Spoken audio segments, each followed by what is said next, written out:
Are we good, Will? It's loading up the stream now. Should be good in a couple seconds. Okay.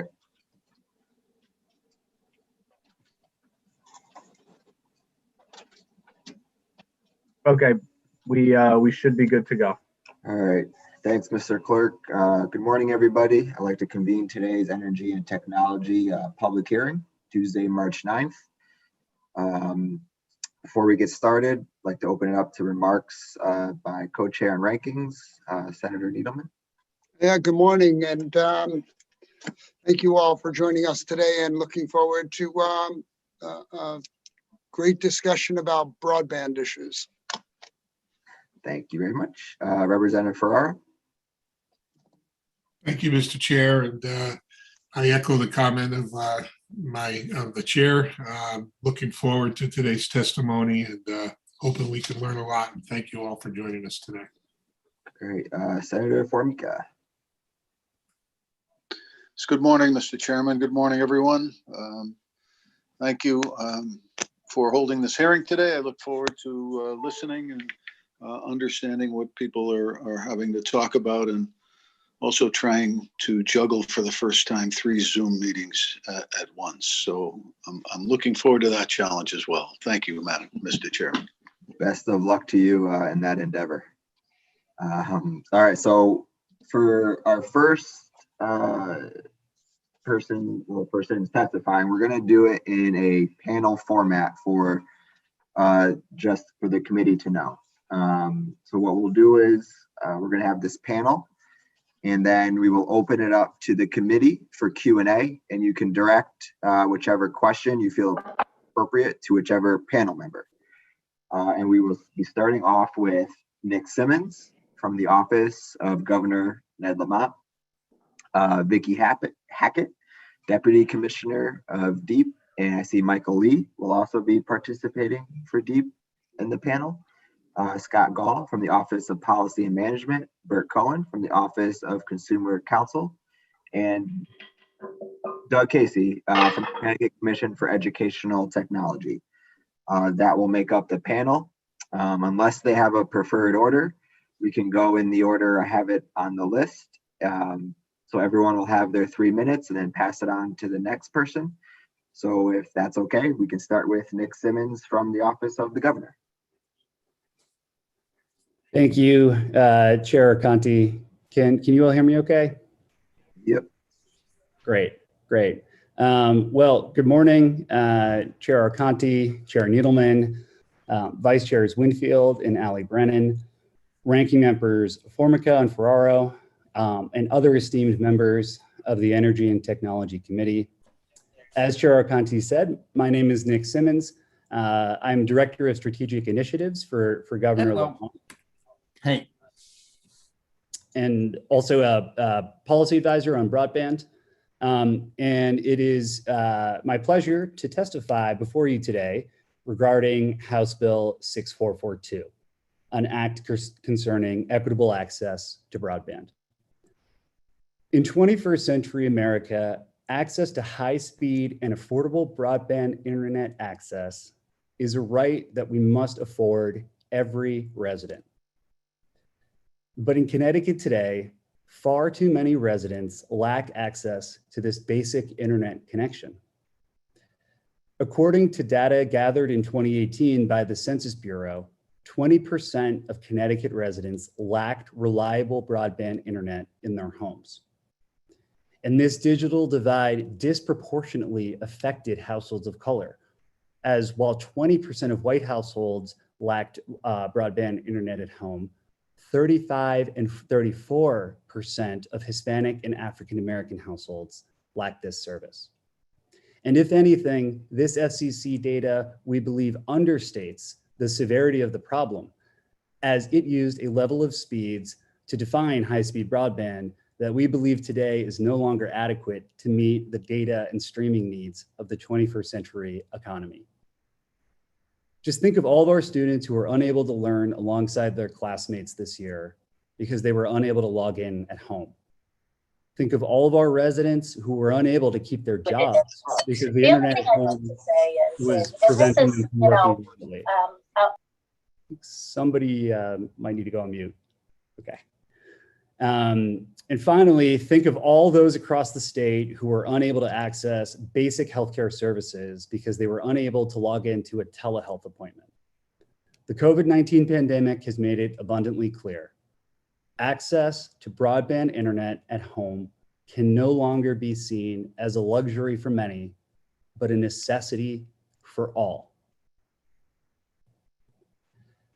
Governor Lamont's solution, proposed through House Bill 6442, has 4 fundamental goals.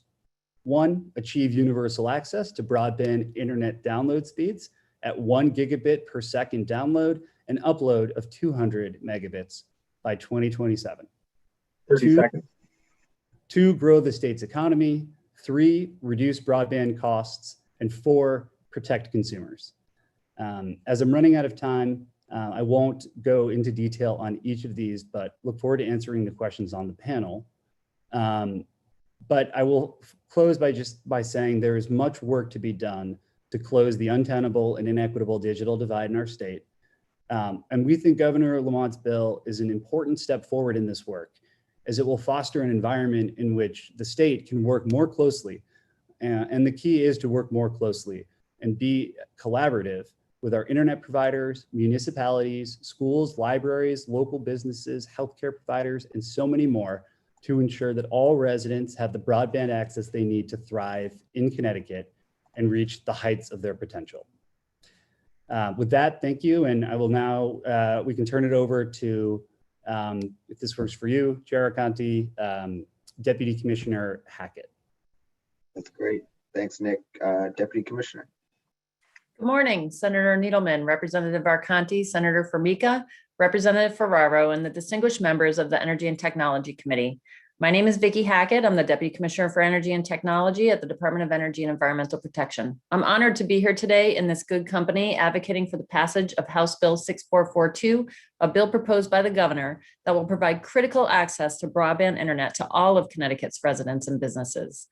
The COVID-19 pandemic has really demonstrated the depth of the digital divide in this state, which disproportionately impacts people of color, businesses and environmental justice communities, and residents and businesses in our rural communities. The internet is as essential to living in the modern world as electricity, heat, and water. Transparency into existing broadband infrastructure coverage and speeds will allow us to identify current shortcomings and equitably address those shortcomings while ensuring that Connecticut remains a competitive place to live and work. In this proposed paradigm, DEEP will be the lead agency in establishing broadband internet speed metrics and in determining which regions of the state are well-served or underserved by broadband infrastructure. DEEP will adjust these metrics annually and develop an annual report to this committee with policies and plans for advancement toward universal access by January 1st, 2027. This report will inform investment strategy and consumer awareness. DEEP will also have the responsibility of appearing in proceedings at PURA on behalf of the administration to ensure that the work of OPM, DEEP, and other state agencies informs the administrative record of those proceedings, and that the outcome of those PURA proceedings informs the ongoing mapping and planning efforts. Housing the Office of Telecom and Broadband within DEEP's Bureau of Energy and Technology Policy, or BETP, is a natural fit given BETP's planning and policy development experience, and given the connection between broadband and energy. BETP is responsible for developing the Integrated Resources Plan, the Comprehensive Energy Strategy.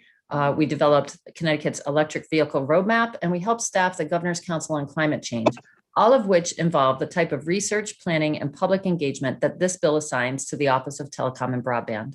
From a subject matter perspective, energy and broadband are inextricably intertwined. Not only do they share the utility poles, but reliable broadband access is necessary for people to engage with and realize the benefits of a modern, equitable electric grid, such as demand response programs, managed electric vehicle charging, energy storage programs, and more. DEEP looks forward to playing its part in expanding the state's access to the 21st century economy and ensuring equitable access to critical services such as remote learning and telehealth appointments. I also want to quickly mention DEEP's support for House Bill 6572, also known as the Stretch Code Bill. The purpose of this bill is to provide Connecticut's municipalities with the option to adopt a stretch building code for new and substantially renovated buildings over 40,000 feet to be 10% more energy efficient than the state building code. And I have with me today Bureau Chief Mike Lee, who will be here to help answer questions about that bill, if there are any. And finally, DEEP has submitted written testimony in support of House Bill 6571, an act concerning the Commercial Property Assessed Clean Energy Program. DEEP supports the expansion of the highly successful Green Bank CPACE program to include installations of resilience improvements and refueling infrastructure for zero emission vehicles for qualified commercial real property. Thank you for your time, and I look forward to your questions. Thank you, Deputy Commissioner. Scott Gaul from OPM will be next.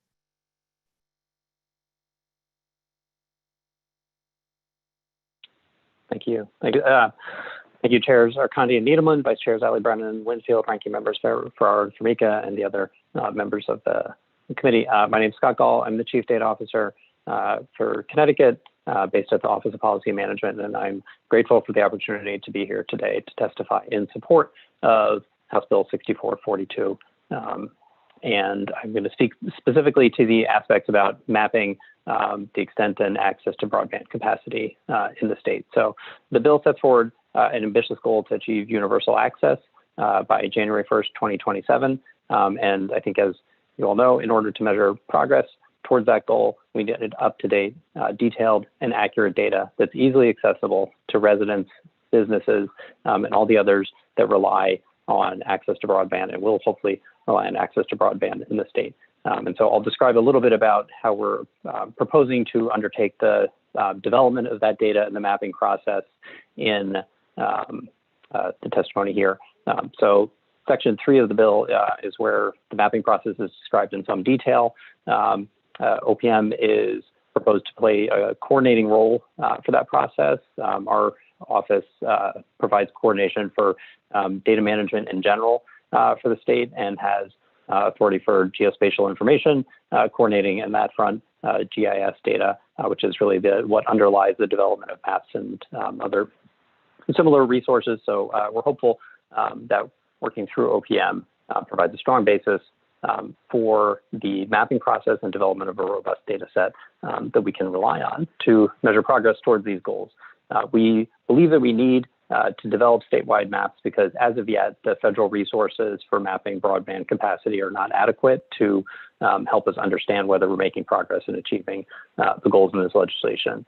There are a variety of federal resources that are available. I think Nick Simmons even cited some of those in his testimony, but they're neither sufficiently detailed, granular, or up-to-date for us to rely on an ongoing basis. And so most states in the country have undertaken local statewide broadband mapping efforts, and that is exactly what we're proposing to do here in Connecticut. We are proposing to kick that off with a planning process that'll cover 6 months roughly, and will allow us to reach a broad set of stakeholders so that we are fully informed before we actually embark on the mapping process. So we will plan before we act, and that process, I think, and hope can involve a wide range of different stakeholders with interests in both understanding the provision of data on broadband and the actual use and access to broadband services throughout the state. And so hopefully that planning process will put us in a good position to develop a framework through which we can collect the data and then present that back to the residents of Connecticut. I want to highlight a couple of things that we, I think, are interested in focusing on in that planning process that we've seen other states, undertake and in their development of statewide broadband maps. And two of those things are, one, states that have really looked at the broadband mapping process as a way to identify areas for improvement. And so again, as I think Dixon has described in his testimony, we know that there's a digital divide that has disparate impact on particular communities in the state, and using a robust mapping process can really help to identify the areas that we need to focus on to close gaps in access by 2027. The other avenue I think that we believe is important Oh, okay. Thanks, Scott. Bert Cohen from OCC. Thank you. Good morning, Chairs Senator Needleman and Representative Arcani, Vice Chairs Senator Winfield and Representative Ali Brennan, Ranking Members Senator Formica and Representative Ferraro, and the other members of the Energy and Technology Committee. I'm Bert Cohen, Staff Attorney and Broadband Policy Coordinator in the Office of Consumer Counsel. By way of background and introduction to those who don't know me, I've spent virtually all of my career in the cable telecom law arena, most of which I spent representing providers and more recently representing municipal interests in telecom and broadband issues.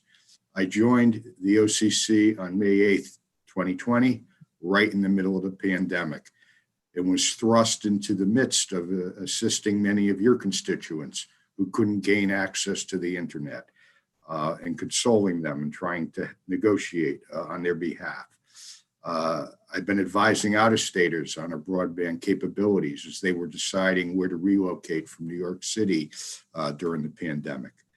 I've been taking calls from municipal leaders who were struggling in their towns and cities with the uneven levels of broadband, including areas of the community that were without even access to the barest of broadband service. And of course, working with the governor's staff, Nick Simmons, and Doug Casey of the Commission for Educational Technology on a solution to addressing the inability of far too many students who weren't able to gain access to remote learning.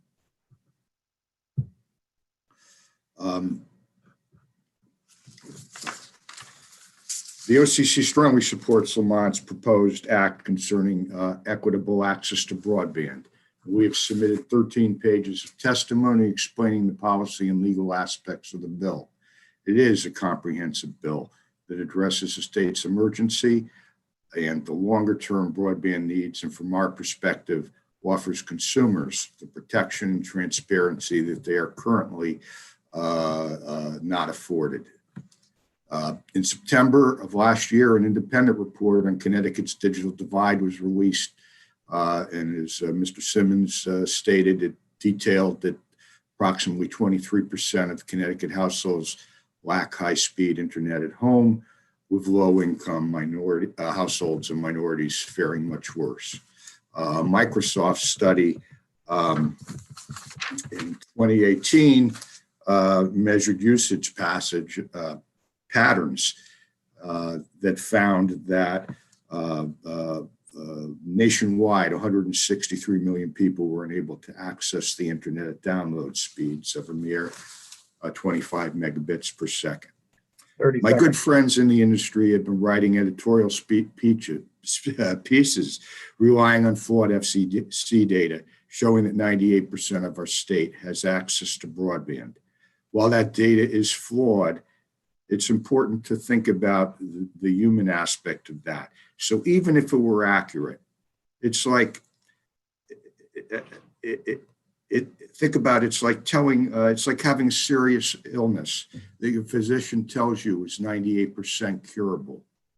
If you fall into the 2% category, you're really only a statistic of one, and the 98% cure rate is meaningless. Members of the Energy and Technology Committee, it's the same with broadband. If you are unserved and fall within the 2%, using the industry's numbers, a connectivity rate of 98% is meaningless. Connecticut is quite the small state. Universal connectivity here is very much within reach, unlike large rural states, think like Montana and Wyoming. I'm sorry, that's time. Okay. Am I done? Yeah, thanks, Bert. I'm sure you're going to get questions from the committee. Thank you. Some of your points. Doug Casey. And for the committee members, Doug is our last panelist. So if you'd like to get some questions in, please start raising your hands on the participation feature, and I'll be able to call on you. All yours, Doug.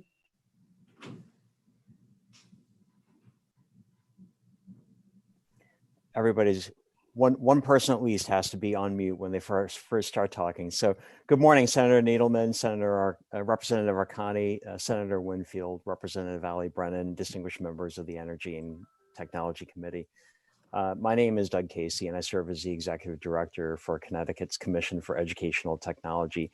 I thank you for the opportunity to offer our support for House Bill 6442. As quick background, the Commission for Educational Technology is empowered by general statute to serve as the principal education technology policy advisor for the state. We oversee the state's 5-year strategic plan, which addresses directly broadband concerns for teaching and learning. The bill will help address inequities in our state pertaining to education and general citizenry. I can speak to these matters given the Commission's work over the past few years in addressing what FCC Chair and West Hartford native Jessica Rosenworcel has termed the homework gap, ensuring that students have access to broadband outside of school for learning. This year, I led the home internet efforts of Governor Lamont's Everybody Learns initiative. Through that work, we identified several impediments directly to connecting students for learning outside of school that House Bill 6442 will address. First, the bill calls for universal availability of broadband in our state. Section 5 specifically calls for, quote, access to broadband internet at all times for educational and learning purposes.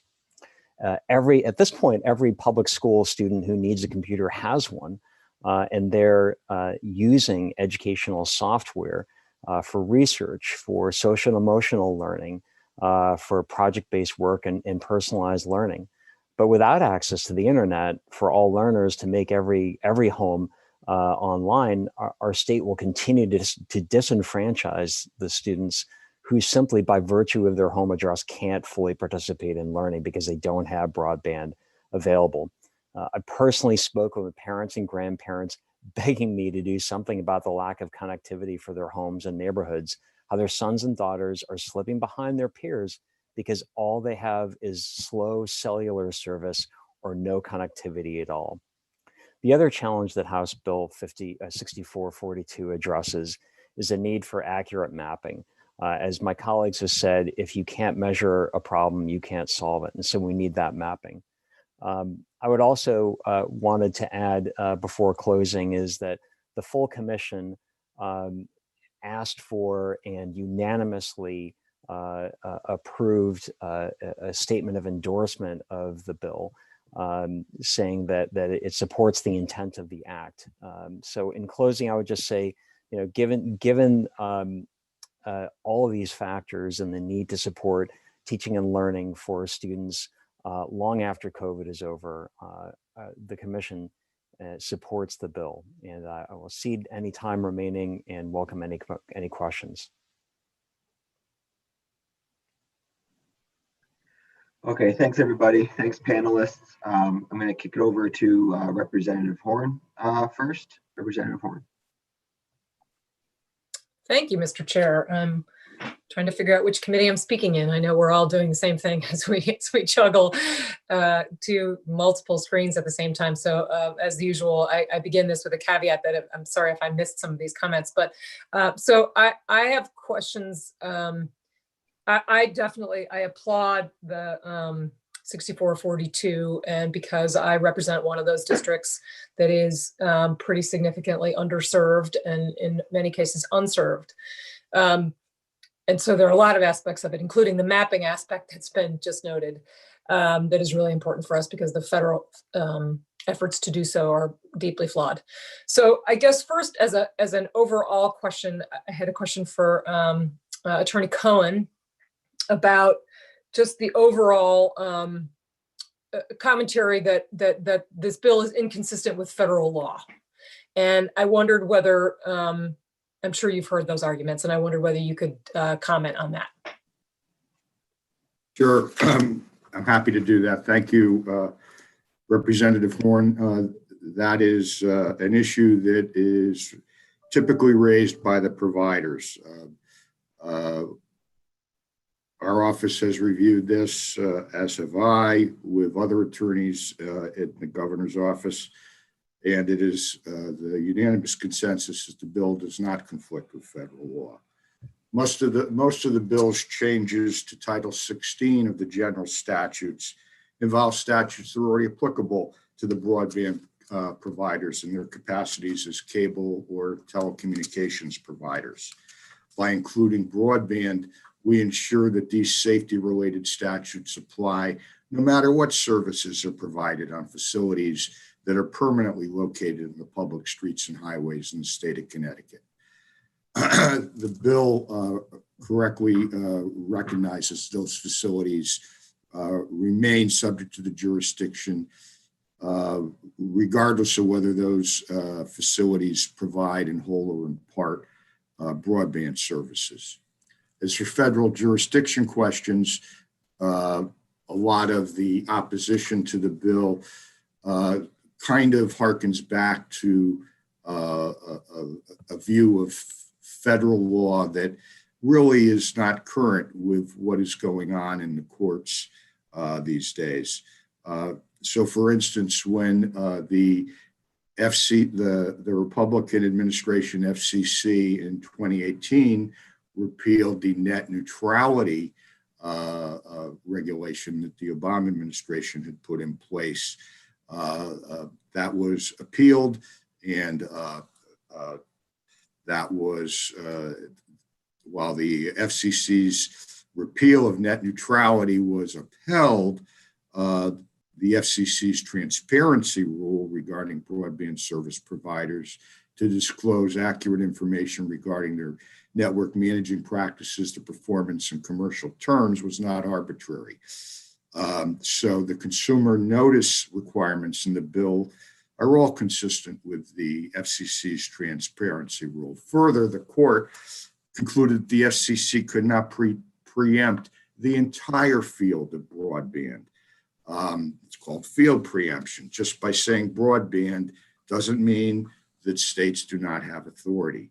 Instead, the court ruled that the FCC could only preempt state laws and action that directly conflicted with existing federal statutes. It's called conflict preemption.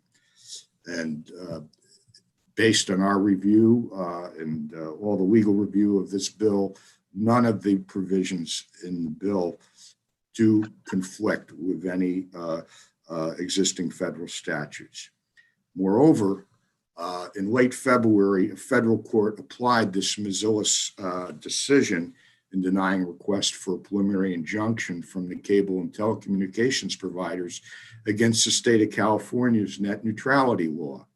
And that was a case in which the Connecticut Attorney General represented our state interests in an amicus brief. So based on that, they've lost. The state of California also is doing resiliency infrastructure for all service providers, including broadband. And similarly, the cable and internet industry lost the privacy preemption case, at least on a preliminary injunction basis, in Maine last summer. That case will be going to trial in late August. But the gist of what I'm stating is that the law is evolving. The idea that the federal government can say we are not going to regulate broadband, but leave the states powerless to protect consumers, to ensure the safety of consumers and employees of the companies from facilities in the public rights of way. The trend is all in favor of the states right now. And so respectfully, thank you for the question, Representative Foreman. I hope I probably gave you more information than you were hoping for, but I hope that. Thank you. No, thank you, Attorney Cohen. It's clear you've thought about the issue, which is important. Obviously, if we're going to act in this sector, we need to have that architecture around our actions. And I have two other quick questions, if that's okay with the chair. One is with respect to mapping, and there has been much criticism of the federal efforts to map, under service or on lack of service broadband access because of its basis on, census tracts, which assume that if there's one home served, then everybody's served. And I wondered if anyone could comment on how the state would go about it in a way that would be different, how that process would look.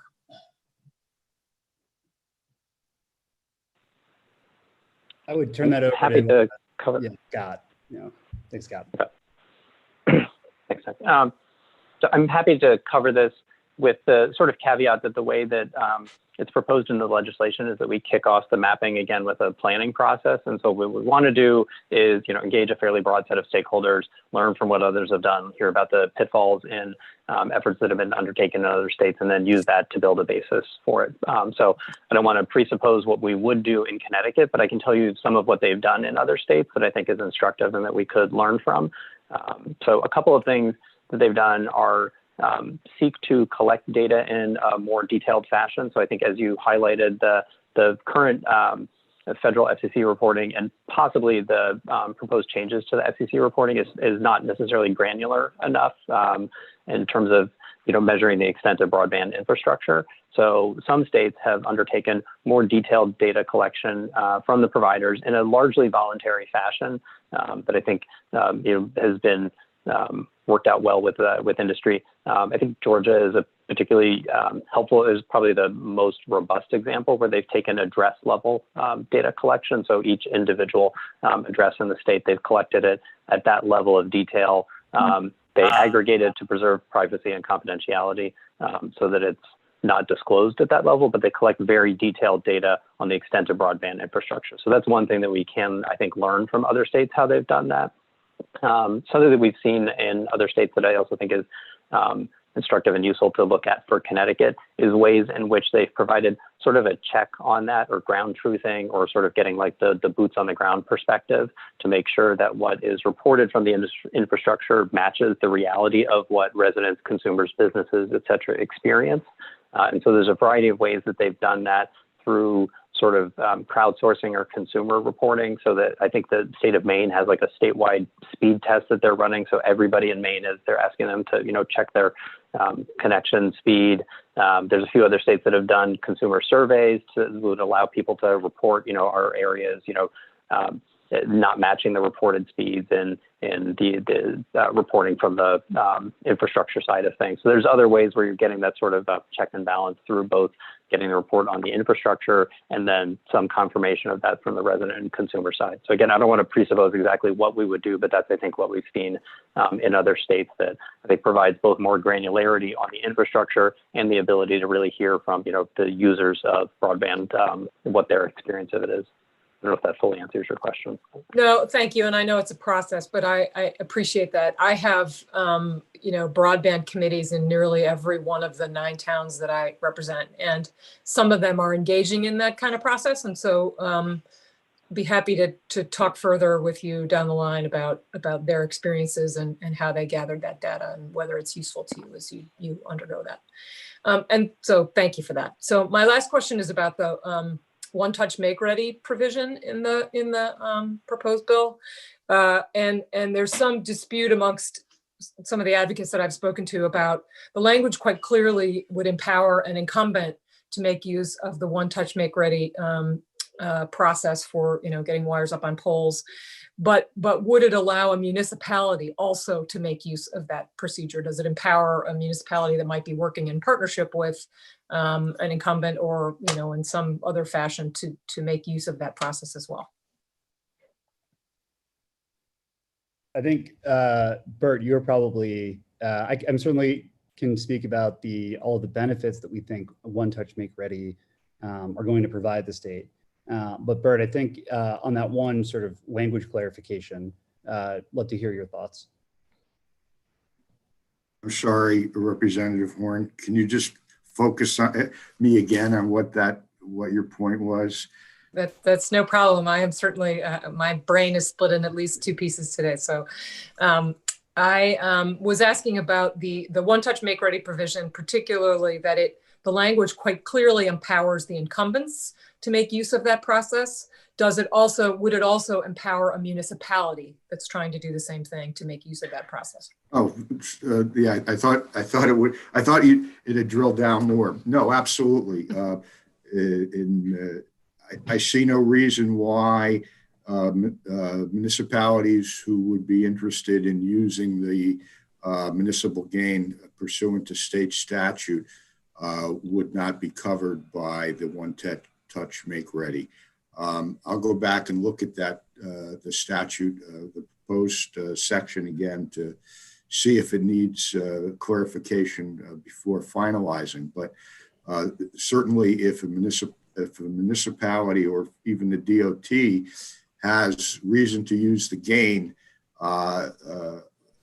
pursuant to statute, it makes it seems self-evident almost that the one-touch make ready, as well as the dig once provisions of the infrastructure section of the bill, which is section 20, just for everybody's reference, would not apply to the municipal broadband or municipal use or for DOT for that matter.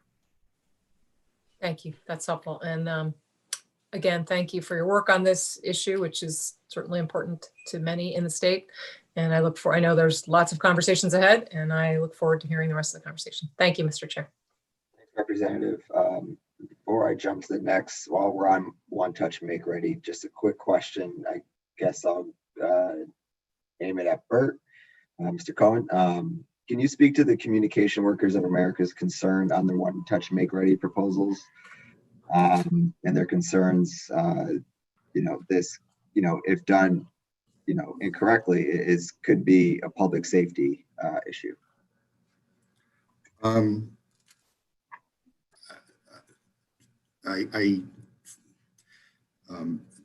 Usually I defer these questions to Nick Simmons, but I'll take a stab at it, Representative. Nick can address it if you'd like. You can defer if you'd like.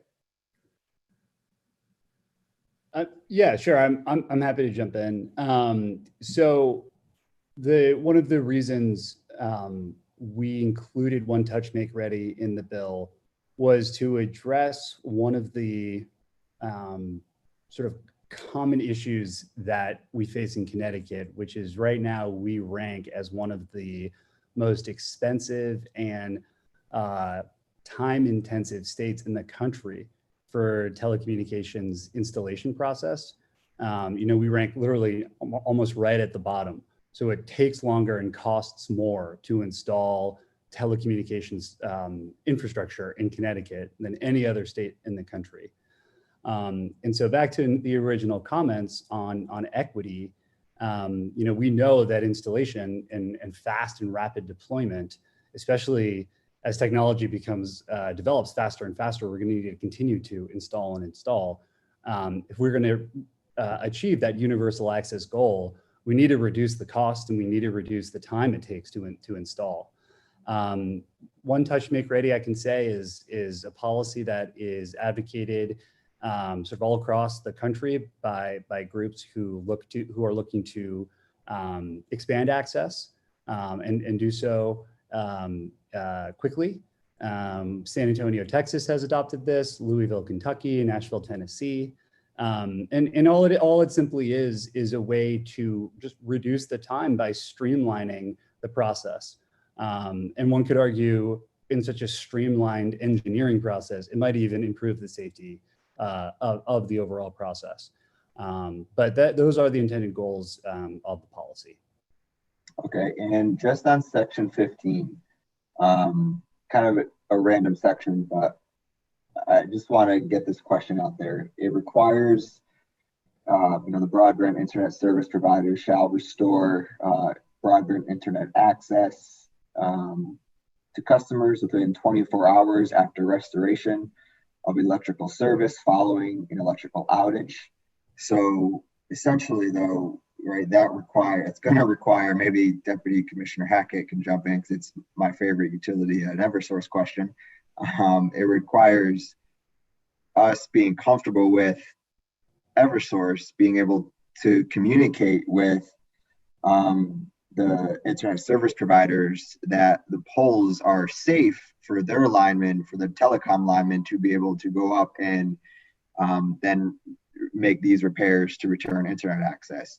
Given the recent history with Eversource and their inability to communicate properly and the investigation going on right now at Pura, I'm just a little concerned putting so much on the broadband internet service providers to restore power that's going to be based on another utility's involvement. Totally understand that concern. And certainly I think we saw some of that with Tropical Storm Isaias, as far as a lack of, or, not necessarily thorough communication with broadband service providers after restoration of service. So I think that the important thing here will, and certainly we're happy to work with the committee as per usual, would be to ensure that that if it was not their fault that they didn't comply with that provision, that that they then wouldn't be held accountable to that provision. I think that that's the type of thing that could potentially be dealt with in the performance-based rate making approach with the electric utilities to ensure that they are having those communications in a timely manner. And I think, the place to address that is with the electric utilities and, make sure they have those communication channels working well. And, as long as those communication channels are working well, then I would expect the broadband providers to, be held responsible. Thanks, Deputy Commissioner. Sure. One more quick question. I guess I'll direct it at Nick. Then I'll kick it over to Representative Cheeseman and then Representative Steinberg. So we're directing a whole lot of build out, right? I'll just, in this piece of legislation, it's my understanding that PURA does not have the ability to regulate rates though. So are we concerned, is the office concerned on an adverse impact on rates since we can't control that part of the process from my understanding? Yeah, no, it's an important question, right? It goes back to the original question of cost. So the state, per the Telecommunications Act and laws of the FCC, is prohibited from regulating rates, just like we could with electricity or utilities. So on that end, our hands are tied until the federal government should choose to change those laws. And it's we're getting word that Senator Markey in the Senate is introducing a bill on that. But so at the state level, there can be no rate regulation. So I think your question is a good one, Chair Conti, which is then, okay, then if we require more building, how do we contain costs, right? How do we make sure this isn't drastically expanding or increasing prices for consumers? And so, I go back to various measures we are taking and we're considering in the formulation of this bill to do exactly that. I don't know if it's time to kick off the first broadband joke during the during the committee here. I'm sure there'll be many as we all have our tech troubles. But so the first, Rep. Conti, are things like One Touch Make Ready, which can drastically reduce installation costs, in addition to a streamlined permitting process, which we have in this bill. We also kept our eyes very closely on what we're hearing from DC. And our build out provision has a deadline of September 2022. And we also know that over the next year, there was a first internet stimulus package that came in the December stimulus from DC, which provides a very generous stipend to eligible families across the state. There was also in our new bill, most likely $7 billion coming to help invest in infrastructure across schools and libraries. The governor, through his Everybody Learns initiative, has given out vouchers to families, to students who are learning. And, I imagine there might be other sources that would help ease the blow for these new build outs. But what we do know is that only 2% of the state right now, according to our estimation, doesn't have the actual infrastructure, right? The families are still not able to get online for a variety of reasons, but the physical footprint, I mean, we need to give our internet service providers credit. They have built out the state almost better than any other in the country. But what we're trying to do with this bill is just close the last remaining gaps, this last 2 to 3%. which by all estimates should not be very expensive and can contain those cost rises on our families. Okay, thanks. I'm going to turn it over to Representative Cheeseman. Thank you, Chair Arconti, and I even remembered to unmute myself, and I'll lower my hand. Thank you so much. So my first questions are for Mr. Simmons, and you've just cited that, you know, the broadband providers have done a great job in the build out. There's only 2% that we have to cover. Can you reconcile that with that questionnaire you cited that said 35% of families don't have broadband access? So is this a question of affordability, of having appropriate devices?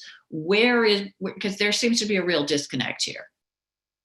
Yeah, thank you. Thank you so much. It's a great point. And that was something we puzzled over as a team for a long time. So where are the gaps?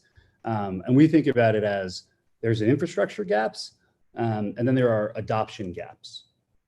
And so what are causing those adoption gaps? So I think the first I'd say is the data was collected in 2018 before the pandemic, which really made, if you could get broadband, it was a must-have during the pandemic. So we would anticipate that those numbers came down. But what are the other drivers of the gaps? So there is an affordability question. We believe there is information asymmetry between the consumers and what's available to them. We believe that without proper maps, anecdotally, what we hear are, oh yeah, the city of New Haven or Hartford or is covered, but turns out the one block downtown actually had an outage and nobody knew about it. And so all the housing complexes there don't have access, or one enormous housing complex, the building wasn't maintained properly, so the landlord never fixed the wire.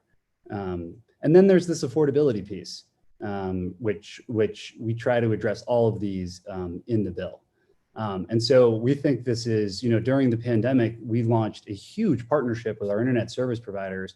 We launched a 4-month marketing campaign in multilingual, targeting families just to know about their options. We launched Governor Lamont invested in public Wi-Fi in downtown centers. And we partnered with our internet service providers on more affordable options.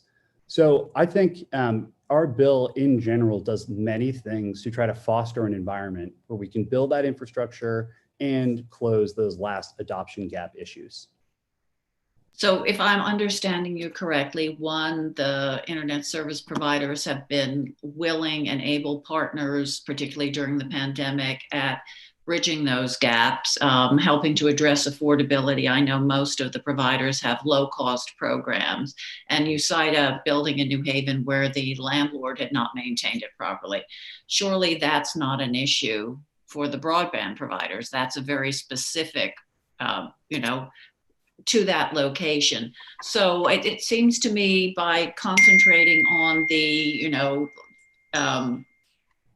the 2%, as opposed to that real adoption issue, we appeared to be conflating two things that are not necessarily equivalent, because adoption is a very different question from the build out. And I know in Representative Horn's part of the state, yes, there are real issues. You may have 10 miles to a house or something like that. I would be interested if you could share with the committee, or certainly with me, that census questionnaire that cited that 35% gap. And I'd like also, we recently passed the data center bill to attract this industry to our state. And one of the key selling points was Connecticut's incredible high-speed fiber optic network. So again, and I believe a lot of that is due to the Nutmeg network that was built out by the state. And where do you see that existing network and our internet service providers working together to provide this access to our residents? Great question. So I guess I would address the first one on the potential for us to be conflating issues. I think that's exactly right. That could be the problem. And in the beginning, we've been looking at this for a long time, since the pandemic, and earlier, that was the initial basic confusion or potential conflation of the issues. And which is why this bill has numerous sections that we try to get at each of the little problem. It's really a bunch of drivers happening all at once. And the requirement on the build out is just one small section of a bill that has many other aspects that are targeted not just at ISPs, but homeowners, municipalities, pole owners, you name it. And we're just putting PURA in a position to be able to address a lot of those little issues. But those little issues compound and they add up to 20%. To your second question about CEN, another great point. We do have one of the nation's best state-owned and state-sponsored fiber networks, the Connecticut Education Network, or the Nutmeg Network, which has been around for a long time. Governor Lamont was actually in his private sector career involved in helping build that out. It is intended primarily and by statute for the installation and provision of broadband for libraries and schools, higher ed through K-12. So that is what the sort of intended purpose of CEN is. And they also serve a bunch of other public sites, such as the XL Center in Hartford or city halls across the state. So we, in Governor Lamont's Everybody Learns initiative over the summer, we actually invested $1.7 million in those CEN sites to emit Wi-Fi into downtown centers. So the public at large, outside the buildings, could leverage that infrastructure. And one of the things the bill is doing is building internal state personnel to be able to work with CEN and providers and municipalities and businesses to continue to think about how we can better leverage CEN, because to your point, it's a great resource. Okay, and I have tons more questions, but I know everybody else has. Quick question for Attorney Cohen. You stated the FCC study was deeply flawed. I'm interested in that. And also, and again, if people can get back to me, we're necessary, I think, deep to develop those metrics in terms of speeds. And I'd love to know in more detail, how are you going to sort out what's, appropriate, less than, so I'd like to get a bit more granular on that, but I don't want to take up everybody's time. But yeah, if Attorney Cohen could address why he felt the FCC study was deeply flawed. The FCC, just to clarify, Representative Cheeseman, the FCC's data that was used for mapping, and for mapping, I'm going to pass it over to Scott Gaul to respond to that, because he's more familiar with that. Thank you. Sure.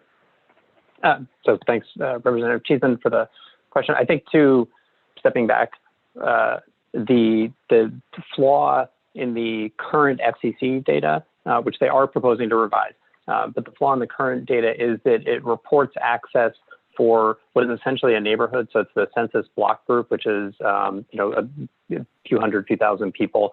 And so if any one person in that neighborhood essentially reports that they have access, it reports that there's coverage for the entirety of the block group. And so I think Attorney Cohen, was careful in his remarks earlier.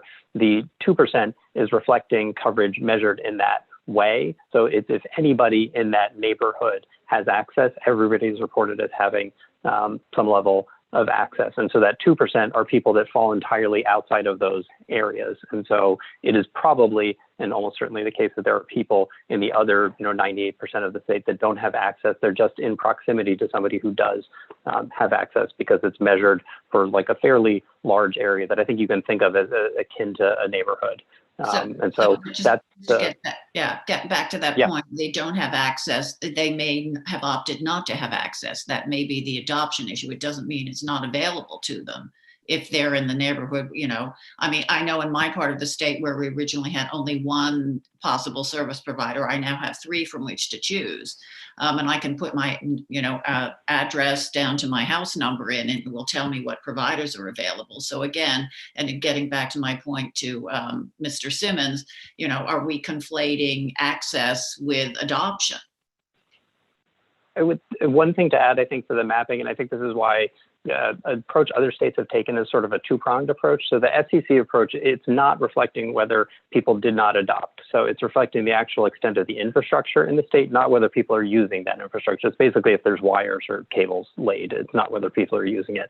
The census data that I think you had asked about earlier is collected from people. So that's a reflection of like whether people are choosing to, access or use it, which could include affordability issues. It could include if your router is bad, other issues. So it is mixing some of that information together, but it's fundamentally a lot of states have taken this 2-pronged approach where they're collecting data on the infrastructure and the utilization of that infrastructure by the residents. And I think that's what we'd be looking at so that you're getting both sides of that story. But the FCC data is really the infrastructure.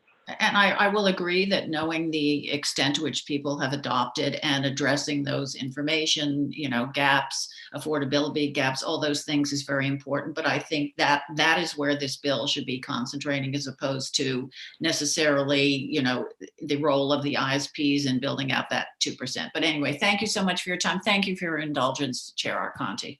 Thank you, Representative. Quick question for Nick, then we're going to turn it over to Representative Steinberg, then Representative Hackett.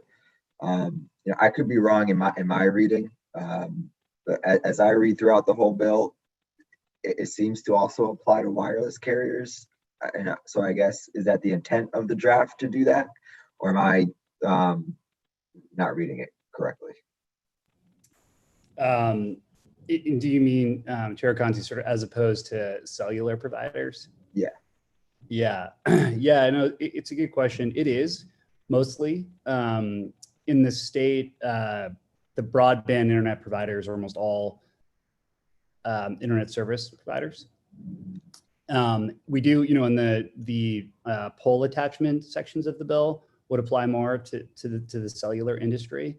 One of the reasons is because right now where we are with technology, that the broadband wired internet access, just where we are today, we believe is going to be the most reliable for that family, both in terms of speed access and because of just the way the infrastructure works, right? It's not cell tower based. It's just in the ground into the home.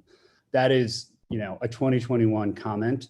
I could see us coming back here in 4 years and that being totally different as 5G progresses and other cellular technology or even satellite technology.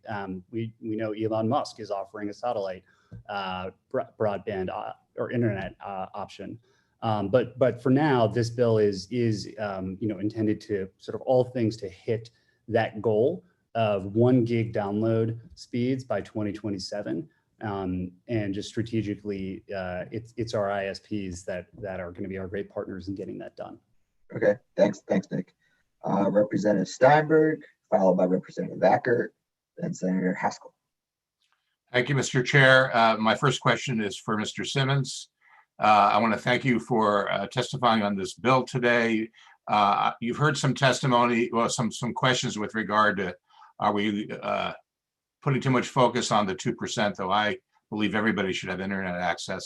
My question for you, it's not really in this bill, but it seems to be perhaps a larger issue when it comes to both the internet and wireless, is reliability and resilience.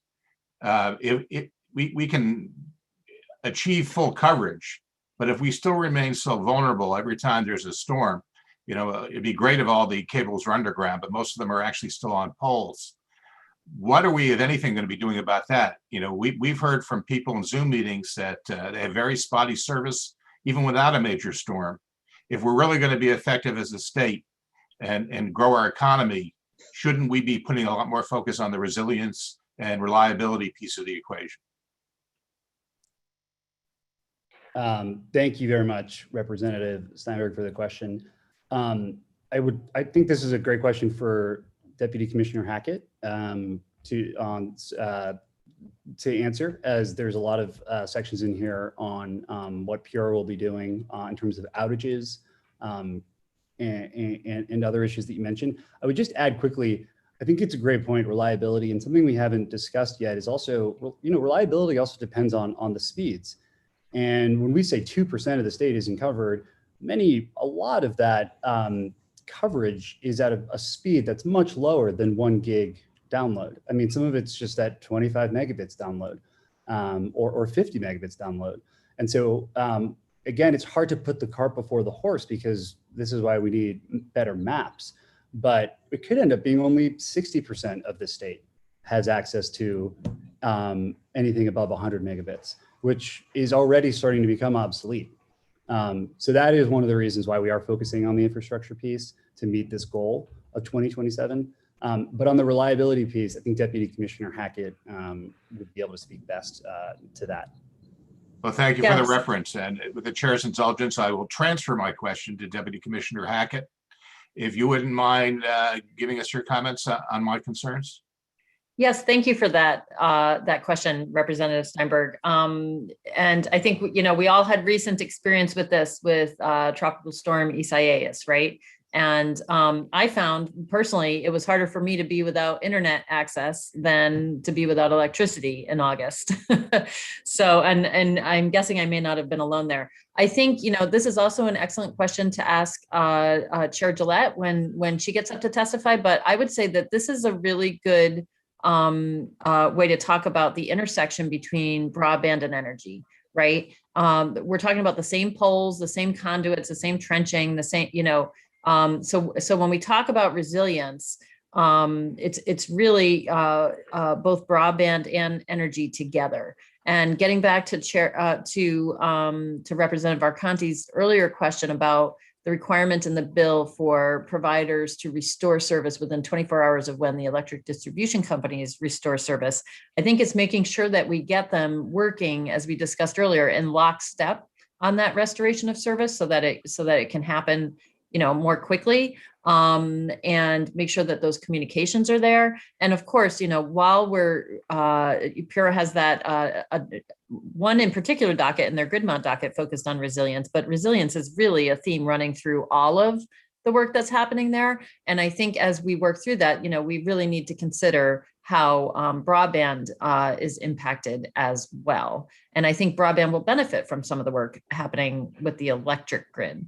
Right. And I also want to second the comments about speeds and how the 2% gap doesn't include looking at the speed that people have. And that's why that role of defining what adequate speeds are is so essential to making sure that we actually have broadband coverage. Because if you have broadband coverage, but it doesn't allow you to do the things that you need to do for work or to educate your children or engage in the modern world, then it's not coverage. So I think that's a big part of it as well, is making sure that the coverage is actually adequate. I hope that answers the question. Yeah, it really does. And I think everybody would agree that our expectations for speed and access are different than they were from a year ago.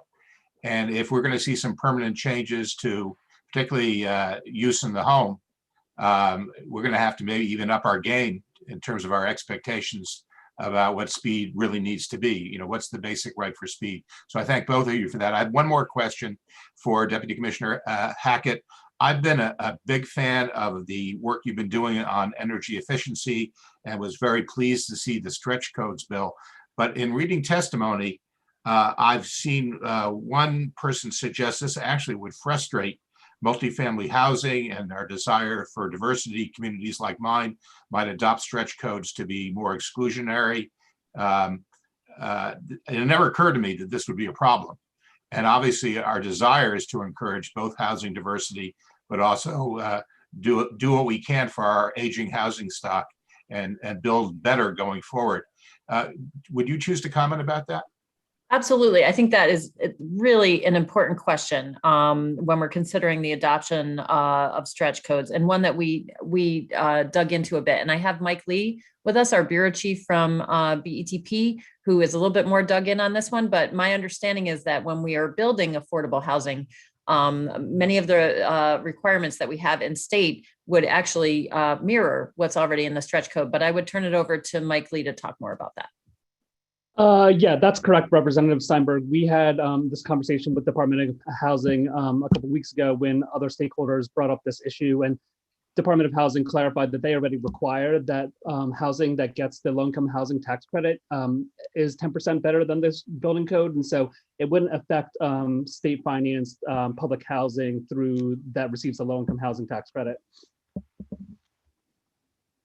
Thank you for that. There was some concern that since most multifamily developers do not access CHFA funding, that they may be at a disadvantage, but you're saying that the 10% would at least equalize any differential? Yep, correct. Thank you for answering my question. I'm sorry, go ahead. Oh, yeah, I just would also offer that we have the conservation and load management plans, right? That would also provide assistance to, landlords who are, maybe expanding and therefore have to meet a higher code. And it wouldn't apply to existing structures. It's just if you were to be building a structure or if you were to be doing a substantial renovation to a structure, right? So that's when you would have to apply the new building code. And our programs offer, a variety of incentives that would help those landlords. And the other side of it is that once you make those buildings more energy efficient, tenants can afford the energy bills more, right? Which means that tenant stability in the rental property will be higher, and less likelihood that they'll end up in a position where they're having to face eviction. So, thank you for that, Deputy Commissioner, and I agree that this is critical for new constructions, but I also think we need put more incentives on the table for existing construction and retrofits. I know there are a number of bills out there right now that are seeking funding to make sure that we can incentivize upgrading of multifamily housing as much as we can new construction. So we appreciate your help on that. Thank you, Mr. Chair. Thanks, Representative and Deputy Commissioner. The stretch code, it's a voluntary adoption, correct, for the municipality? It's voluntary for a municipality to adopt it. And if a municipality adopts it, then it's mandatory for compliance within that municipality. Yeah, thanks for that clarification. Just for a point, I know Massachusetts adopted, stretch codes in the same way we're attempting to here today back in 2009. And since then, over 200 towns have adopted Yes. it. It seemed to have really taken root in Massachusetts as a point of reference for committee members. Yeah, 286 towns have voluntarily adopted it in Massachusetts. In New York, municipalities can choose to adopt the New York Stretch Energy Code as well. And that's designed similarly to save 10 to 12% in energy costs compared to the base code. And an analysis of the New York Energy Code found that for a large office building, the incremental first cost is 31 cents per square foot with a simple payback from energy savings of 3.27 years. There's also several other jurisdictions, including Maine, Vermont, DC, Maryland, that have some version of a stretch code, and additional states are currently considering adoption as well. Thanks, Deputy. All right, so Representative Eckert, then Senator Haskell, then Representative Aurora. Great, thank you, and a perfect segue. That's exactly the question I was going to ask was about the stretch code. So my question is, I'm looking at the line and it says, so is any building 40,000 square feet? Is that correct? Any type building, commercials, residential over 40,000 square feet that's under this voluntary adoption? Yes, that's correct.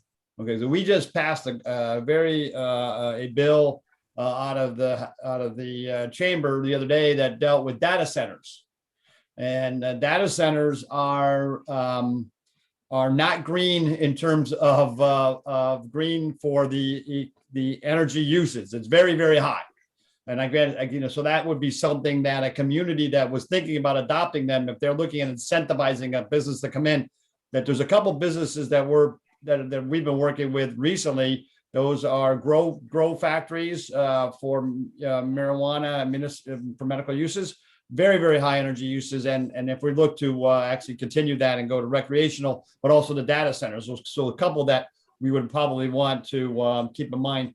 I could not find on the state building code the base energy use. Where is that? Where would I find that? And that might be something for Mr. Lee.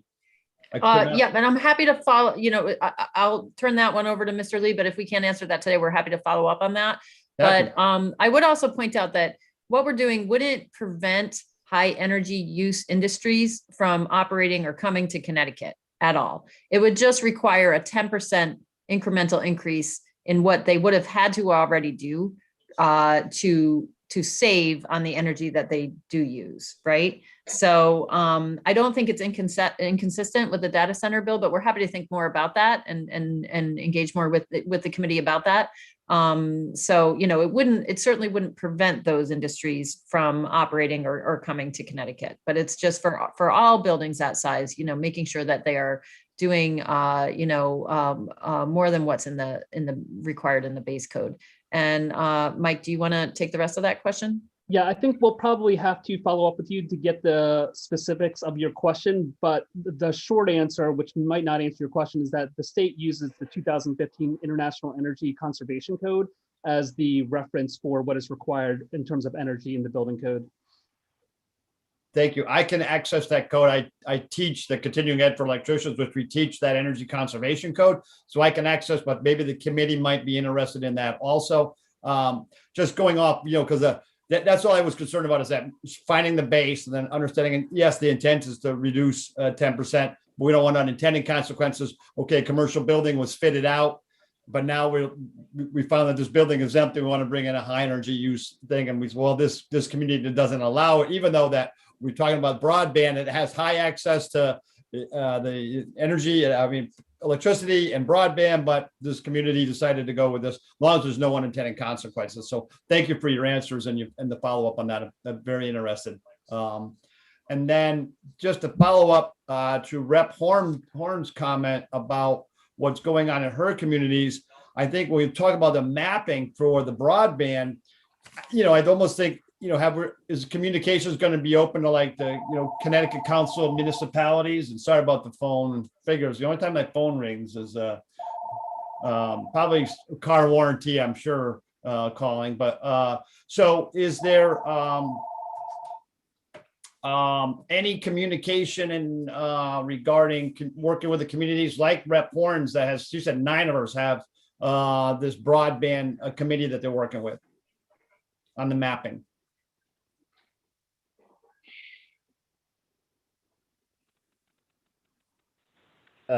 Scott, yeah. Yes, that'd be Nick. So they are. So they're working with the communities. So we're not, if as I mentioned, so Nick, that might be a question for you, or maybe that was your answer. Yes. But what type of work? As Rep's got 9. She's got more than almost 10% of the towns right under her already has the committee. We got 10% done just from Rep. Horn's district. So, anyways, hopefully that's what we're doing. I think the way the process is proposed in the legislation is that I think obviously we kick off after the legislation is passed, which hopefully some version will be, and then I think it would hopefully be a very open process in bringing in folks from municipalities or from groups like CCM who have thought about or worked on this. Is a wonderful idea that we should be very well positioned to do. I think particularly if there's local efforts that have already happened and people have lessons learned, we should learn those lessons at the state level as well. Thank you, Mr. Gaul, and thank you, Mr. Chair. Thanks, Representative Senator Haskell, Representative Aurora, then Rep. Meskers. Thank you so much, Mr. Chair. And I will keep it brief with just one question, since I know there are many other members who are interested in discussing the important bills before us with this panel. But this is a question probably best suited to Deputy Commissioner Hackett. I was really interested in your mention of the fact that our neighbors in Massachusetts and New York have adopted a voluntary stretch code. You mentioned over 200 towns in Massachusetts have decided to opt into this. I was just wondering sort of what are the factors at play as towns make that decision? What are the lessons learned from other states as to how we can really make sure this is effective here in our community? Thank you for that question, Senator Haskell. And, I think a big part of it is that the building sector accounts for 26% of our total greenhouse gas emissions in Connecticut, and heating, ventilation, and air conditioning comprise 60% of all building energy consumption, and over 80% of our households and commercial industrial buildings are heated with fossil fuels. So, I think a big part of it is looking at emissions reductions, right? And accomplishing that. And it's also about, the most effective way to save energy and to save energy costs for tenants or, owners of buildings is to build the buildings to begin with as efficiently as possible, right? Because retrofitting buildings later is a lot more expensive. It's a lot more difficult to do. So I think, and I'll also turn it over to Mike Lee, if he has any follow-up on how the rollout has gone in Massachusetts and New York. But I think those are, two of the things that are really driving factors here. Yeah, and I'll just add that in Connecticut, we have 100 municipalities that have signed up with Sustainable CT. So there is a lot of interest from municipal governments on sustainability issues. And I think just the other thing I'll add is that, in Massachusetts and New York, the state, through the utility efficiency programs, in most cases, provides support and incentives to help the municipalities and the people building these buildings in these municipalities develop them in an energy efficient way. And so we would have the same proposal here, which was that we would use our conservation and load management plan to provide incentives. And then we would also help with the modeling of these buildings so that they can be designed to be energy efficient from the beginning. So there's a whole suite of support that the state, through our efficiency programs, would be providing to the municipalities that choose to go down this road. Thank you so much, Mr. Lee. So just, and Deputy Commissioner Hackett, so just so I better understand, it's voluntary for a town to opt in, but it's not voluntary, of course, on an individual basis. So if a landlord, say my hometown were to opt into the stretch code, if a local landlord was frustrated, it would be DEEP's intention to make sure that, individual property owners within these towns that decide to participate would have access, perhaps not priority access, but at least, well-informed access to the conservation and load management program that might help them. Yes, absolutely. And one of the things we just issued our annual plan update, I think earlier, or I guess it was mid last week. And one of the things that we required for the upcoming months is for the program administrators to convene a landlord roundtable, bringing in landlords from all size buildings. Both for this purpose, to talk about the home energy label, for example, that we offer through the energy efficiency funds, and to really help landlords understand what's available to them currently through the funds, and to help us understand what the needs of landlords are, and so that we can structure the programs in ways that best meet their needs as well. We really need to further those conversations. We've had some of those conversations, but it's time for us to sort of make it a little bit more official, right? And really ensure that landlords' voices are at the table, and that we're talking to each other, because there is a disconnect when tenants pay the electric bill and landlords don't. That we have to find ways to overcome. So we're looking at that from a variety of angles, but it's going to be a critical approach that we're going to need to take in the near, starting in the very near future and continuing going forward. Fantastic. I think this is really exciting. Thank you so much for being here, and thank you, Mr. Chair. Thanks for the questions. Thank you, Senator. All right, Representative Aurora, Representative Meskers, then Representative. Thank you, Mr. Chair, and thank you to everyone on the panel, Deputy Commissioner Hackett, Director Simmons. Thank you so much for the testimony as well as your insights on this bill. To start, I do agree with the intent of this bill. This is extremely important that as a function of public policy, that everyone have access to high speed internet, to video, and so on and so forth. It's not in today's day, that's not an option. It is a necessity. What I am trying to understand is that how do we set these goals and how do we go about it under this bill? Because I see 1 gigabit per second, and I don't know how that number has been formulated, because right now 3 megabit per second is really required for video and Zoom. I personally never get more than 30 megabits per second, and I'm pretty happy when I get 50 because I can have 10 Zooms going and no kids don't complain at all. And then also by 2027, there are upload metrics being put forward. So I have 3 questions really. And one for Director Simmons, one for Chief Data Officer, Mr. Gaul, and and one regarding the actual educational situation in terms of access. So Director Simmons, the question is that are we trying to pick technology? Because you just mentioned 4 years later this will change. The way government works, once we pass this bill, nothing's going to happen in 2 months or 3 months. And we know there's some really big changes coming around with 5G and so on and so forth.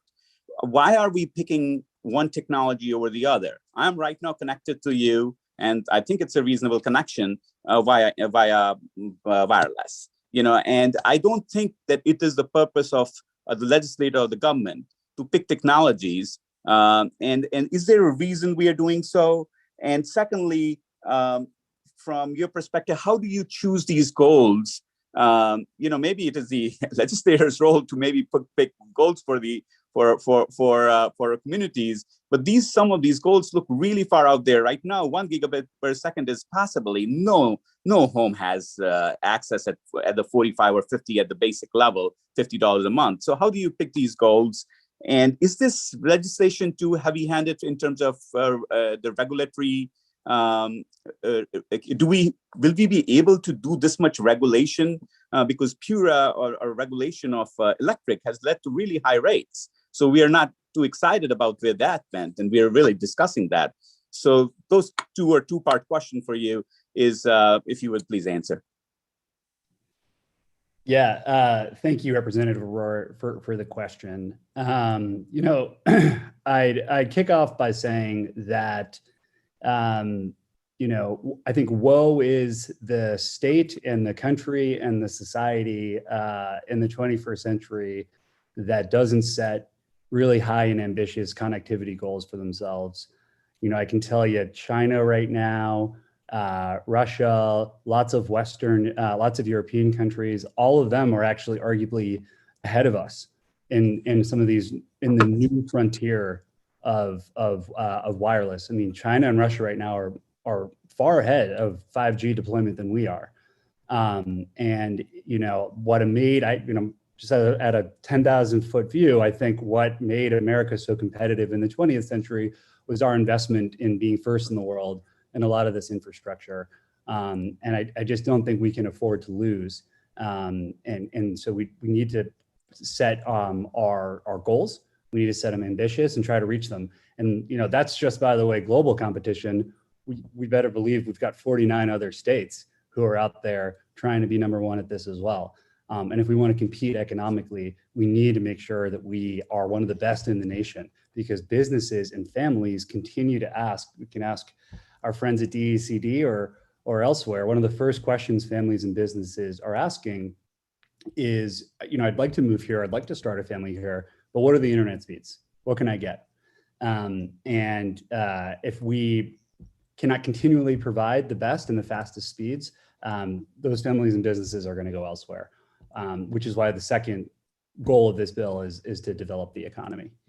But you're right. We don't want to be in the business of picking the winners and losers in this connectivity ecosystem. And so this right now, the bill in terms of universal access of 1G, it is, like I said earlier, mentioned earlier, in 2021. It's nothing beats the reliability right now of in the ground broadband, but the speeds of cellular are certainly catching up. And like I said earlier, I mean, Elon Musk just launched a satellite company to provide broadband, to provide internet all across the country. So we really tried in this bill to not pick winners and losers. The goal is a goal, and we want everybody to be able to get there. But for all the broadband that's in the ground right now, we are trying to clear up some of the issues that create an adoption gap. So I hope that answers your question. Yeah, no, I listen, we are so together in one on the goal of having access for everyone. It's just that I just do not consider China and communist planned countries as our model. We are great because we let private enterprise define the goals by competing with each other. Why is 1 gigabit? If a disruptive technology comes in, maybe it's 10 gigabits. Who are you? Who am I as a legislator, or how does government put these goals forward? We're going to go far ahead. And I fully agree with you. We are in unison that we should have high access. But our country, our system is about free economy, free competition, deciding the best possible service and benchmarking, whether it's 1 gigabit or it's 100 megabits, and then putting cost behind it is what the disagreement or what I wanted to point out. But I fully agree with you. We need to make sure everybody has good access. At this point, my goal is 5 Zooms at the same time. That's my goal. And 5 Zooms at the same time typically is 6 megabits. And I've done this study because I really, my kids pretty much had a rebellion when their Zoom drops. So I think above 10 megabits is a wish list, not a necessity at this point in time, the way I understand. But anyways, I thank you for those answers. And for respect of time, I would like a quick question for Mr. Gaul as to, and actually for Mr. Gaul, for Mr. Casey, as to, do we have an understanding? Because a very short-term quick priority is students and access for every community. Because I live in Stanford, I've lived in Stanford, I live in Greenwich, and, we have good access, but we still have a lot of students who are unable to log in or just as has been discussed by many others before me.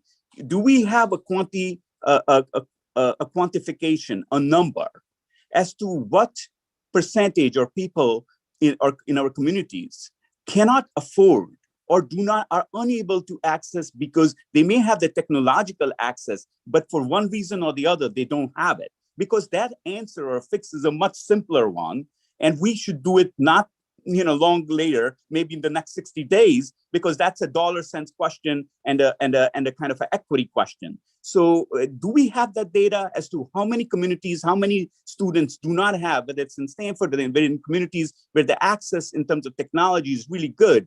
How many children in communities do not have access because of those reasons? Thanks for the question, Representative Aurora. Really good one. So we've done a good amount of reporting on these access, both real access, as in current access, as well as availability. The short answer to your question is no. We don't know how many students live in families who can't afford broadband. In fact, one of the challenges, and this goes back to the design and the intent of the bill, is we still don't have firm data on which students are connected at home and which students do not have a connection at home. The cost of it is sort of the reasons why is another factor.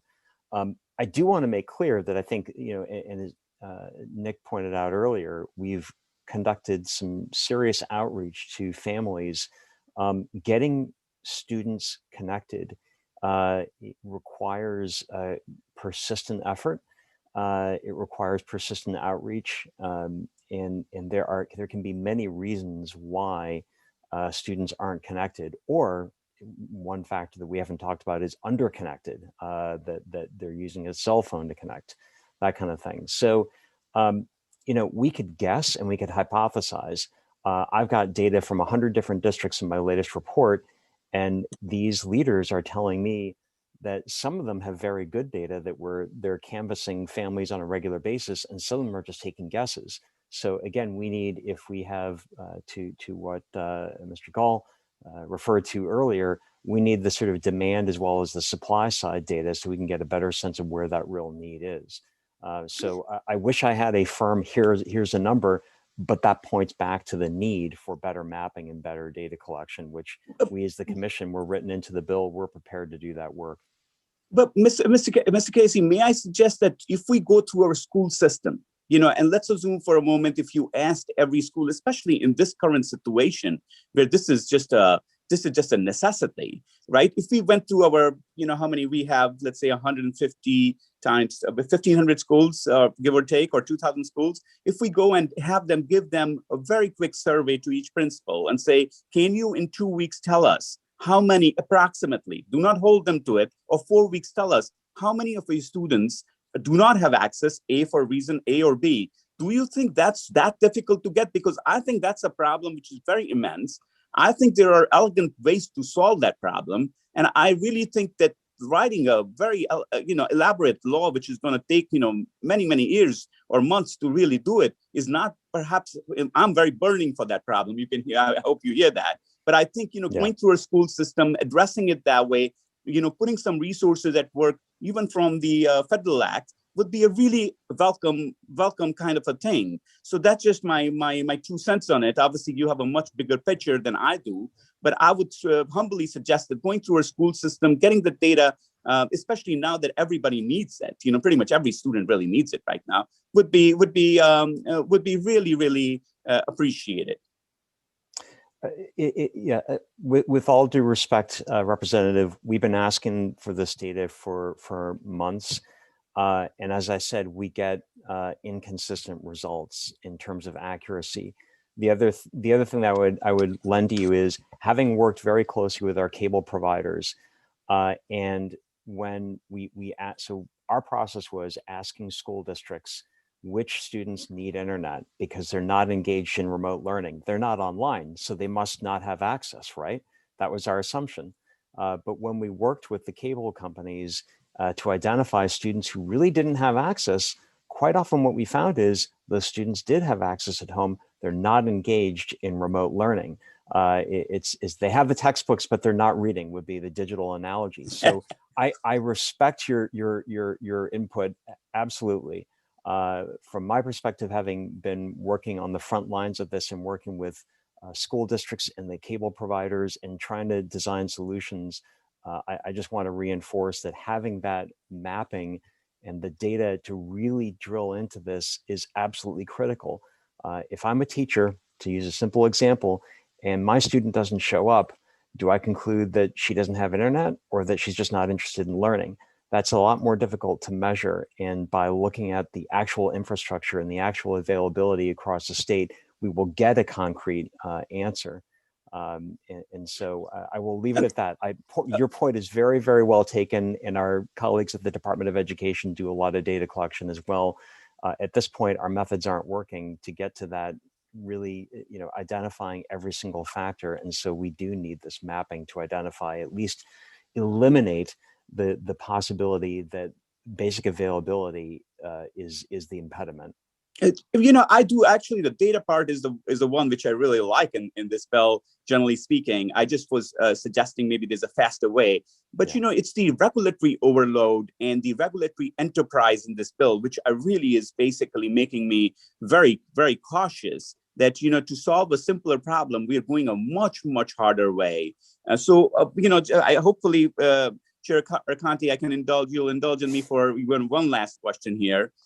If that's okay. Quick question, Representative, because we got. Yes, I'll give it quick here. The question which I have is that if you look at folks who do not have access, now let's just assume it's not about money, it's not about affordability, who do not have access. It's either because it's very difficult to get to that place. Listen, it's a $50,000 build out, or it is difficult to get to the community, or because of hey, the cable hasn't done enough because they have been behind, right? Or something like that. When you do this data analysis, so this is my question for Mr. Gaul, in terms of data. When you do this data mapping, would we have an understanding of, number one, that, and also number two, as to if there is an excellent 5G coming in, then, that be part of the data set, because, this is coming in 2-3 years. There's a lot coming in 2 years to do an analysis over the next year and a half,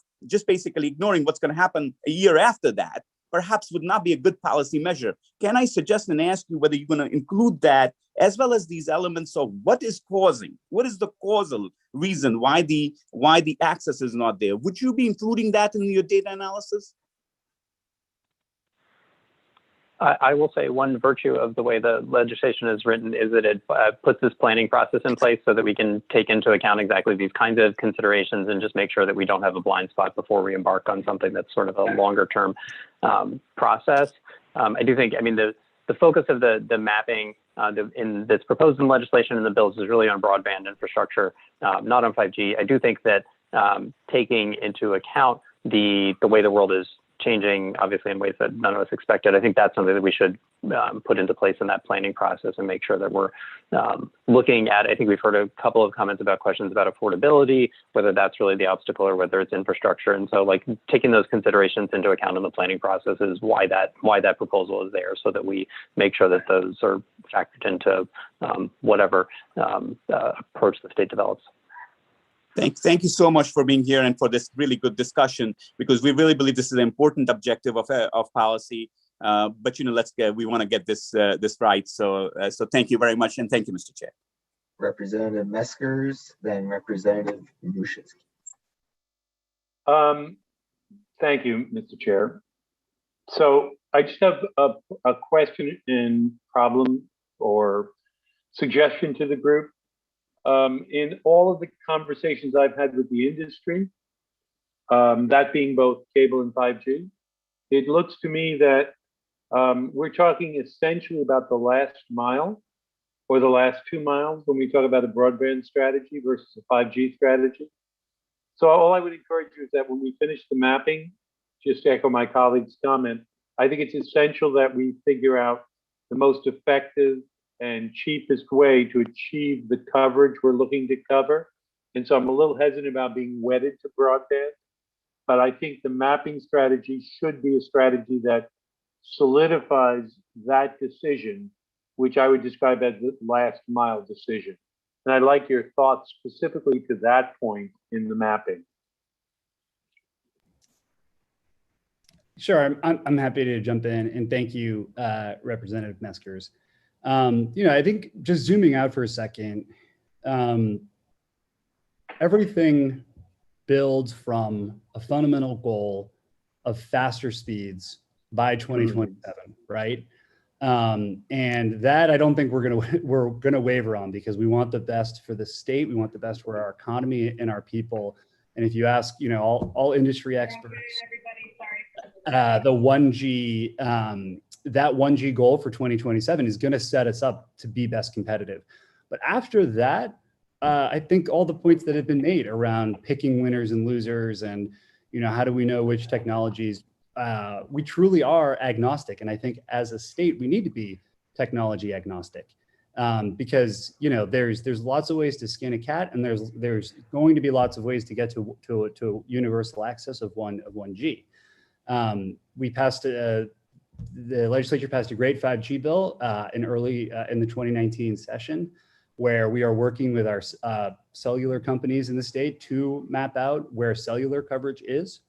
But if you just look at the technology right now and its reliance and the ability to achieve universal access, it's just much harder today in 2021 to achieve universal 1G access with cellular.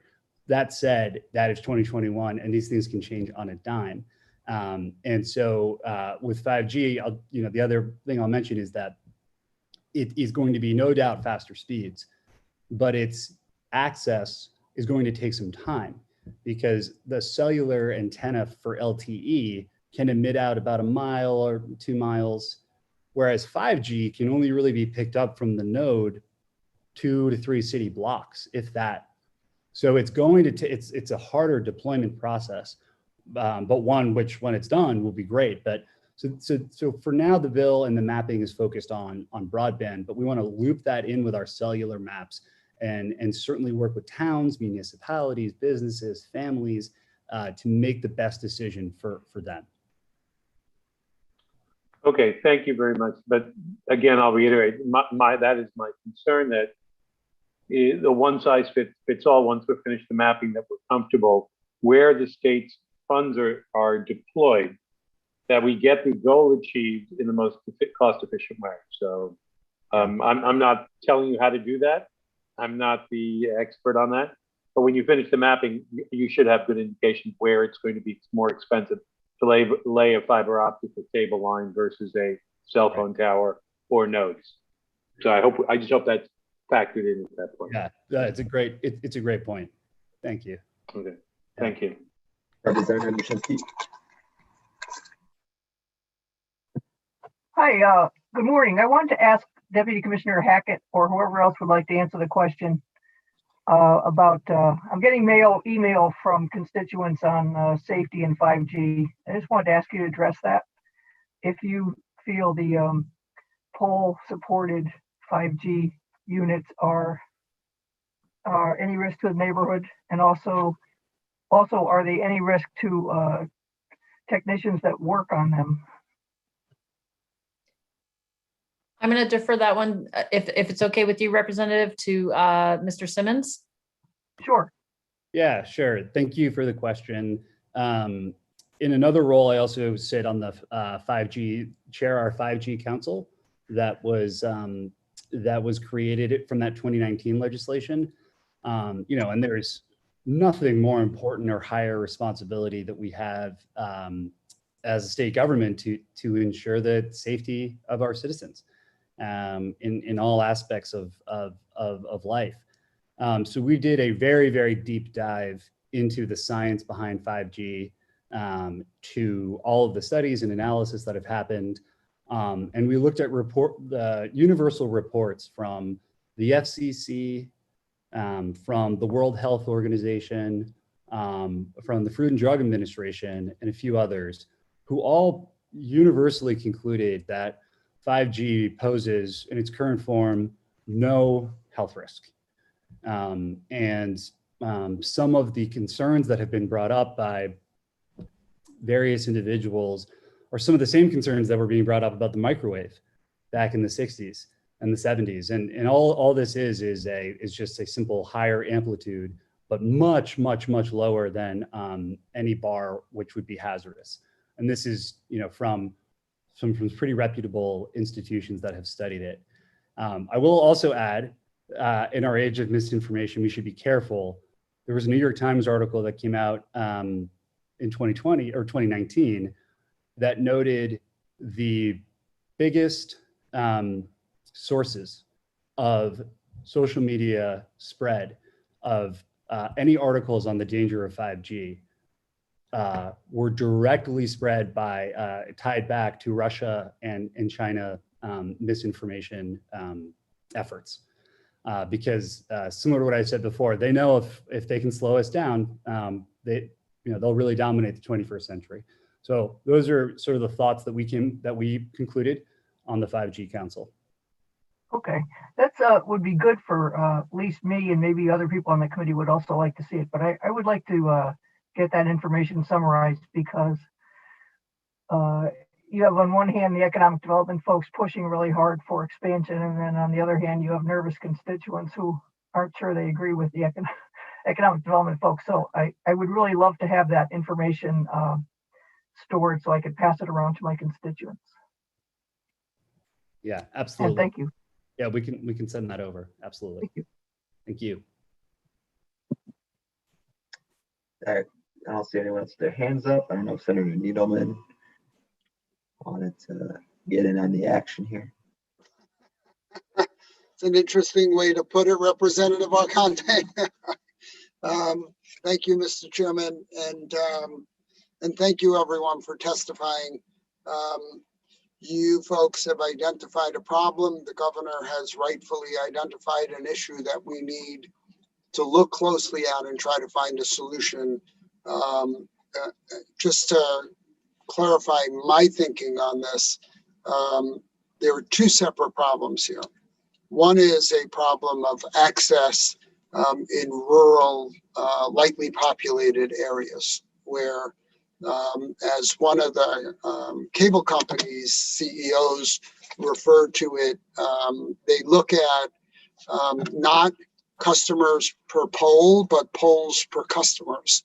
And that has led to significant economic barriers to bring broadband or any improved access to those much more rural areas. That is a significant problem. I think Representative Horn has been a champion of trying to figure out a way in her towns where many of her constituents do not have any access to internet, either wirelessly or wired, that is of an adequate speed to serve the needs of their community today. It's a big concern. It's probably not a lot of people in terms of numbers, but somebody earlier spoke to, even if you accept the broadband company's 98% coverage number, which is certainly suspect, 2% of our residents is 60,000 people that do not have access to adequate broadband in the state. And although I was reluctant early on with regards to the municipal gain, because I was fearful that people could take advantage of municipalities that are desperate to do something for their residents, I'm now fully in favor of creating as much competition in this industry as we can. You know, there are many providers in some areas and one provider or no providers in other areas, and that is a serious problem. The other, and as a result of that, I support what former Senator Bai did with creating an opportunity with the municipal gain for municipalities to try to band their resources together, come together to try to figure out a way to provide service to their residents at an affordable price. Affordable price being the key word here. In those areas, the cost to bring service will be substantial because of the polls per the number of polls per resident, but I think that somehow in the future we need to figure out a way to make that work. The other side of the equation is in poor, you know, urban centers where many customers are underserved for economic reasons or because their properties are not wired correctly. I did speak to one of the mayors of one of our major cities, and one of the big impediments there is bringing fiber in. If it's above ground and it's on a wire, it's a lot less expensive than underground where you're bringing it and have to break up sidewalks and stuff. A lot of these original cable connections did not have conduit, so it's not like pulling another wire through the conduit. And we already face major inequities, certainly highlighted by the pandemic, but not caused only by the pandemic within our cities, where today access, especially from a work and education point of view, boxes people in. So I applaud the governor's attempt to solve this, or to at least bring some clarity to it. And I think that we have to do something. Concerns, as I expressed to Nick earlier, were the devil's in the details always, and we are asking Pura to have oversight over this whole business. And I guess my first question would go to Nick or whoever is speaking on behalf of the administration. We're putting a bill together to ask Pura to do something. This committee interfaces directly with Pura all the time, and we know how much pressure they're under with all their dockets, trying to represent the ratepayers of the state of Connecticut with regard to electric and water. And we know that they don't feel that they have adequate staff to do their job efficiently and well, and in the best interest of the ratepayers. They work very hard and they're trying. Have they been consulted about this? First of all, that's, I guess, my first question. So whoever wants to answer, feel free to jump in. Don't knock each other over trying to answer that question. Thank you, Chair Needleman. Much appreciated for the question. I wanted to first give Deputy Commissioner Hackett, who will be representing the state in Pura, and I know has been in touch. First crack at that, and then I'm happy to fill in afterwards. So if you're looking for an answer to the part about Pura's resources, I think the governor's office agreed with that and allotted, I think it's 10 positions to Pura for compliance with these new recognizing these are new obligations for them. So I will defer to Pura to talk more about that when Chair Gillette is up. But I think that, the nexus between energy and broadband is strong, as I testified earlier. And I think that, Pura is definitely well situated to handle the responsibilities that are anticipated in this bill. And we're sure we'll, do an amazing job carrying those out. So. Thank you, Deputy Commissioner, and thank you, Nick. So that leads into my second question, which is again the conversation that we had earlier, Nick. I'm 100% behind doing something. I don't want to be a naysayer here. I absolutely support this. I think that moving forward, equitable access to broadband is life-saving. It's now including medical treatment, and that is the way of the future. We absolutely need to do something, but we have an industry that we are effectively preempted from regulating by federal rules, and now we want to create some kind of a regulatory framework over them, and although we can mandate private businesses to do whatever we want, we do that all the time. We know that there's going to be a cost implication, and my fear has been from day one that we're going to take a private industry and create all kinds of mandates eventually that we don't have any bearing in terms of what they charge for it, right? Pura doesn't regulate what the cable companies charge, nor can they. So just a concern. I don't want to, poo-poo this. We need to do something. I'm certainly on board with the mapping side of it. It is a problem that needs a solution, and I'm 100% committed to helping try to find a solution to this problem. It's more than the last mile, but it is in part the last mile. It's the last 100 feet in some cases. But we have to be very judicious about how we handle this because these are unregulated entities as far as I'm concerned. So I still feel that if there's a way to get competition into this business, it would help. But the barrier for entry, even with access to the polls that's more equitable, will still be a problem. I think that the cost of doing this is going to be amortized over the number of customers that you have. And because of that, in the rural areas, the cost, the amortization of the cost is going to be quite significant per user. Last comment. Does anybody know what Starlink is? Any of the administration folks know?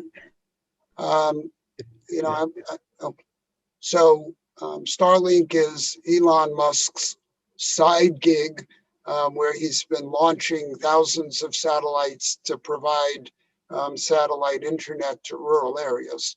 How much research, Nick, have you done on that? Yeah, no, we've been tracking Starlink carefully, and I think it goes to your point, Chair Needleman, on competition, and some of the points mentioned earlier, where the state really wants to be agnostic on technology and in company and industry in this case, and so step right up, Starlink.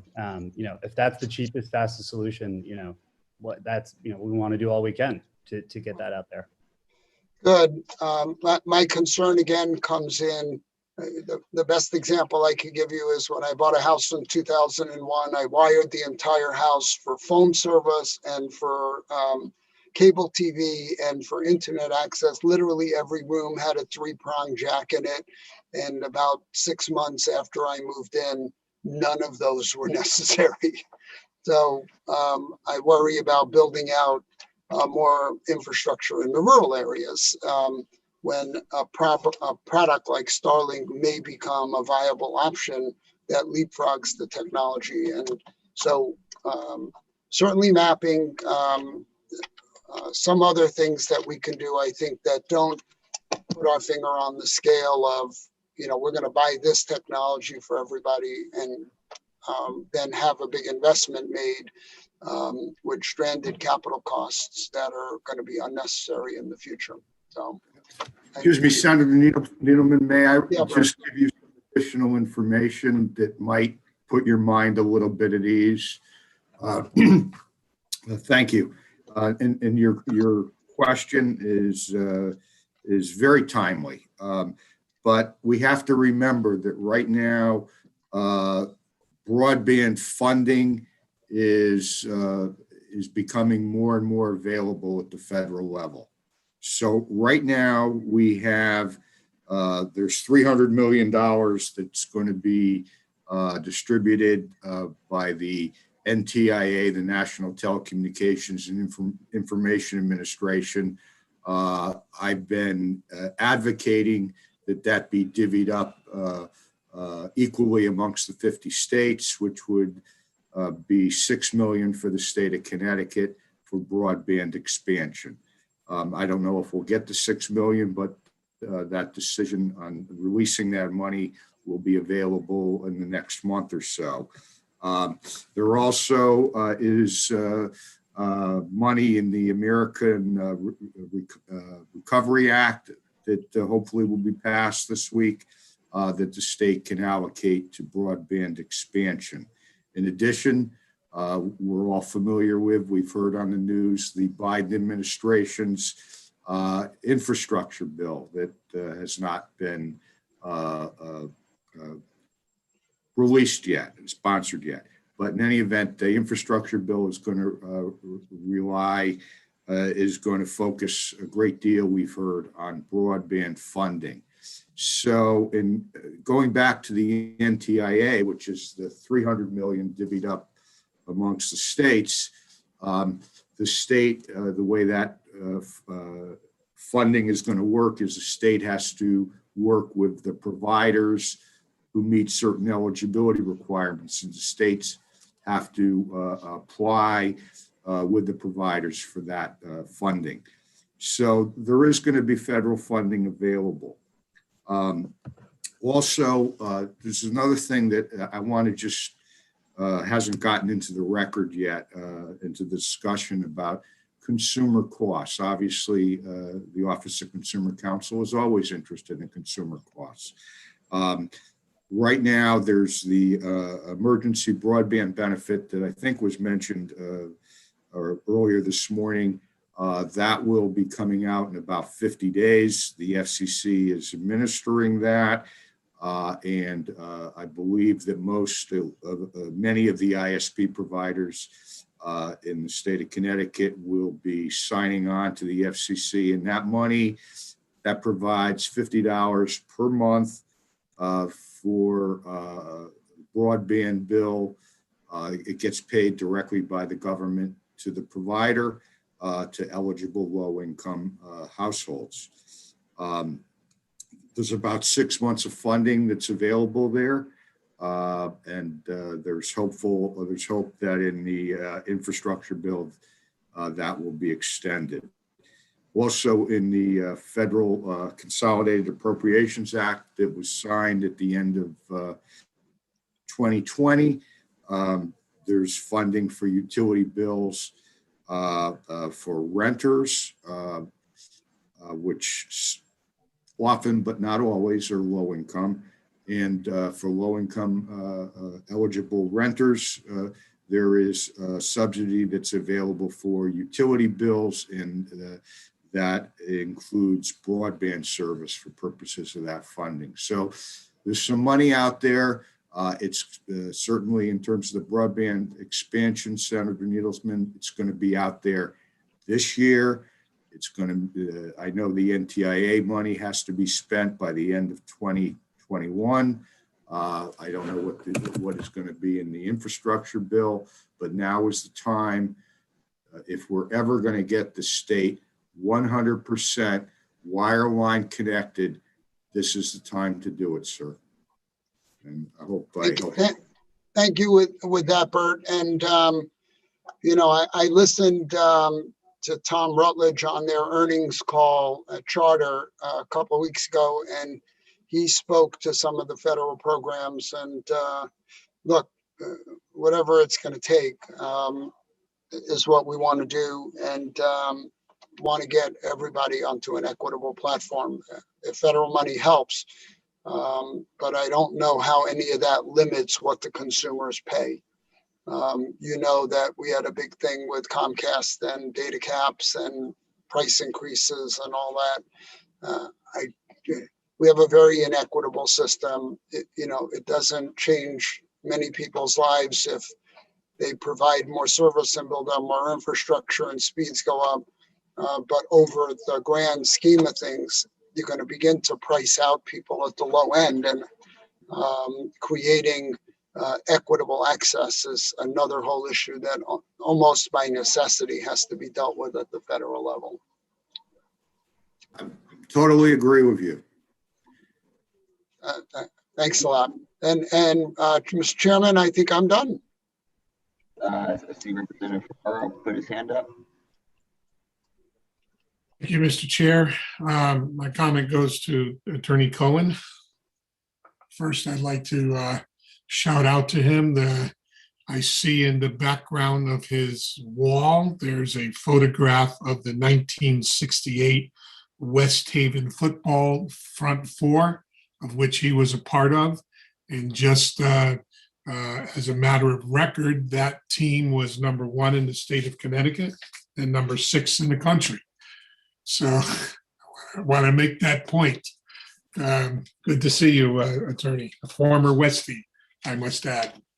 Thank you. And I just wanted to comment on many of the members on that I have been speaking with and their concerns with regards to the competition model and picking and choosing losers and winners and cost to the consumer. And quite frankly, there is a lot of concern with regards to the bill and how it's going to, in the end of the day, with emerging technologies, 5G, how it's actually, you know, going to benefit, and why is it at this time? I've noticed a lot of commentary as this is the right time.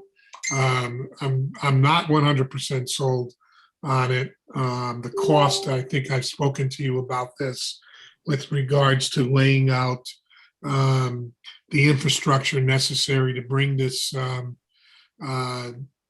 technology to those people who don't have it. And then laying on top of it the cost of fiber optic lines, which we know are even more expensive, and eventually is going to have to go back to the consumer and the cost of recovery cost. So if you can just speak to that a little bit, I'd appreciate it. Sure. Again, with respect to the cable industry, Representative Ferraro, I can't tell you whether they would expand with fiber or coaxial cable. Based on what I've read for aerial mile of fiber, it's about roughly $15,000 per aerial mile. Again, coaxial cable probably is significantly less, but I don't have the numbers for that. In Northwest Connecticut, in the pocket where Representative Horn has many of her constituents. Based on the last time the state actually looked at that for purposes of ordering cable operator build out, there was about 110 miles of unbuilt territory. This was probably in the mid 2000s.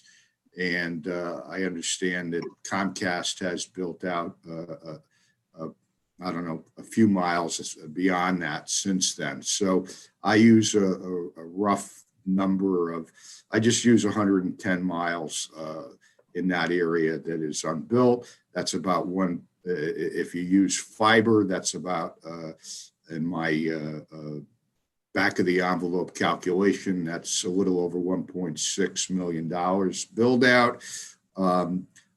In the respectfully in the broadband expansion world, that's pretty low. That does not, of course, include electronics or whatever, and does not include connections to the home. With respect to one of the concerns that you and I spoke about, just to get it on the record, for people who live on private roads or they live far away off of the public road, their house is way set back. Those are non-standard installations and they are responsible for the connection costs.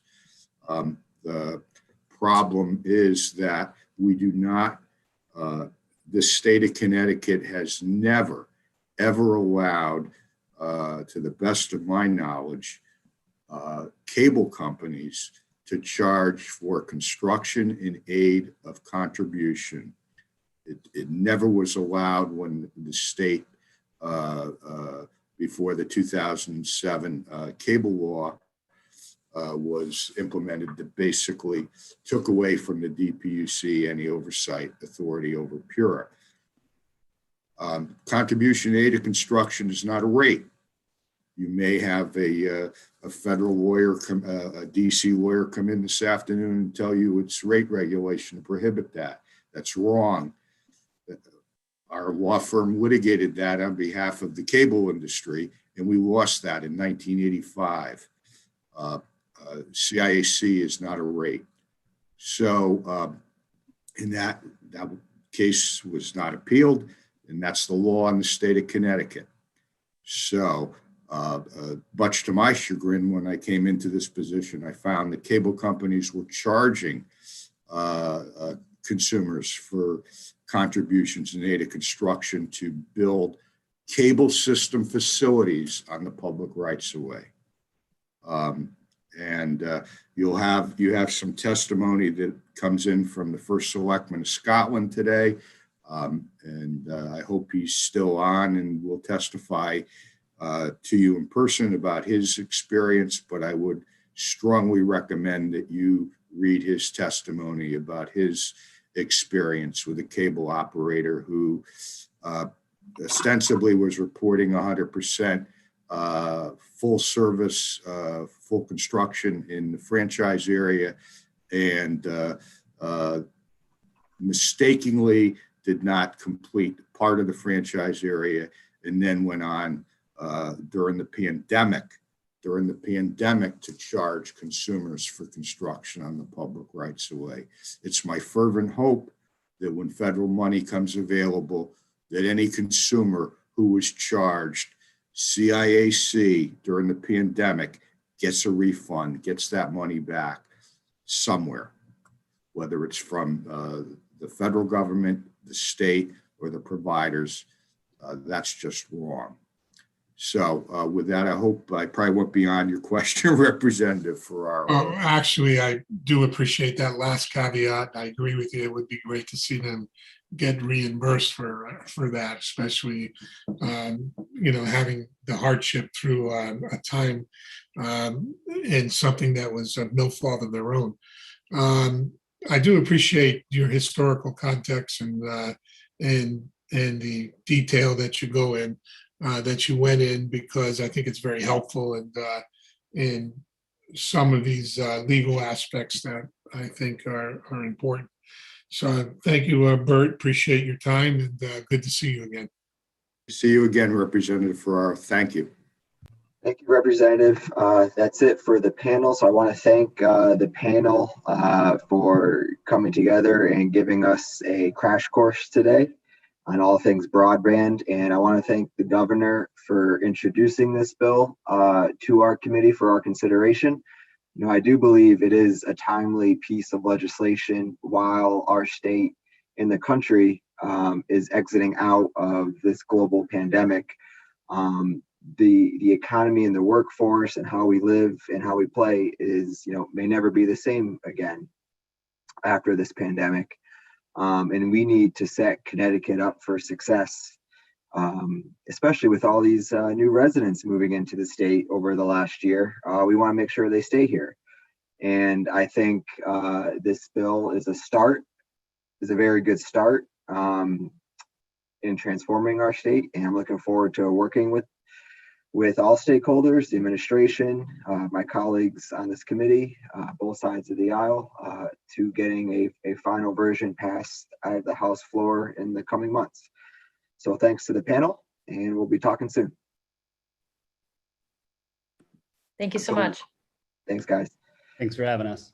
Up next, we're going to go to Pura, and then after Chair Gillette, we will, Mr. Clerk, you can start going back and forth from members of the public and the public officials list. Thank you, Representative Arconti. My name is Marissa Gillette. I'm the chair of PURA, and I want to thank the co-chairs, the ranking members, and the vice chairs, as well as all the committee members for your attention and for allowing me to address you this afternoon. PURA has provided 2 sets of written informational comments for your consideration. We provided written informational comments on SB number 4, as well as HB number 6442 that we were just discussing with the panel. I also want to briefly advise that PURA is supportive of the concepts in HB number 6571, which is the CPACE bill, specifically as PURA scales up its focus on resilience measures and other matters. We feel it's very important that the state has all of the levers available to it to contribute to the resilience of our infrastructure in the state. And the last bill that I would offer verbal testimony on is we see that you have raised SB number 991, which PURA is supportive of the concept of. In fact, coming out of the hearings last year, we ordered this, we directed our staff to stand up a working group that involves all stakeholders to tackle this very issue. Specifically, we have docketed as docket number 140719, reopener number 6, and we have tasked our staff with providing a proposed decision for our consideration no later than September 30th of this year. So I'd be happy to address that further, also to talk to the committee about how you can provide comments on that matter. In the meantime, since September is still over 6 months away, I would draw your attention to some resources that we have placed on our own website that are narrated PowerPoint presentations that seek to walk customers of Eversource and UI through their existing bill setup. And again, recognizing that there's a lot of confusion and frustration that continues to mount, specifically over the issue of supply versus delivery charges on the bill. So happy to address that any further. And really, I'm just here to make myself available to answer any questions that you may have. The informational testimony that we provided on SB number 4, which is the net neutrality bill, we've tried to provide some context about PURA's existing cybersecurity efforts, which I'm happy to get into. And then our informational written testimony on the broadband bill tries to walk through how PURA views our role in implementing that bill if you so choose to enact it. So with that, I want to thank the committee again for having me, and happy to answer any questions that you may have.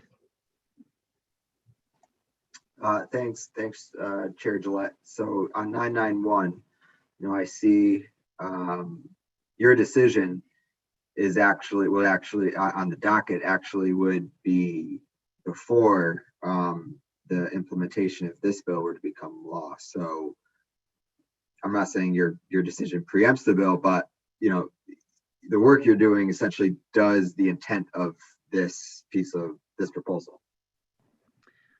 That is certainly my read, is that the proposed legislation is mirrored by the direction that we've provided to our staff in that docket. I'm happy to go into any further detail, and it's not too late to expand the scope of our docket if the committee feels, after comparing the legislation in our docket directive side by side, that PURA has missed anything in the scoping. Thanks. Just wanted to get that on the record. Representative Cheeseman. Thank you, Chair Arconti. Good to see you again, Chair Gillette. I'm just looking at your testimony on 6442, particular the CVFA holder affidavits and certifications, and you point out that you're required, currently no CVFA holder has facilities servicing the entire state. You require such certified companies to submit an affidavit to that effect. So basically we said you've got to cover the whole state, but they don't. So how would you suggest PURA addresses this? Would this be by a change in the language? I apologize for the wording of this section. What I think we are trying to convey there is status quo versus what we think the legislation directs us to do. Right. So the status quo is that, to our knowledge, no CVFA holder currently serves the entire state, and under this legislation, it would direct them to file an affidavit.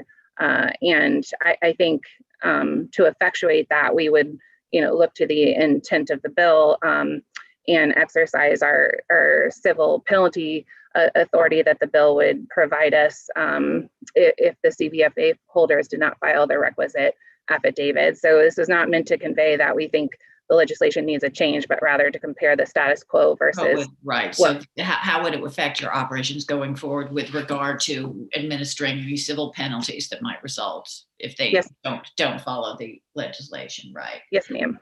And then looking at the achievement of statewide goals, and you talk about, and I believe other members have discussed this, how providers who were, required to complete this build out would recoup their costs, and that there's currently no mechanism for you to have to engage in this conversation as to how they would then recoup those costs. And you do mention the federal funding that's going to be available, to which Attorney Cohen referred. And speaking personally, I would love to see a stipulation on the part of the legislature that those federal funds be used to, subsidize, if not offset, the cost of this, so it's not passed on to the ratepayers. And you mentioned the increased workload, both in terms of developing the staff with the necessary expertise to oversee and administer this, as well as the time required to do that. Do you have any estimate of both the time lag in terms of when this is supposed to start, in terms of recruiting and training staff, and the ideally the additional number of staff you would need to administer this increase in your responsibilities? Yes, Representative Cheeseman, I thank you for those questions. So what we were trying to convey through our testimony is that PURA certainly has expertise in understanding public service companies and seeking to hold them accountable. And we would try to leverage that expertise to realize the legislation's intent as we understand it. Unfortunately, it's been a couple decades since PURA has directly and substantively regulated the telecom or cable industry following the deregulation of those. So we do not have any in-house staff that have substantive expertise with respect to broadband or cable matters currently. So I would have to recruit for that. We did provide an estimate to the governor's office on the number and different types of staff that we think would be necessary on a section by section basis. To be frank, I think what came out in the governor's budget is a little bit on the lean side for what Pura projected it would need, but we're prepared to see how the proposal evolves and would appreciate having an open line of communication about that, because the last thing that I want to do is, Pura is a creature of statute, and I want to be able to faithfully execute the intent of the legislation. So I'd appreciate an open line of communication on that. I think that's definitely advisable, and particularly as we have so many conversations with you and seem to be increasing your responsibilities, and given how lean and mean you are, if we're going to start throwing extra stuff at you, we want to make sure that you have the resources, and obviously that is a question of finding the appropriate level of funding so you can carry out the task we as a legislature have demanded of you. All right, thank you so much for your answers. Thank you, Mr. Chair. Thank you. Ms. Steinberg. Thank you, Mr. Chair, and thank you for being here. I made the big mistake of stepping out for a minute, so I didn't hear all of your testimony, but there was a question I asked earlier of Deputy Commissioner Gillette with regard to reliability and resilience issues in the internet and broadband sphere. And I remain concerned that we may be addressing overall coverage, but not the critical issues that enable everybody to really participate. I was wondering if, I know your dockets cover everything that could possibly happen to Connecticut, but is there something you would like to add with regard to resilience in that context? I really appreciate that question. You have not missed an answer on that. And you're correct, the 8th track of 8 out of 11 of our equitable modern grid proceeding is focused on resilience, although it is a theme throughout. And what I would add is, as we wrap up our investigation into the electric company's preparation and response to the tropical storm last fall, we will be taking the lessons learned from that and putting them with renewed vigor into the 8th track of the equitable modern grid. And some of the things that I received, and know based on my experience in Maryland recovering from the 2011 derecho, is that there is certainly a role, in my opinion, for strategic undergrounding, and especially on circuits that are repeatedly hit or serve a critical facility. And I think that's something that you're going to see us explore, with renewed interest in this docket. And how I would marry that to the legislation that's pending before you is, I think, the emphasis in Section 20 on the one touch make ready, but there's also some directives in there for PURA to look at what I would consider, I don't know what the technical phrase for it, it's not on the tip of my tongue, but when you open up the road once to, underground, doing it all at the same time with everything in the area. So I think there's some, definite benefits that would come from, having this done and looked at all under one umbrella and at once. And I would definitely seek to maximize those efficiencies if you asked us to move forward with this bill. Thank you for that. As a quick follow-up, after the storm, we heard some buzz about the need to assure that cell towers had some sort of backup systems, and it offends my environmental sensitivity to think of a bunch of generators out there all across the state. But have we contemplated at all a way in which to assure that we can rebound from a storm, including cell towers? That's a great question. I think your committee is, as you know, even had a bill a couple of public hearings ago about that, mandating backup for cell towers. So PURA provided feedback on that bill just to advise the committee, if you move forward with that legislation, that we may want to clean up and make sure that the small antennas that are increasingly on every other utility pole are exempted from that requirement, because we're concerned for safety reasons about overloading of those poles. But for the large cell towers, which is, I think, the root of your question, we are in our 3rd track of grid mod looking increasingly at developing storage programs. And I follow your point, sir, about mandating diesel generators across the state would not do anything for our NOx underperformance, but perhaps making cell tower providers eligible to participate in the storage programs that we are standing up in our docket would go a long way towards increasing both resilience and recovery from these increasing events. Thank you for that. I really do like that idea. Thank you very much, Mr. Chair. Thanks, Representative. Seeing no more questions from committee members, thank you, Chair Gillette. Thank you. Okay, so as I said, we're going to start alternating back and forth between members of the public and the public officials list. So first up, we're going to have Daniel Lyons, followed by the Connecticut Green Bank people. Great. Well, thank you for allowing me to testify today. My name is Daniel Lyons. I'm a professor at Boston College Law School, where I teach and write in the fields of telecommunications, internet law, and federalism. I'm also a visiting fellow at the American Enterprise Institute, although I'm testifying today on behalf only of myself. I want to make 2 points briefly about the first 2 sections of Senate Bill 4. First, Connecticut may not have authority to enact net neutrality, as the bill may be preempted, at least for the moment. Second, even if Connecticut could enact this bill, there are good reasons why it should not enact either net neutrality nor ISP-specific data privacy rules. So on preemption, the FCC's Restoring Internet Freedom Order repealed federal regulations similar to those that the bill would impose on broadband providers.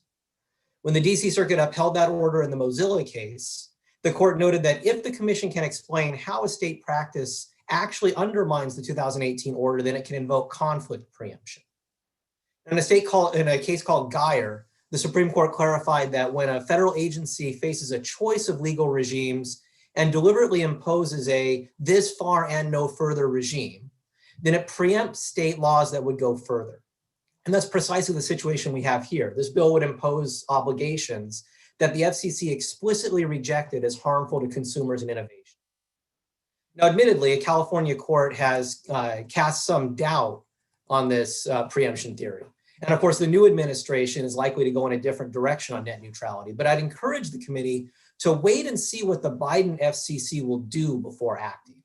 At best, this bill could be superfluous. At worst, it might conflict with the commission's future plans.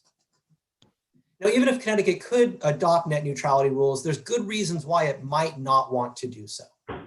The primary concern with net neutrality is paid prioritization, the favoring of some traffic over others. But there are good and bad reasons why you might prioritize traffic. So for example, in the event of congestion, right, you might want to prioritize a telemedicine application over a cat video or a web page, especially if the web browser consumer won't even notice that he's been deprioritized. Net neutrality rules deny us that flexibility for smart traffic management, fear of abuse. It's throwing the baby out with the bathwater. And before you do that, I think it's important to understand clearly the downside of prohibiting companies from engaging in so-called good prioritization. Then finally, I think it's a mistake to create a new, more stringent privacy regime that applies to ISPs, but not other internet-based companies. This portion of the bill is based on a defunct FCC proposal, but the FCC didn't choose a 2-tier system and decide to give a soft touch to Amazon and Google. As 30 seconds. It simply lacked jurisdiction over the other internet-based companies. This bill creates an unlevel playing field in the market for digital advertising dollars, one that's tilted toward Google and Facebook, which already collect 2 out of every $3 spent on online advertising. Handicapping ISPs in order to benefit incumbents is, I think, bad for competition and ultimately bad for consumers.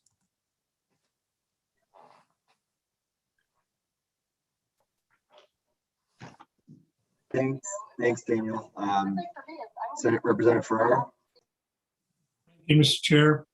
And I want to thank the gentleman for his testimony. This is not the first time that he's appeared in front of us, and he always brings an in-depth understanding of this issue. With regards to the preemption, comment made. I guess this administration is contemplating some type of federal policy that, as you said, would make this particular legislation mute. And quite frankly, I'm a little bit internet neutrality or net neutrality. I'm suffering from net neutrality fatigue as I've seen this bill one too many times, in my opinion. But could you just elaborate a little bit more on that new legislation and how it would impact the federal legislation, how it would impact this one? And also, you mentioned briefly in your testimony regarding the benefit to Facebook and I guess you said Twitter, I don't remember. Could you also elaborate a little bit more on that? Sure, happy to do so. And by the way, I share your concern with burnout. I thought this was a great issue until I made tenure, but once I made tenure, I get kind of tired of continuing playing around with it. So on the preemption point, I think you're right that the Biden FCC is contemplating moving in the direction of adopting new net neutrality rules. If they wind up looking a lot like what's in the current bill, then the bill is effectively superfluous, right? No blocking, no throttling, no paid prioritization. You're not doing any additional work.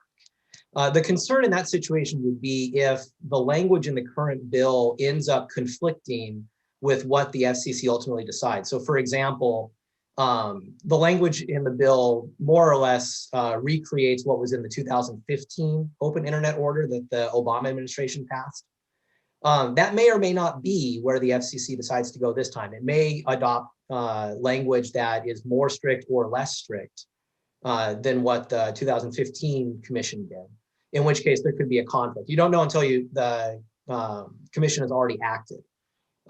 Even if they use the same language, there's concern when the same term is interpreted differently by two different tribunals. So for example, one of the pieces of Section 1 talks about a broadband provider not unreasonably interfering with or disadvantaging the ability of an edge provider to reach a consumer. Those words, unreasonable and disadvantage, are not self-defining, right? So even if the federal regulation says the same thing, a federal court could interpret that language more broadly or more narrowly than a state court would interpret the language in SB 4. A particular action the state court might consider unreasonable, the federal court may not, in which case you still have a preemption problem. Ultimately, I think the question of preemption is going to depend on what the FCC puts into their as yet unwritten regulation about preempting state authority. Every net neutrality order we've seen, either pro net neutrality or anti net neutrality, going all the way back to 2010, has had language preempting state action that is inconsistent with the order. Just as one bit of aside, there is a slight concern with regard to the wireless piece in particular. As I think was mentioned on the earlier panel, the existing Communications Act preempts state ability to regulate rates for wireless service. So if wireless includes wireless broadband, which the Act provides that it does, that raises a question about whether when Connecticut bans paid prioritization, right, charging a rate for priority delivery, is that a rate that's preempted by the Communications Act? That's not something any court has spoken on yet, but I think it's an argument that's also out there. I believe you'd also asked briefly about data privacy. The point I would make on that is that it's a mistake, I think, to think about privacy in a vacuum, right? What is privacy? Privacy is consumer information. Consumer information is the lifeblood of the internet ecosystem, right? The reason why so many goods and services on the internet are free are because companies monetize data rather than charging consumers directly for the services they provide. What this bill does is it imposes an opt-in rule on internet service providers, meaning they can't collect data on consumers unless the consumers say yes, officially say yes. It doesn't adopt the same rule with regard to internet companies, right? Google, Amazon, Facebook. So what that means is the pool of data available for Google and Facebook to monetize is much larger than the pool of data that you make available for ISPs to monetize. That puts ISPs at a disadvantage when they're competing against Google and Facebook for digital advertising dollars. They don't have the data to provide targeted advertising the way that Google and Facebook do. And the reason that's a problem is because Google and Facebook, between the two of them, already are the 600-pound gorillas of the digital advertising industry. They collect 2 out of every $3 spent on digital advertising. ISPs are new to this game. They want to break in and disrupt that duopoly, but this bill makes it harder for them to do so, and so it actually entrenches existing incumbents. Well, Dan, I thank you for your answers. As I said earlier, I really have net neutrality fatigue on this, and I hope that however we decide this session on this particular bill, that it's the last I hear of it, because I've always felt that this is a solution looking for a problem here, and most of what this bill wants to accomplish is already being done, and I just see very little need for this legislation, and I do know that some of our leadership is pushing for it, but I'm really tired of it. So thank you for your testimony, and I appreciate it. Thanks. My pleasure. Thank you, Mr. Chair. Thanks, Representative. Seeing no other hands raised, thank you for your testimony, Daniel. Oh, Representative Aurora just put his hand up. Thank you, Chair Conti, and I'll try to keep this short. Thank you, Mr. Lawrence, Professor Lawrence, for testifying today, and for being an expert in the room, because it gets to be a complicated topic. I myself am an electrical engineer, but it's still very, very difficult to really sometimes figure out what's going on. So the question here is that it's the paid prioritizations, which is one of the, if you have to say the 3 big elements of this bill, paid prioritizations, which will be disallowed. So for example, a firm cannot go and say, I'll pay more, please give me, when especially obviously this is only applicable under congestion. If there is more capacity than the actual data flowing, it doesn't matter. Everybody gets to whatever freely. Is that what's really the key thing? And secondly, can you do paid prioritization just for Connecticut? And then, what about if a company is streaming from the data center is somewhere else? So is it not something? This is a big together network. How does a provider conform to this law if New York doesn't have that law and they want to sell that product in New York? And does it make it a total mess? It's a good question, and I can offer a partial answer, although I agree with you that the nuances of network engineering are a bit difficult to ascertain. I think you're right that paid prioritization is the most important piece here. That's where the rubber hits the road in this debate.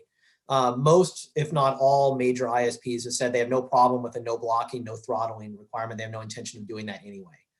The real issue is whether to allow paid prioritization subject to some kind of antitrust type review to make sure that ISPs aren't abusing the practice.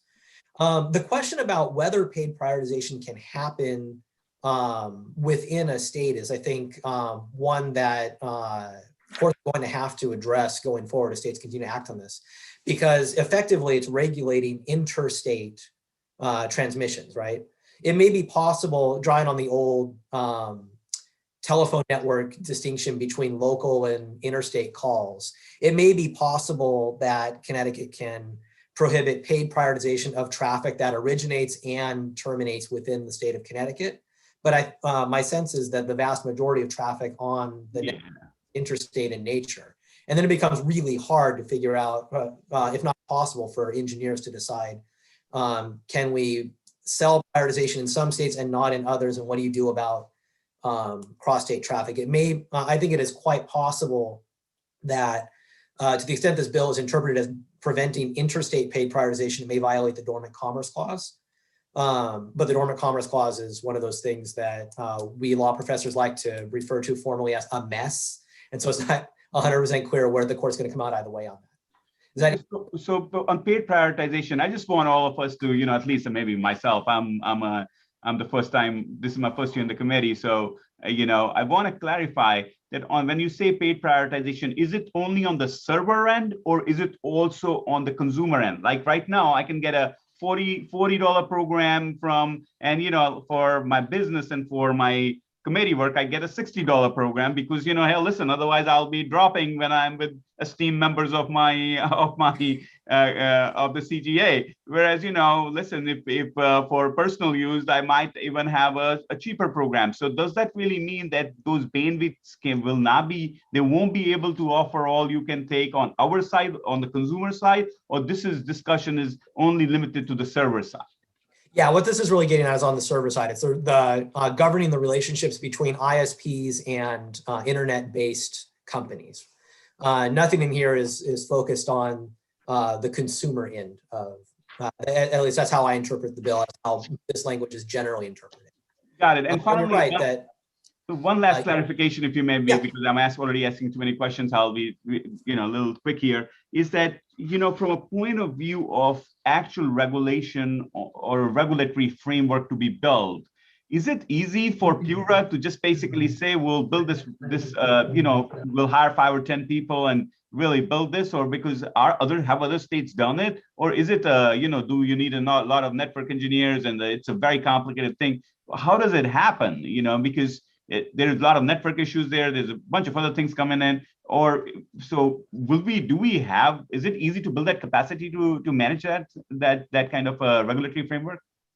So it's interesting because what you're really talking about is managing the delivery of traffic over just the last mile network, right? That if you think about the old phone company terms, right, it would have been like the wire from the local switchboard to your house. What it's not looking at is the rest of the internet, right? The traffic over the network of networks that make up the internet. That's one of the, I think, additional complicating factors of this is that the network is a network of networks, and all you're really talking about is regulating that last bit of the architecture. It doesn't affect what happens within the interstices of the network between origination and destination point. Can network providers provide this? Yeah, in fact, they're doing it right now, right? Paid prioritization is not something that most ISPs offer for the reason you cited earlier, that capacity is not really an issue right now. But we talk about paid prioritization as sort of fast lanes and slow lanes, but that's a bit of a metaphor. What it really means is, what do you do in the event of network congestion? How do you decide which packets go through first and which packets have to get dropped and therefore resent, which delays the overall message? And different applications have different susceptibility to congestion. And that's why some internet providers, right, video conferencing, for example, may want to pay to make sure that their traffic gets through, so you don't get that skip thing that happens, right?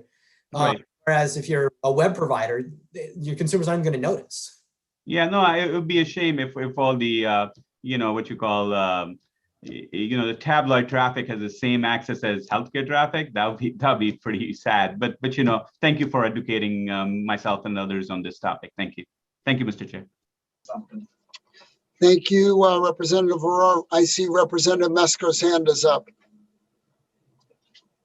Sorry about that.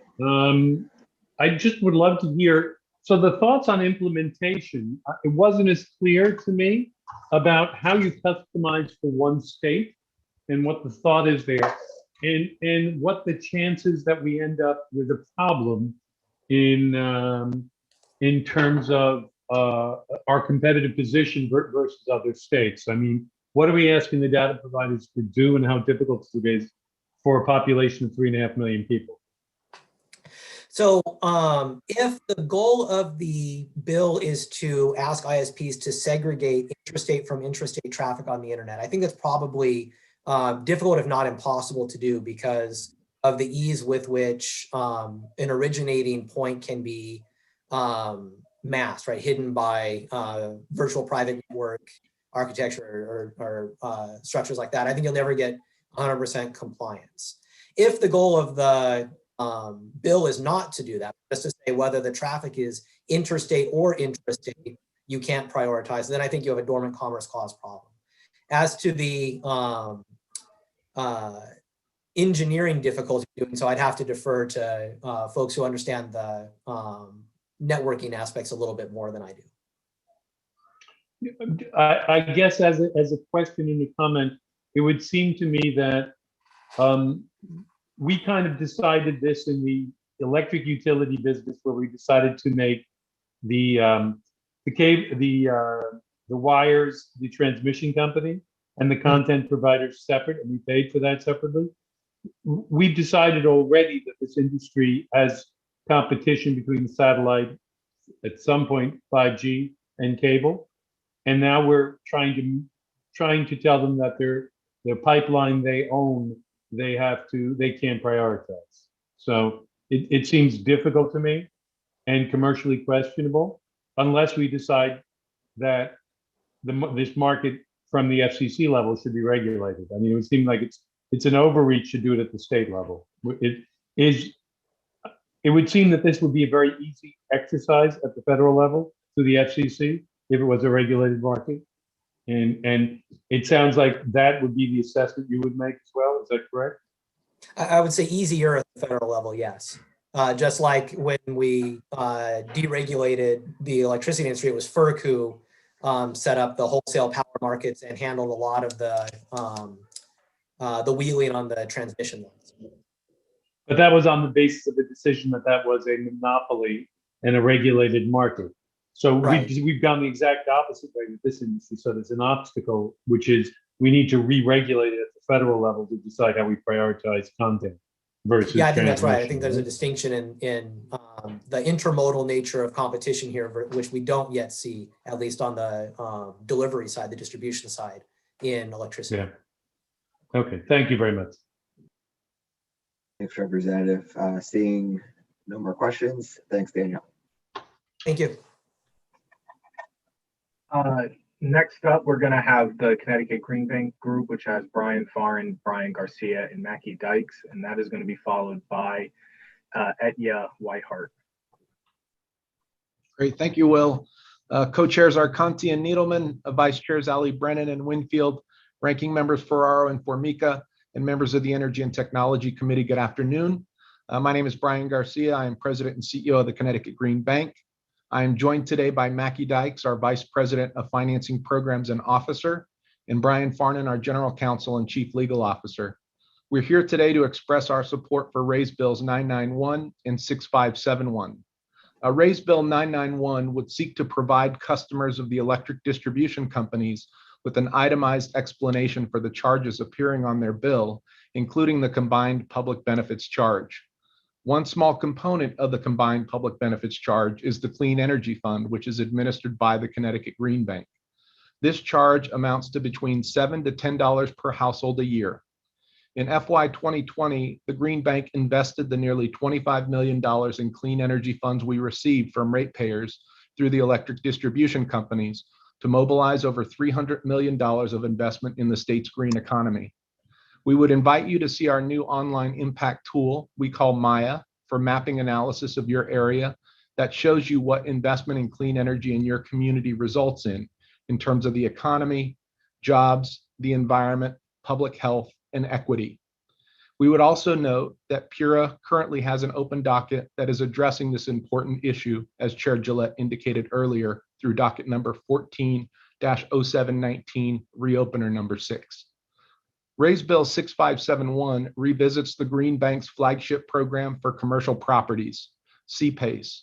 Since 2013, 135 of Connecticut's cities and towns have enabled the Green Bank and private investors to invest $180 million in over 330 projects for commercial, industrial, and nonprofit end-use customers, saving them an estimated $300 million over the life of the projects through CPACE. The primary change in this bill is to add new financeable categories to complement existing state climate strategies. These include zero-emission vehicle refueling infrastructure for electric vehicle charging and resiliency measures to harden properties against a changing climate. For reasons of practicality that we can further explain if desired, Both of these areas are exempted from the program's existing savings to investment ratio. 6571 also clarifies the standards on which the savings to investment ratio is calculated, including associated savings apart from energy costs. It also makes several changes we would consider technical or conforming. We support Raise Bill 6571. The Green Bank can't express it enough. By attracting more and more private investment into the infrastructure of our growing green economy, we will create jobs in our communities, help our growing businesses thrive, and improve the lives of our families. By communicating to ratepayers the impact their investment has on their economies of our local communities and the environment, they will better understand and continue to support the combined public benefits charge and other clean energy policies of Connecticut. We'd be happy to take any questions that you might have. Thank you. Thanks, Brian. Representative Steinberg. Thank you, Mr. Chair. Good to see you, Brian. A quick question. You may mention that you're supporting the desire for us to have a clearer, more transparent bill. You've also mentioned that there is a PURA docket, and I've not had a chance to read any testimony you might have sent in response to that docket, but do you feel that this bill goes far enough? Have we yet achieved our goals of transparency and clarity on behalf of the consumers, or is there more we could do? I think the bill provides a framework that would allow or that could allow PURA, the Office of Consumer Counsel and DEEP, working with the utilities to establish additional information to ratepayers through their bills. One of the things that we all noticed this fall as we were hearing the hearings with regards to rate increases in the Tropical Storm Isaias hearings was we all got a close-up glimpse of the different charges on our bill: transmission, distribution, generation, as well as the non-bypassable FMCC charges, which is where a lot of the public policies that have been passed in support of clean energy and a number of other initiatives have been individually articulated. And that's really happened through the PURA docket and what Chair Gillette was talking about earlier. This has been some of the most transparent elements I've seen, but all of this is held within a PURA docket with a number of documents, within that website. And as Chair Gillette alluded to, they're trying to bring more education to consumers to make it easier to understand what's in there. So I would say that the bill as is currently written is broad. It's a framework that can give guidance, but I really see the detail coming out in the proceedings that Chair Gillette is running on the specific bill items. Yeah, I guess the other thing I would add on that is it's interesting when you see each individual public policy laid out in the non-bypassable FMCC charge, you get to see the cost to ratepayers. What's important, though, is that we also not only talk about the costs of those policies, but the benefits that are inuring from the result of investing those ratepayer resources. So, as I alluded to earlier, the Maya website, if you go to it, you will actually get to see jobs, public health, environmental benefits, tax revenue generation, all the things that come from deploying these policies and putting them into action. So alongside those cost elements of the bill, we should also be thinking about informing and educating the ratepayers about the benefits that are inuring within our green economy as well. Thank you for that. And I did take the time while you were talking to go over to your website and check out the Maya program, which looks really fun. You can slice and dice the benefits in a lot of different ways, but I really do appreciate your point about focusing on the benefits. I'm fairly certain that when many of these dockets are closed, the state will be looking at making significant investments in the grid, which will probably increase rates in some cases, but it makes it even more critical to connect those investments with the actual tangible benefits consumers can realize. And I think your Maya program is a good first step in acquainting citizens with the benefits they may not even aware that they're accruing. Thank you, Mr. Chair. Thank you, Representative. Anybody else have questions for Brian? Seeing none. Thanks, Brian. Thank you. Okay, next up we have Etnia Whiteheart, followed by Senator Wong. Hello, everyone. My name is Edita Weigert. I am a Connecticut resident and IT professional with 20 years experience, 20 plus actually, getting into the 25 zone. And I am a mom of 2 children under the age of 7. And I currently oppose Bill HB 6442 as it is written right now. I am not seeing any language in this bill addressing safety to us as humans, our children, our environment, animals, insects, pollinators specifically. And I don't hear any discussion of safety in the testimonies that have been given so far and the questions that have been followed up. And I believe this is a mistake. Just a little background about myself. I have a Master's of Science degree in Internet Technology. My career is mainly focused in technology training. I also had quite a long stint in regulatory compliance training, where I had the privilege of working with leaders in a variety of industries, including telecom, including information security. And finally, a large portion of my time was actually dedicated to data analytics in the higher education realm. I'm sharing these details so you understand that I'm coming from a technological background, a tech background, and I am certainly aware of the benefits of being connected to the vast stores of information that were once locked from us. However, there are risks to some of these technologies that we are discussing. And my testimony will really more focus on the dangers associated with Wi-Fi radio frequency radiation, especially as it pertains to children, which is something I obviously think about quite a bit, having 2 small kids myself.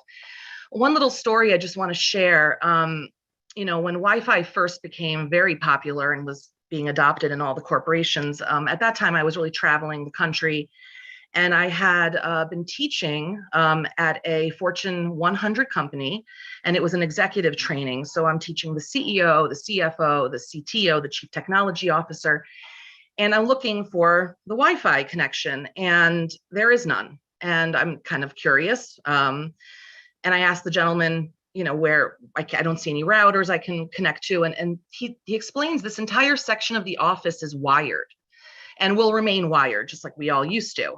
And I asked why, because of course everything is convenience. And that's kind of how I was thinking at that time. And lo and behold, he mentions the word safety. And, you know, it was a very quick conversation, but I kind of filed it in the Rolodex of my mind. Now, fast forward a decade plus, and I'm having my first child, and I'm working. I'm surrounded by Wi-Fi technology. I'm surrounded by my smartphone, my colleagues' smartphones. 30 seconds. And I begin to think about what are the effects of these technologies on me, on my unborn child. I have a paper here that I'm very interested in sharing called "On the Clear Evidence of the Risks to Children from Smartphone and Wi-Fi Radio Frequency Radiation." It talks about the adoption of these things in our homes, schools, and our society, and that the safety standards were based on proven thermal and heating effects for adults and not children. And scientists in the life sciences have long been aware of the equally harmful non-thermal effects. However, physicists, engineers operating on the theory that non-ionizing RFR could not directly damage human DNA. I'm sorry, that's time. That's been refuted, is the point. But basically, thank you for listening. My main point is I'm not an expert, but there's just so much wonderful research out there. And it really, I think, it behooves us to look at how we can do this, but with safety. That's really my main concern. Thanks. If you'd like to share the paper with the committee, can feel free to email it to our clerk, Will, and Will will disperse it to committee members. I sure will. Will has been wonderful, by the way. He's been really wonderful to deal with. Great. Always appreciate hearing that. Thanks, Will. I don't see any questions. So thank you so much for your time. Oh, well, hold on. Representative Mashinsky just threw her hand up. Hello. Hi. I did ask the question before you arrived. I'm so sorry. Of Nick Simmons, and he is sending over all the health information he has from FCC, World Health Organization, and other sources. So we are getting all the information. Okay. May I just add one more item? I shared a really amazing document from the Physicians for Safe Tech. in my written testimony, and it's really an amazing document, and it cites 152 highly reputable peer reviewed papers. And I'd love for you guys to really kind of dig into that a little bit also, because you will see that the WHO and the FCC, unfortunately, aren't always up on, I can't speak to what their motivations are, but I just noticed there might be a disconnect sometimes from our regulatory compliance bodies and science at large. Okay, well, we will get the science. The question has been asked. We will get the information. I just wanted you to know that we will be getting the information. Thank you. You know what? I have small kids like constantly distracting me. So unfortunately, I missed a couple moments. I apologize. Okay, thank you. Thank you. All right. Seeing no further questions, thank you for your testimony. Thank you. Up next was supposed to be Senator Huang, but I do not see him. So we're going to move on to Donald Stein, followed by Susan Hill. Okay, well, yeah, well, whenever the senator does, I think the senator will try to join at some point today. We can get him in the loop whenever he's able to make it. No problem.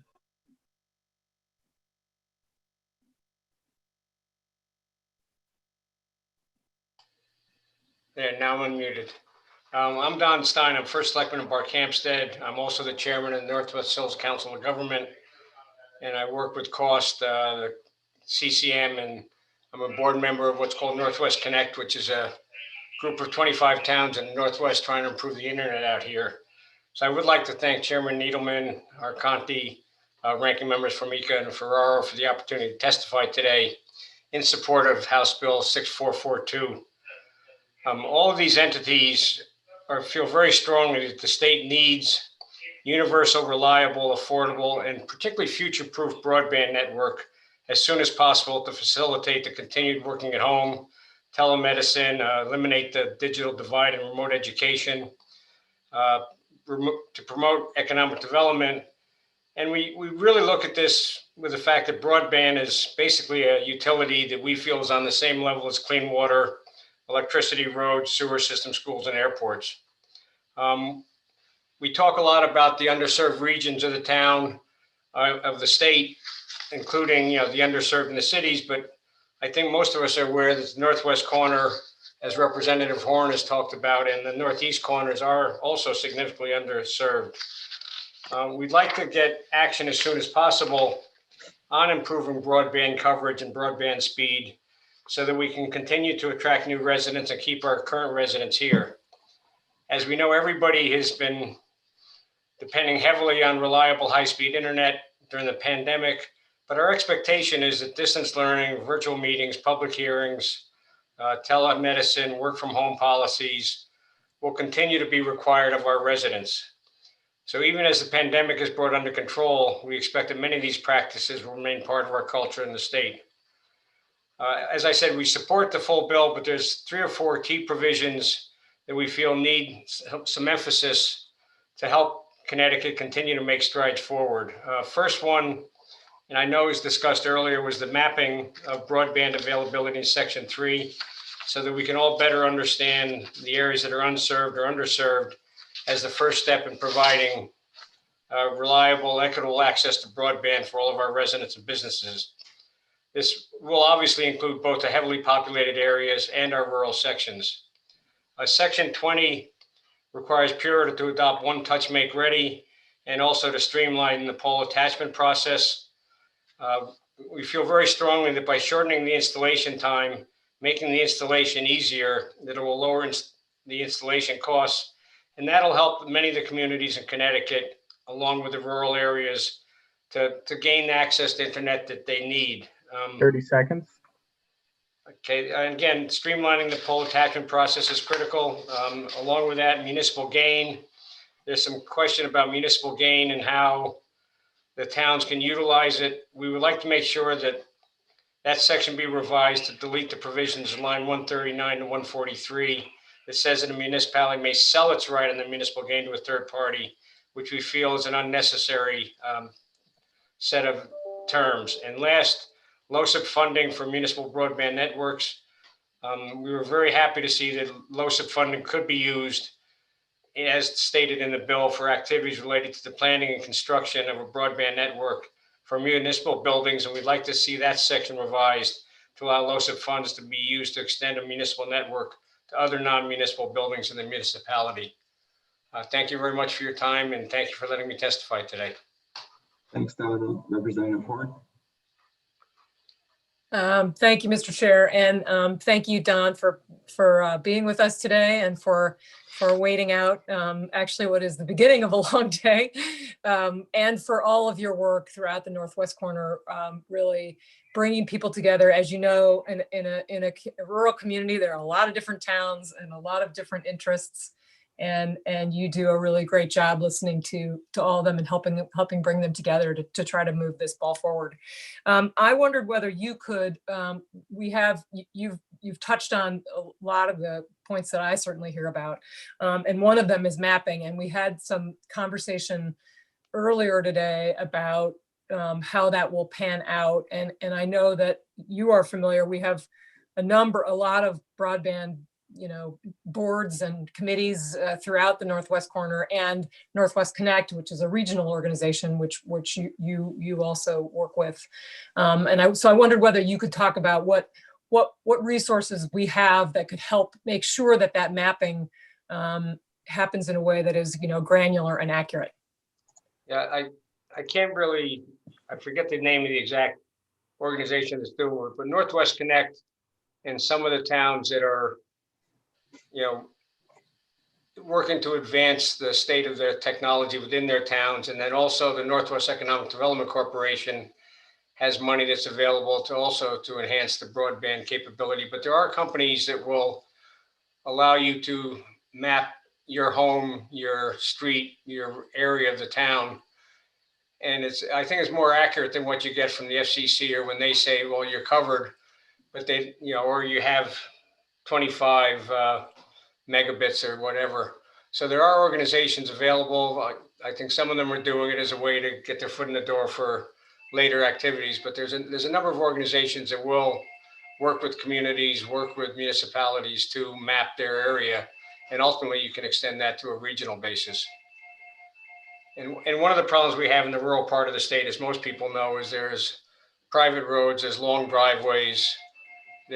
When the housing density is sparse, the big cable companies, the big providers tend to ignore those areas if they can. Thank you. I look forward to you being part of that conversation, working with us. So thanks again, Don. Thank you, Maria. Thanks, Don. I don't see any further questions, so thanks for your testimony. Next up is supposed to be Susan Hill, but it doesn't look like she's here. So it's going to be Eileen Campany, and followed by Gary Greenberg. Yeah, there is my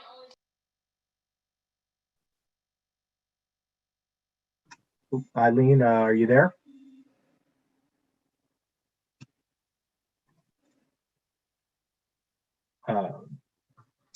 I see her. I don't know if she's see the little window box. I don't know if she's realized she's up. Okay. Eileen? Why don't we move on to Gary Greenberg, and then if Eileen pops on, we'll just circle back to her. Yes, unfortunately, doesn't look like Mr. Greenberg is on either. So the actual next person up is going to be Bob Knight.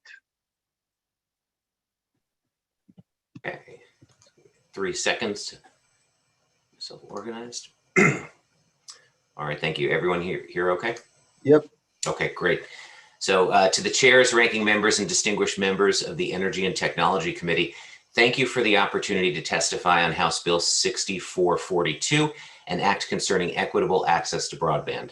My name is Bob Knight. I'm both a broadband industry professional and appearing today as a Commissioner of Economic and Community Development for Town of Richfield. I serve as the co-chair of the Public Officials Group for the Fiber Broadband Association in Washington, representing about 100 member cities, towns, and counties across 25 states. Needless to say, I can offer you a unique perspective on this important bill, and more importantly, any context that you need during the Q&A portion. I'm here today to voice support for House Bill 6442. This is a good bill. It's actually one of the best, well thought out broadband bills that I've seen from any state.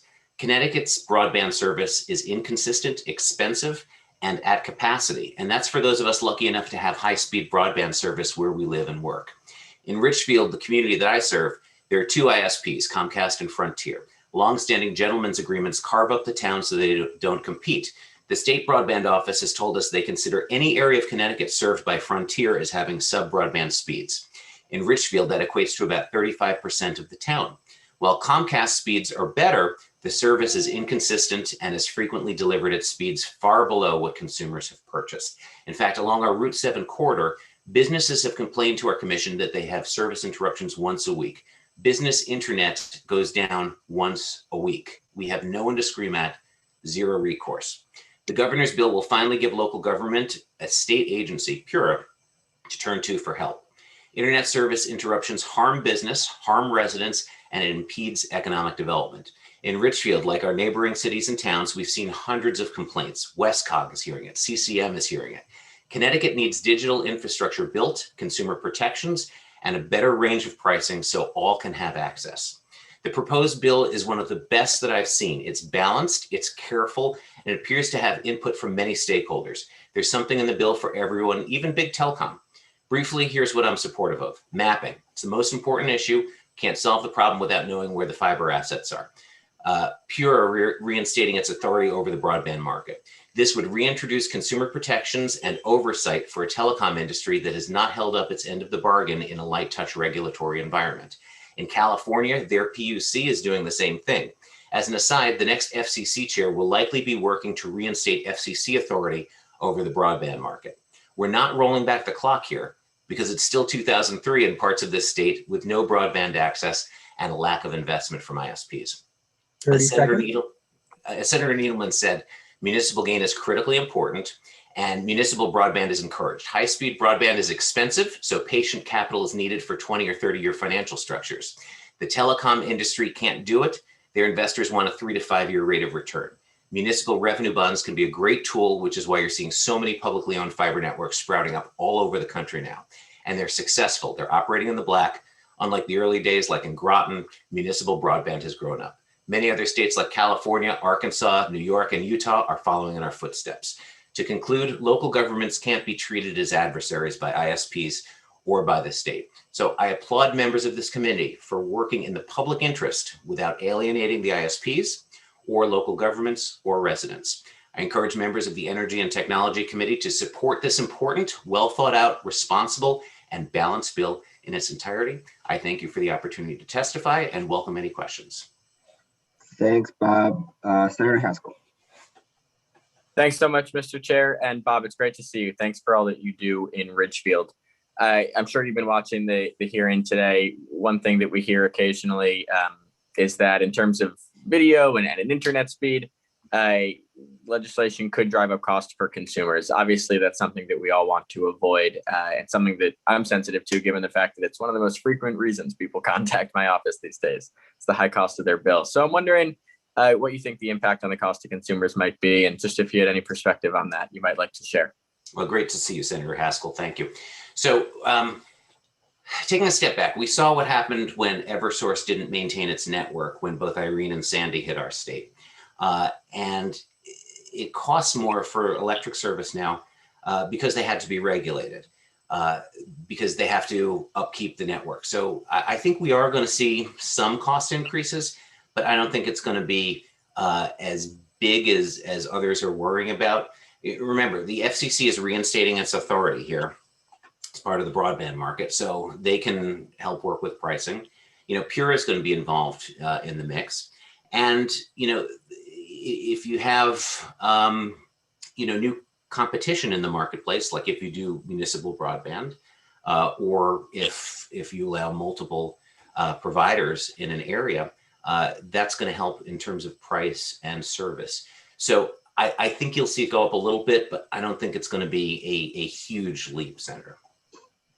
Well, that's reassuring. Thank you so much, Bob, for that perspective. You know, you and I have spoken in the past about the sort of historical moment that we're in and how it relates to rural electrification that happened a century ago. Do you want to say a few words about that? Yeah, no, thank you. So it's interesting, right? We're having the same conversation now. Just replace the word broadband with electricity and electric wires. And, you know, how do we electrify this country? And you know, you could almost take today's conversation and sort of scale it back and say, okay, so we're gonna light up our houses with lights. Well, that's very expensive to do. So, you know, I can see just fine with just some candles, and that's sufficient today. Difference, we don't have a well-funded candle lobby out there, you know, lobbying for that now. But you know, all kidding aside, you know, fiber is going to be the infrastructure that drives us forward. We've heard a lot of talk about what's the least expensive, you know, technology to deploy. Ultimately, we need fiber, you know, in the ground or on the poles. It's going to power 5G. It's going to power satellite broadband because the signal has to get from space, you know, down to Earth. We don't know what the emerging technologies are going to be, you know, a few years from now. Nick Simmons was 100% correct. But we know that it's going to be powered by fiber. Like we don't know in our kitchens, you know, what brand of refrigerator is going to be out there, but we know it's going to be powered by electricity, right?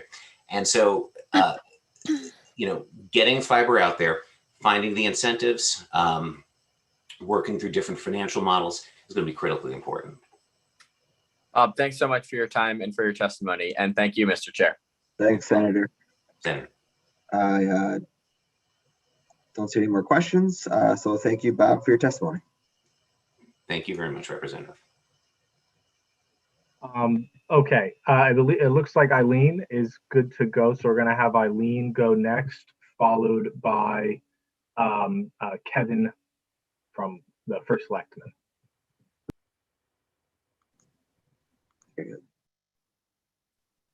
You're up, Eileen.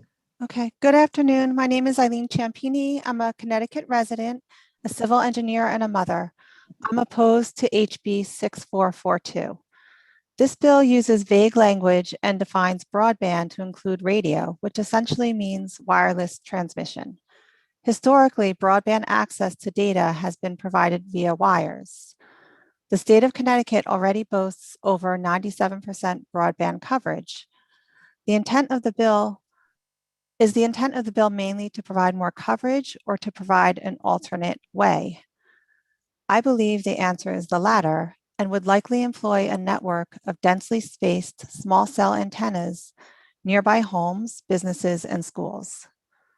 This will essentially force upon us high levels of pulse modulated microwave radiation 24 hours a day, 7 days a week, 365 days a year, without an option to opt out or to turn it off.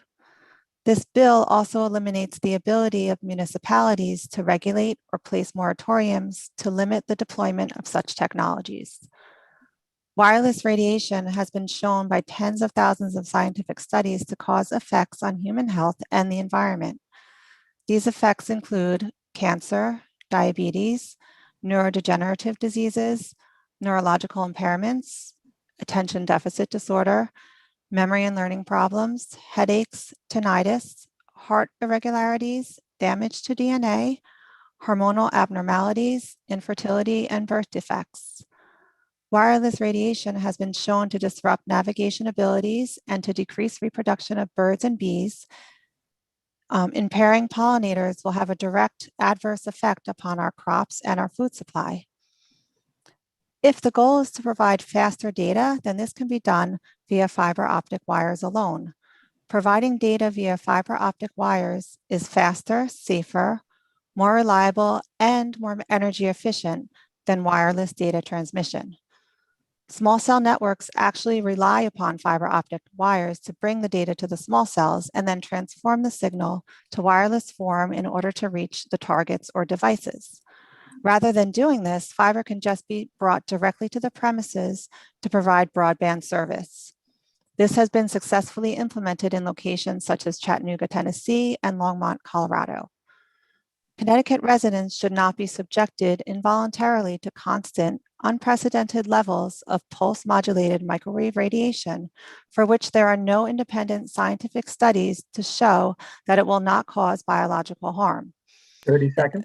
The FCC safety limits for wireless radiation have not been updated since the 1990s. And in fact, there's an ongoing lawsuit filed by the Children's Health Defense and Environmental Health Trust challenging the FCC to review and update their outdated guidelines to include other devices and infrastructure besides cell phones, and to consider cumulative effects from chronic exposure to numerous devices.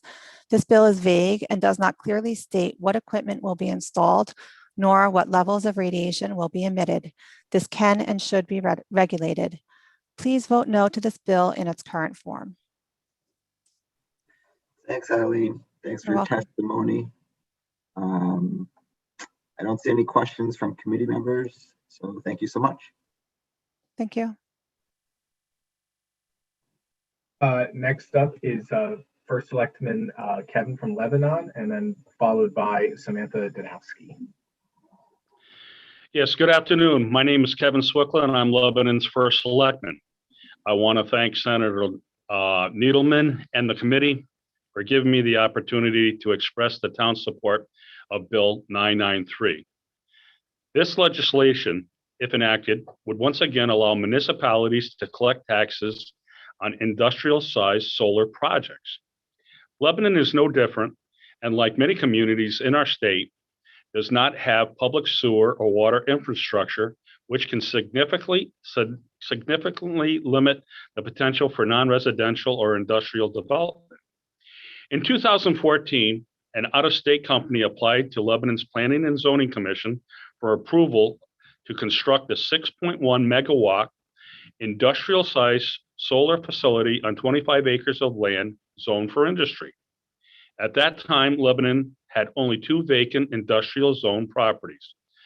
The commission reviewed the application for an $8 million, 6.1 megawatt industrial-sized solar facility and unanimously approved it, with the understanding that the town would be able to collect property taxes. This was based on the long-held principle that municipalities can collect taxes on industrial projects, as well as the Connecticut general statutes regarding solar facilities. The town understood that the statute was designed to exempt taxes for developers of small solar projects producing up to 3 megawatts and encourage alternative energy. However, because the town approved a 6.1 megawatt facility on a single parcel of land, it believed it was eligible to receive local taxes estimated at over $100,000. Similar to the way all communities in our state rely on taxes they receive from Eversource and other utilities. Shortly after the town approved the 6.1 megawatt facility, the developer informed the town assessor that based on their read of statutes, Connecticut General State Chapters 2013, 12-81, 57D, that they would not owe the town property taxes on the 25 acre of solar panels, as they had created multiple virtual net metering service agreements with other communities to bring them below 3 megawatt threshold for local taxation. After consulting with the town attorney, we were informed of the apparent loophole in the statute, which left us without immediate recourse. The town does not believe the loophole was envisioned by the committee or the General Assembly when it authorized the tax exemption for the small solar providers. While the town appreciates and supports the need for alternative energy sources, as evidenced by its approval of this project, it is dependent on local residential and industrial tax revenues in order to operate and meet the needs of the community. We strongly encourage your support of Bill 993, and thank you. Thanks, Kevin. Thanks for your testimony. I know you've been following this legislation over the past couple sessions. I know it's been the will of the committee to try to clean that up. I don't see any hand raised. Waiting for one potentially. All right, seeing none. Thanks for your testimony, Kevin. Thank you, folks. Have a great day. Next up, we have Samantha Danowski, followed by Francis Pallaro. Thank you, Representative Arcani, Senator Needleman, and members of the committee for the opportunity to testify today. My name is Sam Danowski, and I'm the State Director of Sierra Club. I'm here to support House Bill 6572 as a much-needed strategy to meet the decarbonization requirements of Connecticut's Global Warming Solution Act, our state's foundational climate policy. Residential and commercial buildings account for 26% of all greenhouse gas emissions. That doesn't include the electricity use in buildings, which when added in vastly increases the percent of emissions that come from buildings. Allowing municipalities to voluntarily adopt a stretch code is a very important step to encourage more energy efficiency buildings here in Connecticut. As far as the stretch code itself, we respectfully suggest that Connecticut aim for a net zero stretch code to achieve the steep greenhouse gas emission reductions that the Global Warming Solution Act requires, and to extend it to buildings smaller than 40,000 square feet. In addition to lower greenhouse gas emissions, net zero buildings also have significant co-benefits. Health, they make significantly less air pollution because they are powered by renewable energy. And in terms of indoor air, there have been a number of important studies in the last year about indoor air pollution from gas-fired furnaces, water heaters, and stoves, and the impact of that pollution on rates of respiratory illness, cardiovascular disease, and premature death. Net zero buildings are also more climate resilient, and they're more cost effective. With little or no additional first cost, net zero buildings are less expensive to operate and cheaper to live and work in than standard buildings. In sum, Sierra Club urges your support to launch a voluntary stretch code option for Connecticut, and we respectfully suggest that Connecticut aim for a net zero stretch code to meet our state's decarbonization goals. Thank you for consideration of our testimony. Thank you, Samantha. Glad to see you got in earlier on the list today, not towards the end like last week. Me too. Seeing no questions, thanks for your testimony. Thank you. Take care. Next up, we have Francis Pallaro, followed by Donna Hamsey. Good afternoon, Mr. Chairman, members of the committee. I'm Francis Pallaro. I'm the Executive Director of Renew Northeast. I'm here to testify in support of Raise Bill 993 on the taxation of solar projects. My membership doesn't typically weigh in on taxation or anything having to do with small solar projects, but we do support this. We believe that one of the contributions that solar can make in Connecticut is to provide valuable tax revenue streams to communities, particularly rural communities that may not have a lot of other commercial opportunities to grow their tax base. And one thing that we do support for this bill would be to provide some sort of standardization on taxation for some of the small solar projects, and perhaps those that are not just limited to virtual net metering projects, but also any type of smaller utility scale solar project. And you might see that across the region, states like Rhode Island and Vermont, they actually set a uniform tax rate based on the capacity of the solar plant.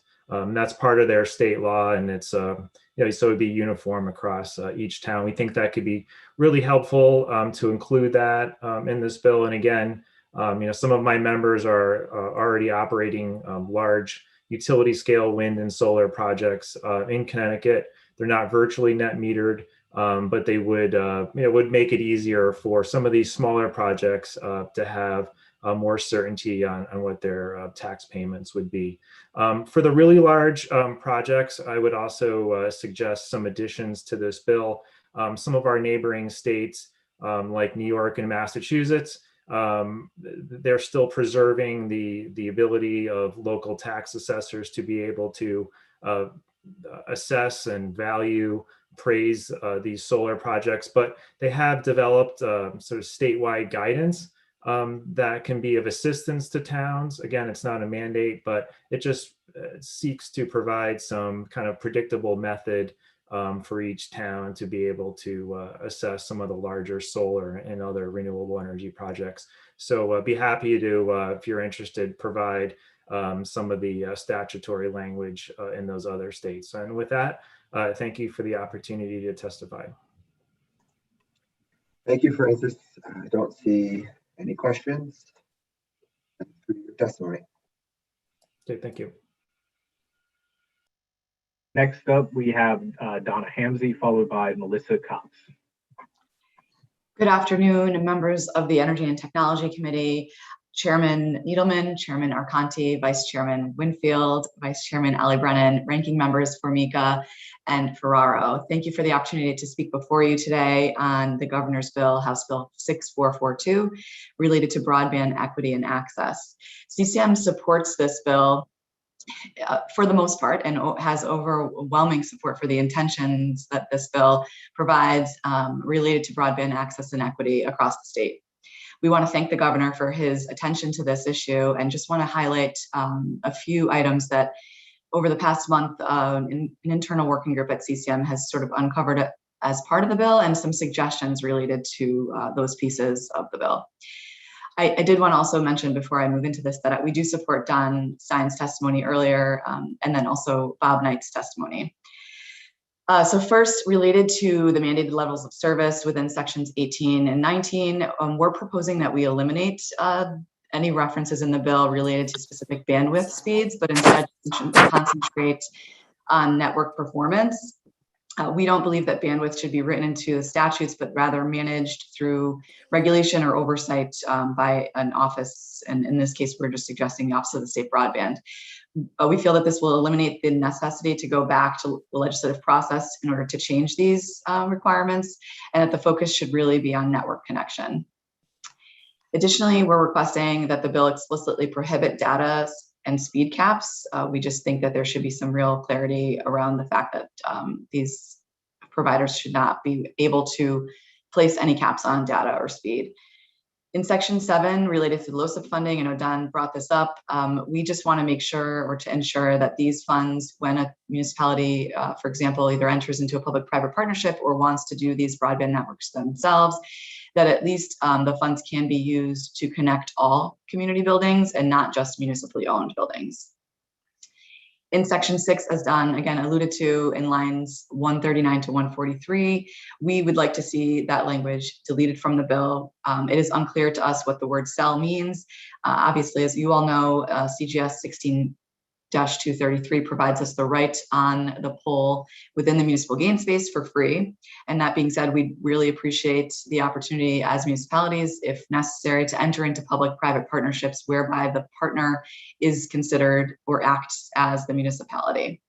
And finally, related to just generally the goals of the bill, we really think that per your work in 2015 related to the enactment of Public Act 15-5, which created and empowered the Office of the State Broadband within the Office of the Consumer Counsel, that we should use this opportunity to embolden them and to support them in their continued work to provide broadband across our state. And through this centralized process, we believe that it would be this process to bring universal access will be more efficient and realistic, and that running through one particular agency will make not only the funding more efficient, but also just the oversight and potential deployment of this broadband network. And finally, we just want to highlight briefly that we do overwhelmingly support the universal coverage mandate, the goals for mapping, which of course we need to understand, as Bob Knight alluded to, we need to understand where we are and where we're going and where we will be when we get there. And then also the one-touch make-ready portions of the bill to make what we see now as a problem related to pole attachments and replacements, to allow one particular vendor, whomever that will be, to be able to move all attachments aside from electric attachments on the pole within the communications game. Other than that, I don't have any further questions or, comments. So I'm happy to take questions from the committee. Representative Hackett. Thank you, Mr. Chair, and Donna, thank you for your testimony. One question I had brought up earlier too, and I've got unfortunately multiple Zooms going at the same time here. So, but it was the idea of what percentage is lacking in terms of the broadband, who people can access broadband. And if that they would work with a group like yours, CCM, to identify, rather than creating some, long, if they were going to try to do the mapping program, right, that we talk about with who's not getting broadband or who's got limited access, whatever it may be, how can we work together and use the resources that we have? And I bring up Representative Horn's district way out in a corner. She's got obviously some issues just because of where she's located. But that fact that if we can just work together and say, okay, where are we lacking, and let it not be, and then work with, the providers, whatever it may be. So have you had that dialogue with the administration as to how you can play a partner in that? So we consistently have dialogue with the administration. It's specifically related to not only this bill, but of course the many before you all this legislative session, but specifically related to broadband. We are in communication with the Office of the State Broadband, and are always offering our membership and our services within our membership association to provide whatever resources we can. So we stand ready to provide any assistance to help to offset any potential costs or new costs that this deployment might present. And that's exactly what I was targeting at. I know we had and I hate to compare things, but we had a $1.5 million engineering bill in the state of Connecticut at one time that said we want to have an engineering firm at $1.5 million go and look at the reflectivity of the signs, on the highway. So I'm going, just ask the drivers on the state of Connecticut, rather than spend $1.5 million, which signs can you see and not see? Let's use this. Let's come use some common sense is what my thought is. So, when I look at this, in this case here, is why don't we find out by asking the people individually out there, are you getting, do you have access, first and foremost, not if you are accessing it, but do you have access to a proper broadband? But that is kind of my correlation to the two. And it just scratched my head on that last one on the signs. But so I'm glad you're involved, and I appreciate all that you guys do and the information you provide to us as legislators. So thank you, Mr. Chair. Thank you, Representative. Representative Foster.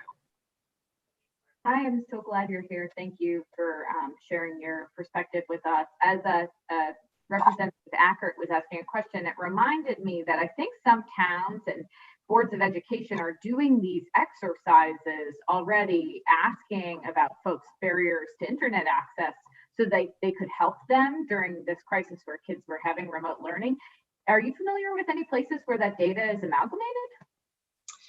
I am not, but that's actually a really good point for me to go back and try to find those things. We work with the boards of education.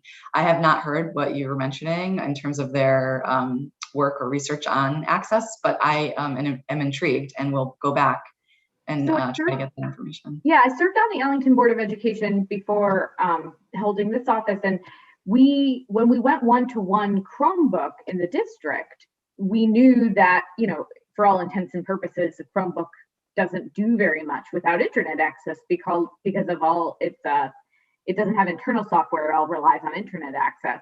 And so I think that there are districts that have done that. Now that wouldn't help.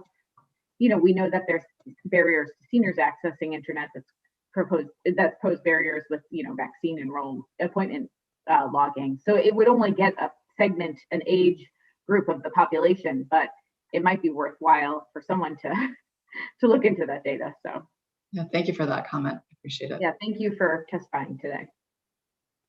That's all. Thanks, Representative. I don't see any more questions for you, Donna, so thanks. Thanks, everyone.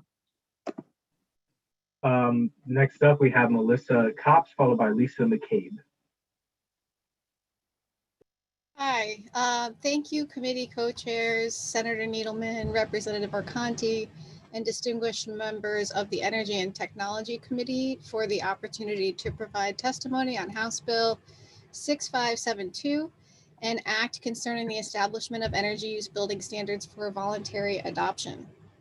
I am an architect from New Haven and was a member of the GC3 working group focused on climate mitigation in the building sector. I'm a board member of the Connecticut Green Building Council. We are a nonprofit organization committed to accelerating the healthy, equitable, resilient, and sustainable transformation of Connecticut's built environment. We have a diverse membership of experts in the building industry. Please reference our written testimony for more detailed information. The building sector is responsible for over 50% of the greenhouse gas emissions in our state when you include their electrical consumption. So it is critical to address our built environment to meet our climate goals of reducing emissions by 45% by 2030 and 80% by 2050. Incredibly, innovation has happened over the last decade, and early adopters have shown that the industry is ready to design to the aggressive levels of energy efficiency required to achieve our climate goals.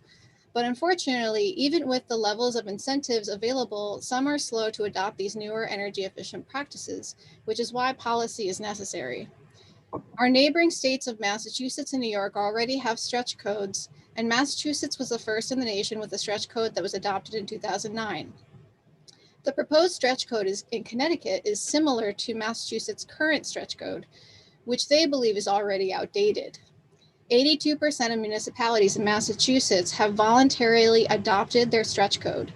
Also of note is that since the stretch code's adoption in Massachusetts, economic development has only increased, and the mayor of Boston has aggressively advocated for their proposed zero energy stretch code that has passed their state legislature with broad support.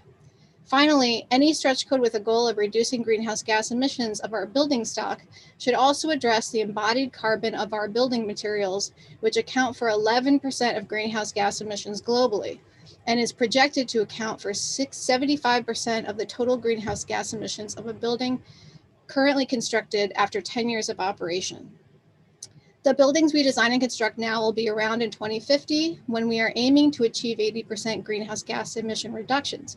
It will be an incredibly lucrative investment to incorporate energy efficiency into what we build now to prevent costly retrofit later, and will 30 better seconds. position us to meet our climate targets. Thank you for this opportunity. Thanks, Melissa. Representative Steinberg. Thank you, Mr. Chair. Melissa, long time no see. Great talking with you. Getting back to the stretch codes, I just want to give you another second to help us understand what the benefits would be. We heard Brian Garcia from the Green Bank testify today, and they've created a new tool, the Maya tool, to look at some of the benefits. And I encourage all my colleagues to take a look at that. It's really cool. But I thought you might be able to help us understand, what's a realistic goal for stretch codes? What do we really expect on a statewide basis? Well, I personally think you should refer to the testimony, written testimony, that we can go to a zero energy stretch code. Right now, we're aiming for 10% better than code. I think that there's a way to structure it so that we're aiming for the energy efficiency that's going to get us to our climate goals. It might not be a percentage better than code because, as we know, code changes and it might become a little too restrictive, especially since we want to adopt some very energy efficient base codes. But if we target energy use intensities by project type, and then also include a percentage better than code, including renewables. So I think we should be looking at without renewables and including renewables because we want to incentivize people to have on-site renewable energy. Is there a standard way in which we measure the intensities you refer to? Yeah, so there's something in the building industry we call energy use intensity, and it measures the number of BTUs per square foot per year of any building. And it's an easy way to compare buildings to each other. So for instance, Eversource, with their incentive programs, is really targeting 25 EUI for really energy efficient buildings. So it's an easy way to kind of create a target and say this, we know that technology can meet these levels, We know we can get there, and this is where we need to be if we want to be able to offset that amount of energy with renewable energy. One last quick question in my mind, Mr. Chair. To what degree are municipal officials aware of this intensity code? And does it inform some of their decisions, particularly in town plans of conservation and development? Yeah, well, I've seen a lot of movement with towns that want to be able to incentivize green building that currently don't have those tools. So they've been using zoning ordinances to try to do it. So there are great examples also beyond Connecticut of cities that have used their zoning ordinances to incentivize green building.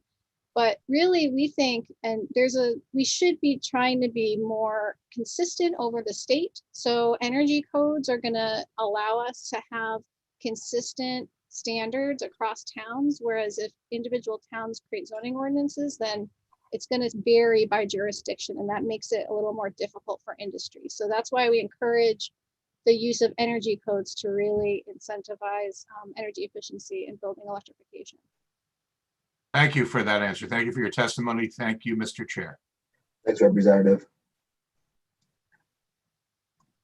Seeing no further questions, thanks, Melissa.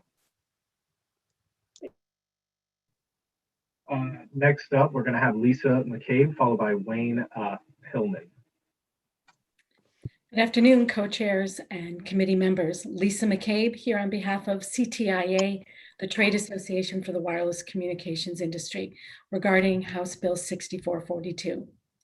The majority of the provisions in this bill impose onerous new broadband mandates on ISPs and conflict with federal law if they are applied to wireless carriers. CTIA opposes Section 5, Section 12 that mandates carriers pay regulatory fees, and Section 15B mandating a state-specific refund policy. These sections constitute unlawful rate regulation of wireless carriers, which is preempted by Section 332C3 of the Communications Act. CTIA also opposes Sections 8, 9, 10, 13, 11, 17, and 23, which seek to expand PURA's authority because they subject broadband internet access to public utility regulation. If these sections are applied to wireless carriers, they constitute regulation of entry, which is also preempted by Section 332C3. CTIA opposes Section 14 because the no device blocking requirements conflict with the FCC's Restoring Internet Freedom Order, which expressly eliminated the no blocking rule and expressly preempted states from imposing requirements that the FCC had repealed. In addition, CTIA opposes Section 3 as it contains broadband mapping efforts that are duplicative of federal mapping efforts. CTIA supports Section 20 regarding the one-touch make-ready provisions. We thank the administration for including this section. Delays in the make-ready process have hampered wireless carriers' ability to deploy, and thus we support these provisions. As stated, a number of provisions in this bill conflict with federal law, represent bad policy, and show a misunderstanding of how wireless networks work. We respectfully request that those provisions be struck and instead the committee advance provisions that encourage investment in wireless networks. Finally, CTIA opposes Senate Bill 990 regarding data caps because as applied to wireless carriers, it is preempted by federal law. Thank you. Sounds like the wireless industry has done well getting things preempted. Any questions from committee members? Representative Aurora. Thank you, Mr. Chair. One quick question, and thank you for your Ms. McCabe for your testimony and your thoughts. The question here really involves around finding a solution to the problem which we have, which is there are many households which do not have access in today's day and age, or is it too slow?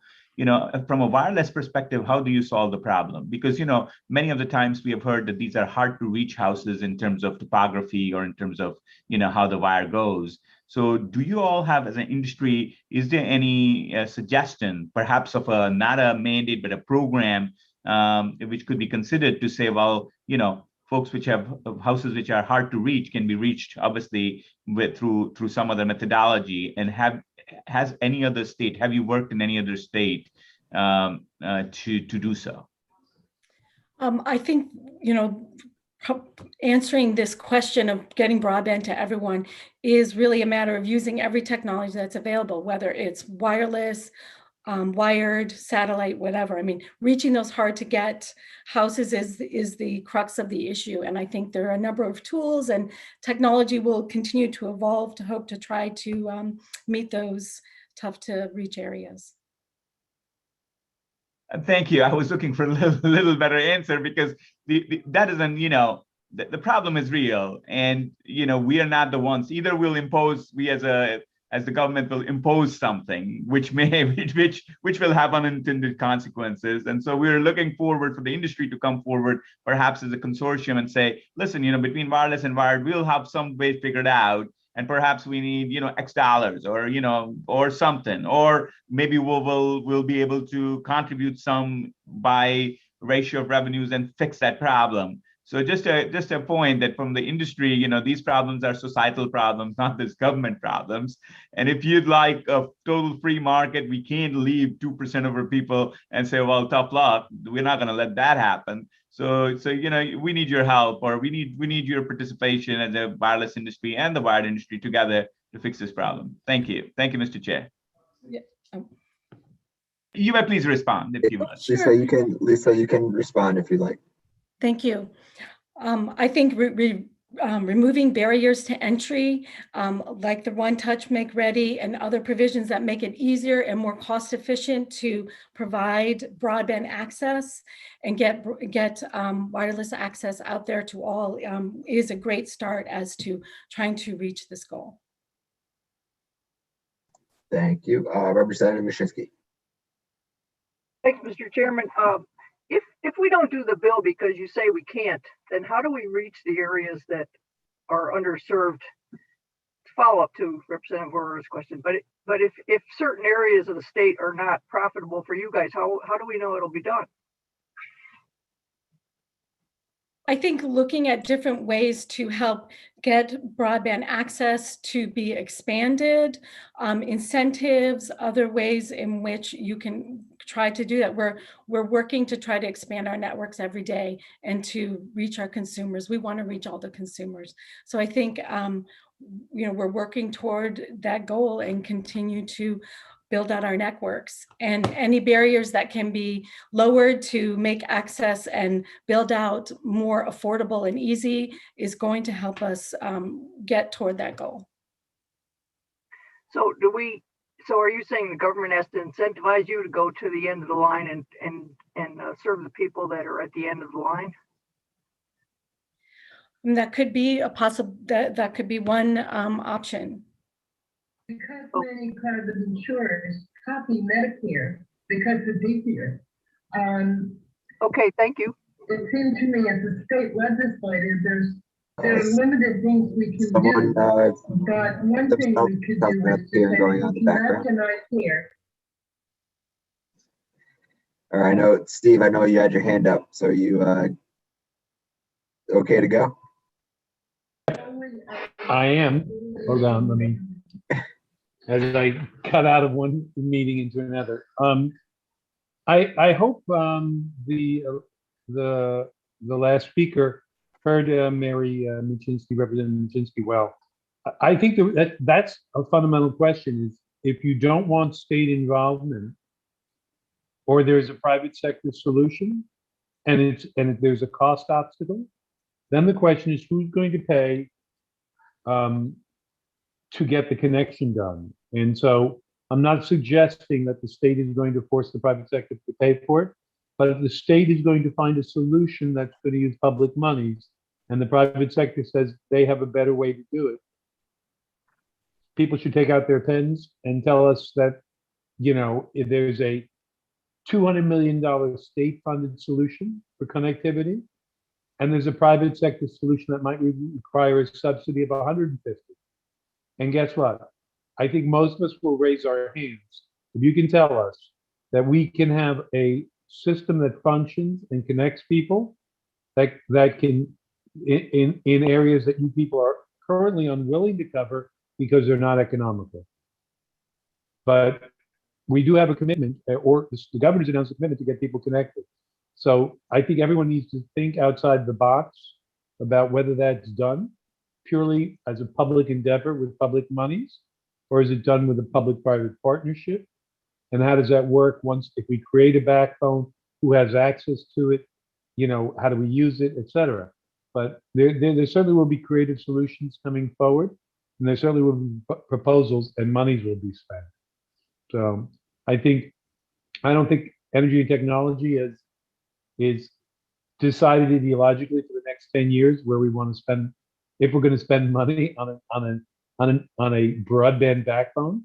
And if the governor is proposing something and we're involved both in this committee and as we sit in bonding, revenue and finance and the General Assembly, if the private sector has counter proposals,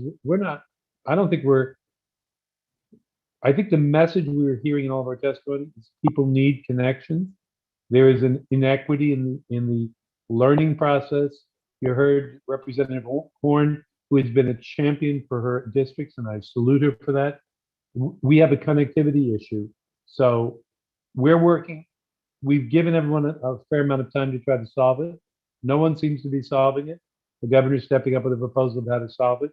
I think we're open to hear other solutions. And that would be my comment on it. Thank you. Thanks, Representative. Seeing no questions. Thanks, Lisa.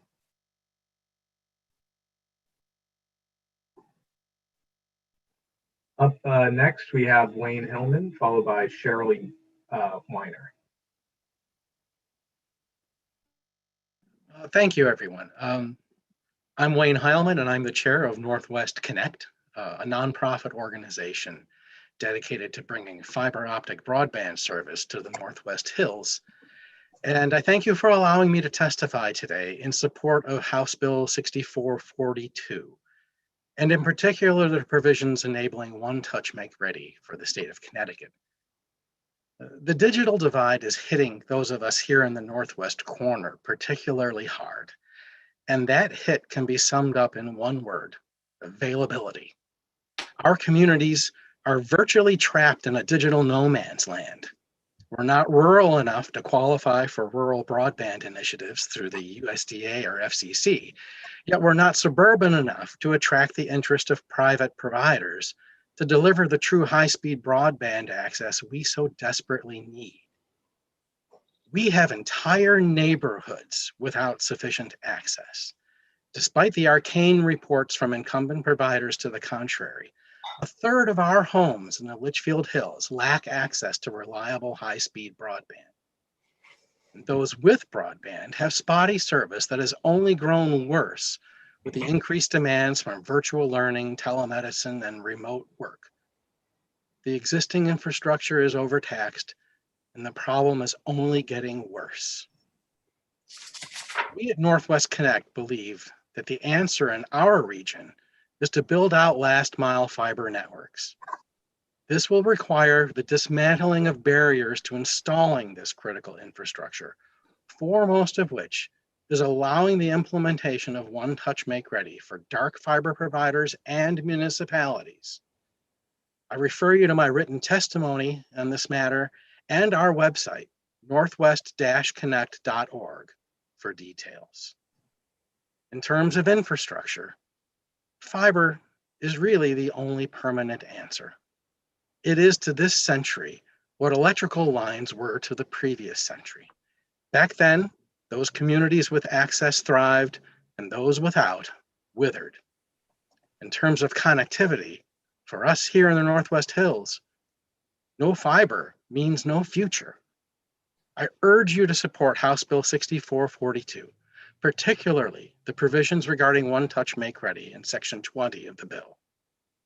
Failure to act will further consign those of us in the Northwest Hills to second-class digital status for the foreseeable future. That is unacceptable to us here at Northwest Connect, and I trust that's unacceptable to you as well. I thank you for your time, and I'm available to answer any of your questions. Thanks, Wayne. Thanks for your testimony. Representative Horn. Thank you, Mr. Chair, and thank you, Wayne, for being with us today. I part of my question I might have directed at the previous speaker, but I thought the points were made out. But which is that Northwest Connect in particular has been at this for a while now, and my predecessor Roberta Willis also submitted testimony on this, including a lot of work with the incumbent providers to try to get this fulfilled, and it just hasn't happened. And so making the point that we really do need legislation to get us there over the hump. We wish that it had happened on its own, but it has not. So I wonder whether you could comment on that, and also on efforts to try to get, I know that Northwest Connect in particular has worked hard to try to bring the various communities together in order to work on cohesive policies and make the point of, why access isn't happening and why it's not always the same reason. Well, thank you, Representative Horn. I think we should be careful in these discussions to not try and fit the incumbent providers with black hats. I mean, there are legitimate economic issues for them in trying to provide service in our corner of the state. The return on investment is, in a word, non-existent. There will have to be changes made in our regulatory environment to allow those of us who are underserved, or in many cases unserved, to gain access to this critical infrastructure. In the early days of Northwest Connect, we actually did reach out to the incumbent providers to try to partner with them. We initially had some fruitful discussions. They walked away from the table, and we have not really heard from them since. I can't speak to that. You would have to ask them as to why. We have on a very local level engaged in activities on a town level to try to generate interest and action on this problem for our communities. Because there is no regional entity that can grab the reins here other than us and for the Northwest Hills Council of Governments, we are encouraging a sort of decentralized approach. Many of our local communities are conducting surveys, doing their own research. We are making progress, but it is, as you know, a very challenging task. I can appreciate many of the concerns that many members of the committee have in terms of access, in terms of affordability. In our neck of the woods, it's like I said in my testimony, it's really availability. It's, it does no good to send a child home with a Chromebook if there's no internet to connect to, not because they can't afford it, but because it doesn't exist on their street. That's a much more difficult problem to address. It can't be addressed simply with a subsidy. So we're going to continue our efforts. We're, on a very small d democratic scale, and we'll keep you apprised as to our progress. Thank you for that, and I also thank you for the first point you made. I also don't. We have to be careful. There aren't bad actors here. No. I don't think anyone has bad intent. They're just making, as I think some other of my colleagues have mentioned, they're making economic calculations about what works for their business and what doesn't. And there are definitely challenges in our neck of the woods. There are different kinds of challenges, and they are part of the problem is getting an accurate estimate of what the cost actually is. And I myself am somebody who, I live in a neighborhood that is served because it was one end of my street was and the other end of my street was, but I was not. And we were originally told that for $50,000 we could get that. We have since been hooked up, but it took a long time. So I take your point, and I also want to note that the incumbents have, to your point also, a lot of them are, I'm talking to a lot of them, and they're making upgrades and they are increasing it, but it's not going to get us to everybody, and we really do need to reach everybody. And I thank you for your work trying to achieve that. Thank you, Mr. Chair. Senator Rohr.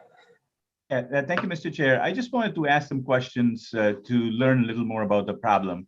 We've heard about a 2% number, that there's 2% households, perhaps 20,000 households in Connecticut which have this problem. So if we just specifically focus in the Northwest, where obviously you're very knowledgeable, what is the size of this problem, both in terms of cost as well as numbers? Is it can you kind of give us a order of magnitude? Do we need 50 million in investment? Because we're talking about investing in a system which will not have much cash flows commensurate with the investment, right? If investment dollars were free, just in a different world, then obviously somebody would build it. So what kind of investment is needed, which will get this additional infrastructure built for these homes, which are not, so as to say, lucrative or economically viable on their own? Would you have an idea on that, or could you talk to that? Thank you, Representative Aurora.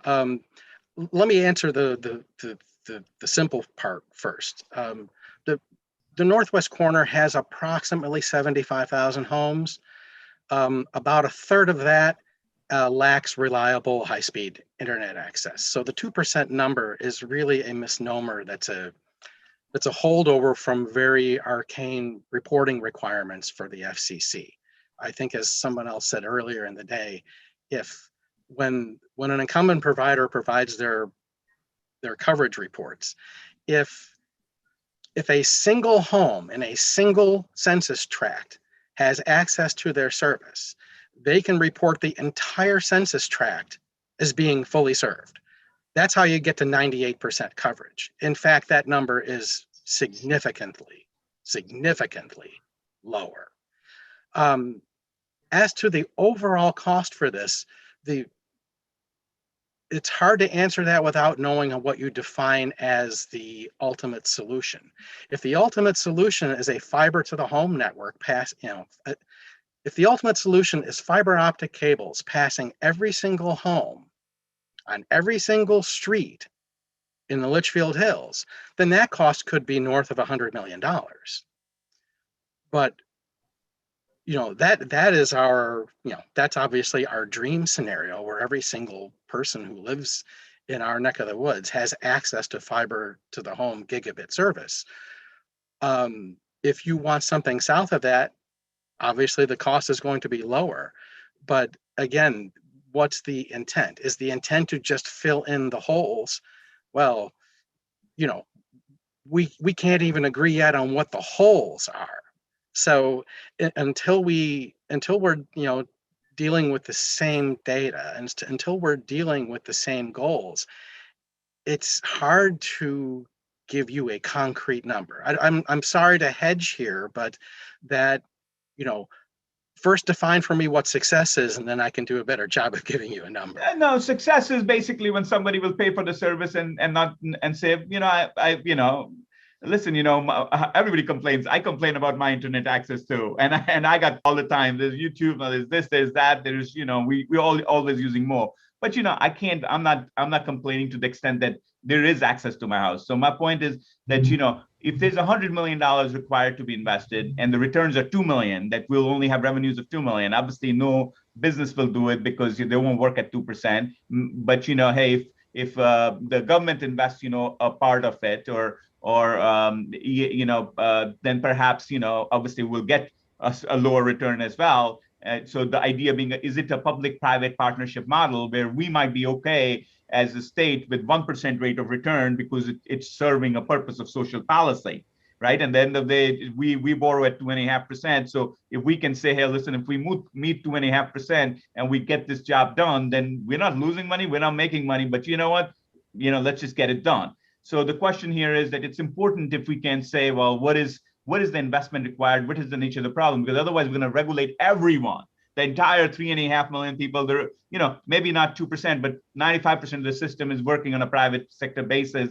And I that's the reason I asked the question. But thank you for attempting to answer the question, and I appreciate your input. And any other comment, please do make.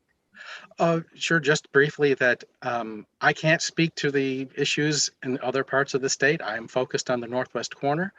As I said before, our biggest issue is availability. And it is apparent that the private providers cannot fix this problem. It's simply too expensive for them. The return on investment is non-existent.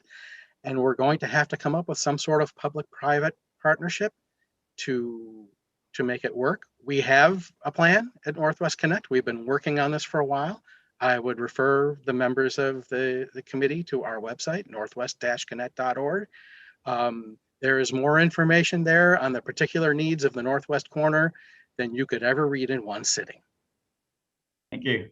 Thank you, Mr. Chair. Seeing no further questions. Thank you, Wayne, for your testimony. Thank you. Next up, we're going to have Cheryl Weiner, followed by Sue Friedman. Hello. Hi, Cheryl. My name's Cheryl Weiner, and this is for the chairs and the members of the Energy and Technology Committee. I have nothing against broadband. I am a music teacher, retired from public school, but now teaching in parochial schools and teaching online. Everything in my house is wired, and that's out of concern for health. And there were many situations when I was working in public school when the school went from wired to wireless. People were feeling the effects of it, and I don't think safety is discussed enough. So I am here to say that I'm against this bill. And the thing about it is that if it's just a broadband connection that you're talking about, that's one thing. I'm all for that. But will it be partially Wi-Fi, 5G, and more cell towers near our homes and businesses? Will there be small cells with pulse microwave radiation just yards from our homes? If so, then who will be taking care of the liability insurance to address bodily injury or for the resulting harms? I don't believe that one touch, make ready philosophy supports the safety of the public. It takes away power from local elected officials, boards, and taxpayers to place moratoriums, caps, limits, and/or restrictions. In case you're not aware, the FCC is currently being sued by at least 2 organizations due to the lack of updated safety regulations to protect the public health. This negligence has been happening because the FCC's most recent safety regulations date back to 1996, before the invention of the smartphone and the iPad. Yes, it is important to have telecommunications during this pandemic because it is such a major public health problem. However, the fact that our FCC has not been protecting us for the better part of 25 years has led to another major public health problem that has been and is now being ignored. Cell phone fees were actually supposed to be covered by broadband infrastructure over the past few decades, but got hijacked by the cellular phone industry to build up wireless infrastructure. And as a result, there's only about 8% fiber optic in Connecticut. We should be applying the precautionary principle to the development and deployment of 4, 5G, or any G forthcoming as a philosophical lens to all innovations with the potential for causing harm. There are no safety studies to support the deployment of the grid that you are planning with Bill HB 6442. And there is no monitoring of equipment's radiation. Please consider the health and safety of the residents of Connecticut. Thank you. Thank you, Cheryl. I see no questions. Thank you for your testimony. Thank you. Next up is going to be Sue Friedman, followed by the Charter Communications Group.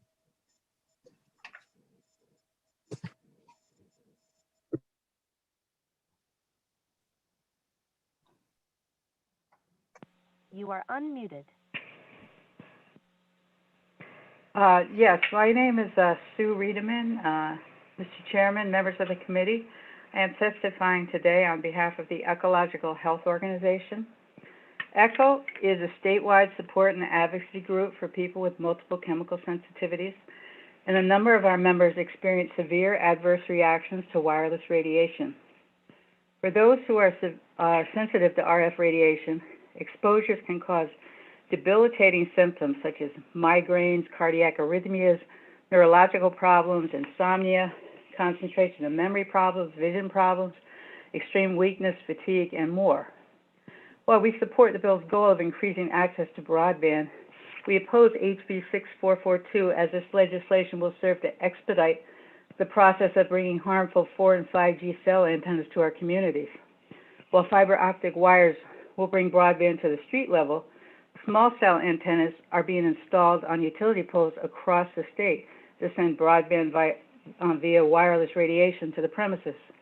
One Touch Make Ready does not only involve wires, it also involves installation of small cell antennas in neighborhoods across the state that will blast dangerous levels of pulse-modulated microwave radiation to our homes, schools, hospitals, and businesses.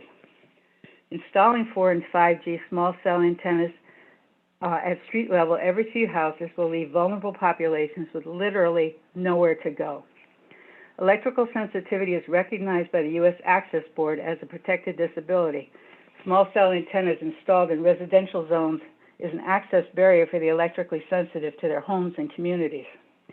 FCC wireless radiation guidelines are not safe, as Cheryl had just mentioned, and their regulations are from 1996, and they're currently being sued for not updating their regulations and for admitting to look at thousands of studies that have been submitted to them. We want to make you aware that this technology will cause harm. It will hurt people physically and financially. Some will be forced to leave their homes to escape harmful radiation, and many people's homes will lose significant value because the majority of people don't want to buy a house with a cell antenna in front of it. The solution for broadband internet is safely installed fiber optic cables to every business, home, and school. But there's an important note: the required inverters need to be properly shielded to ensure that dirty electricity is not carried in on the wiring, because we've heard of problems in communities where that's happened.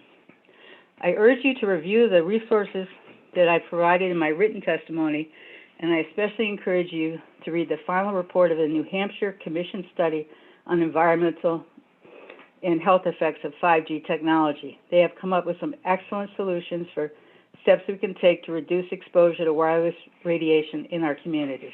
Thank you. Thank you, Sue. Any questions for Sue from the committee? Seeing none.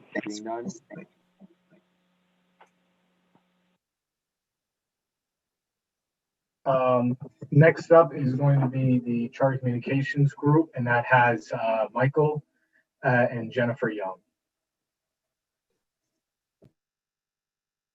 Great. Good afternoon. Go ahead, Mike. Okay. Good afternoon, Chairs Needleman and Arconti, Vice Chairs Winfield and Ali Brennan, Ranking Members Formica and Ferraro, and Honorable Members of the E&T Committee. My name is Mike Chwanek. I am Vice President of State Government Affairs for Charter Communications. I'm joined online this afternoon by Jennifer Young, who many of you know is our lead government affairs representative here in Connecticut. Charter appreciates this opportunity to offer comments today in opposition to House Bill 6442. We filed lengthy written testimony with your committee, so I will do my best to briefly summarize our views at this time.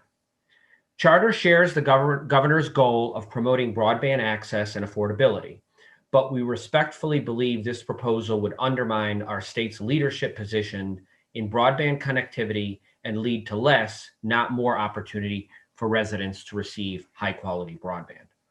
Charter understands and compliments the governor for making broadband a priority. His administration has demonstrated through their work with private providers, like Charter, a willingness to tackle problems and get results for our state's consumers. Connecticut is on the right course. We should build on that success by finding ways to make industry a partner and working collaboratively on targeted and measured solutions. As many of you may know, Charter is a leading broadband and cable provider that serves more than 31 million customers in 41 states, including approximately 120,000 customers in 35 communities here in Connecticut. I'm also pleased to say that Connecticut is our home. Charter maintains its national corporate headquarters in Stamford, and we recently deepened our commitment to this state by investing over $500 million in a new corporate headquarters complex that we are beginning to occupy this month. We currently have 1,700 employees in the state, and the number will likely grow significantly in the coming years. As a service provider, our offerings and investment mirror that of other companies. Our network is 99% built out. We launched gig service throughout our footprint in 2018, and we offer a base level speed of 200 Mbps to all of our customers, and we offer a low cost service option called Spectrum Internet Assist.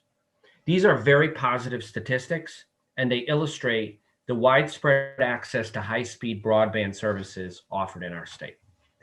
As I noted earlier, we believe that House Bill 6442 threatens to reverse this trend by Connecticut assuming a new and, in our view, negative leadership role, which is becoming the first state to impose an antiquated and regressive regulatory structure more applicable to monopoly utilities like electric providers than our state's competitive broadband providers.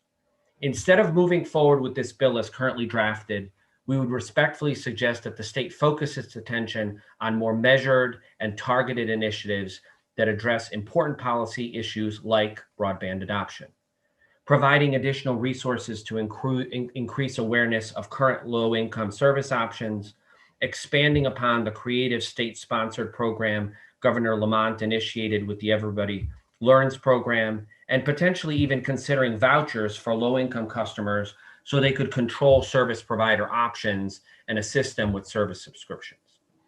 Together, Charter believes we can forge a better future for Connecticut, our customers, and our employees.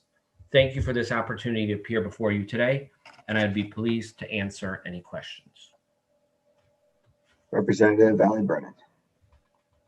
Thank you, Mr. Chair. Thank you, Mike. I represent Bethel, Danbury, Reading, and Newtown. So it's a somewhat pretty urban area with a dense population and built out in terms of broadband.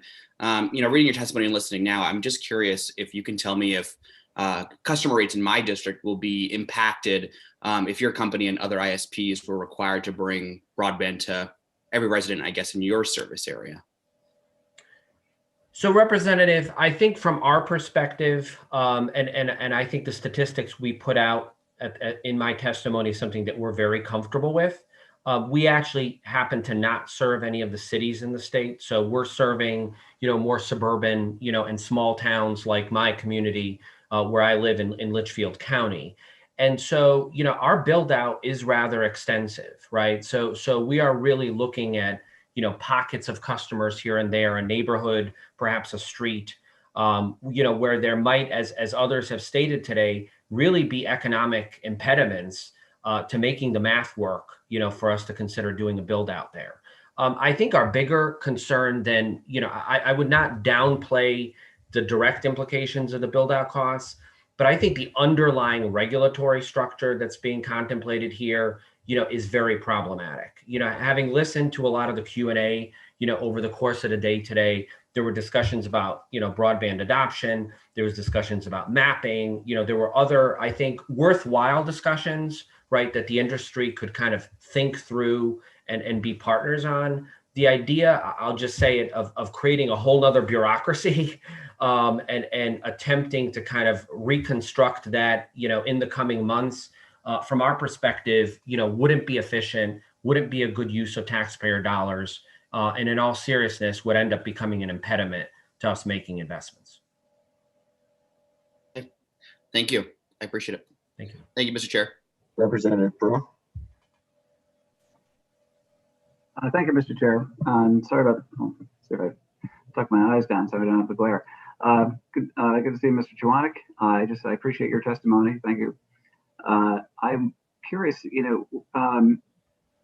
I think all of us want to see people who want access to broadband get it. There's the last mile is an important concept, but also everybody is pretty much sequestered at home these days. I think if anything, the lockdown has highlighted more what the inadequacies, I suppose, of the levels of coverage are. But in looking at this bill, I also see a lot of an intensification of a regulatory policy in an area that I'm not sure is. Yeah, I'm struggling with it. I'm not sure if it's warranted or not. You have, I know I've known you up here for quite a while. I know you're steeped in regulatory policy, so you would probably be a good person to ask about this. Looking at our energy regulatory policy and looking at this, I mean, how do you see any similarities in what's being proposed versus what we have in electric utility policy? And what I'm concerned about is maybe making some of the same missteps that have been made in energy policy in an effort to try to bring broadband access to everybody. So I'm just wondering if you can speak to that, and if I'm just barking up the wrong tree. Thank you. Yeah, Representative Perone, thank you for the question. I guess I would answer that, as follows. Having again listened to the hearing today, I don't think we're that far apart, the industry and the Lamont administration. I mean, we've worked on things together, and I think a lot of the goals that we've talked about today are things that we can partner on and we can address. There was an earlier question. I'm sorry, it's been a long day and I've been trying to make notes as we've been going through here. But, certainly, Representative Arconti asked a question about one-touch make-ready and some of the poll reform issues. There's a whole work stream there from a policy perspective that from our view would have merit, right? Issues like make-ready, poll attachment, timelines, one-touch make-ready. There is a whole body of policy there that Pura already plays in today that we could build upon and we could leverage. And the things that have been talked about in terms of poll attachment being an impediment in terms of cost and time, absolutely, right? So there's a whole area where, moving forward on some kind of an initiative makes sense. There were other discussions, and I think we as a service provider are very sensitive to the discussions that have been had here today. And quite frankly, I manage in other states, including north of where I live in Massachusetts, where we've been very close partners with the Massachusetts Broadband Initiative, their MBI program. I know that folks have issues with some of the challenges that we have, in Connecticut. I don't even want to talk to you about the challenges that they have just north of where I live in Massachusetts, in Western Massachusetts. There are literally towns that we have partnered with the state and have either built or are in the process of building, or they're trying to work with us to build, where there is nothing, like literally nothing, no video service, and there has not been for an extended period of time. And even no matter what we do to accelerate the process, they are potentially several years out, right?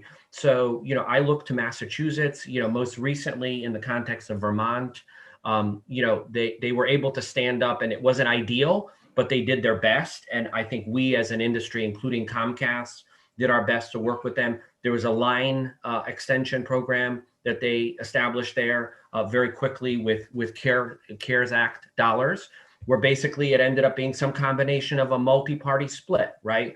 Where the state of Vermont stepped up, leveraging federal dollars, private providers like Charter were able to step up, and then there was some kind of a copay arrangement, right, with individual customers, right? So there are a variety of different initiatives that I think, we can leverage from our experience in other states. And I think there's opportunities for partnerships here.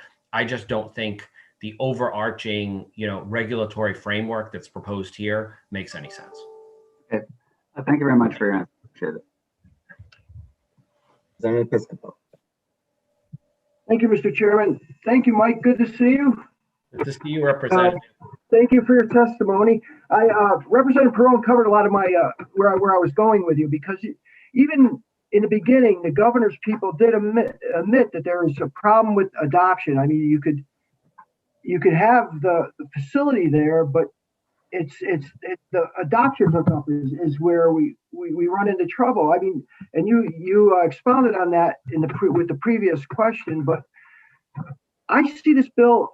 Maybe you could provide us with, and I'll review your written testimony, but maybe you could provide us with how we can trim some of the over regulatory text of this bill and help you actually hook up people, get people the wireless that they need, or the hook up as they need.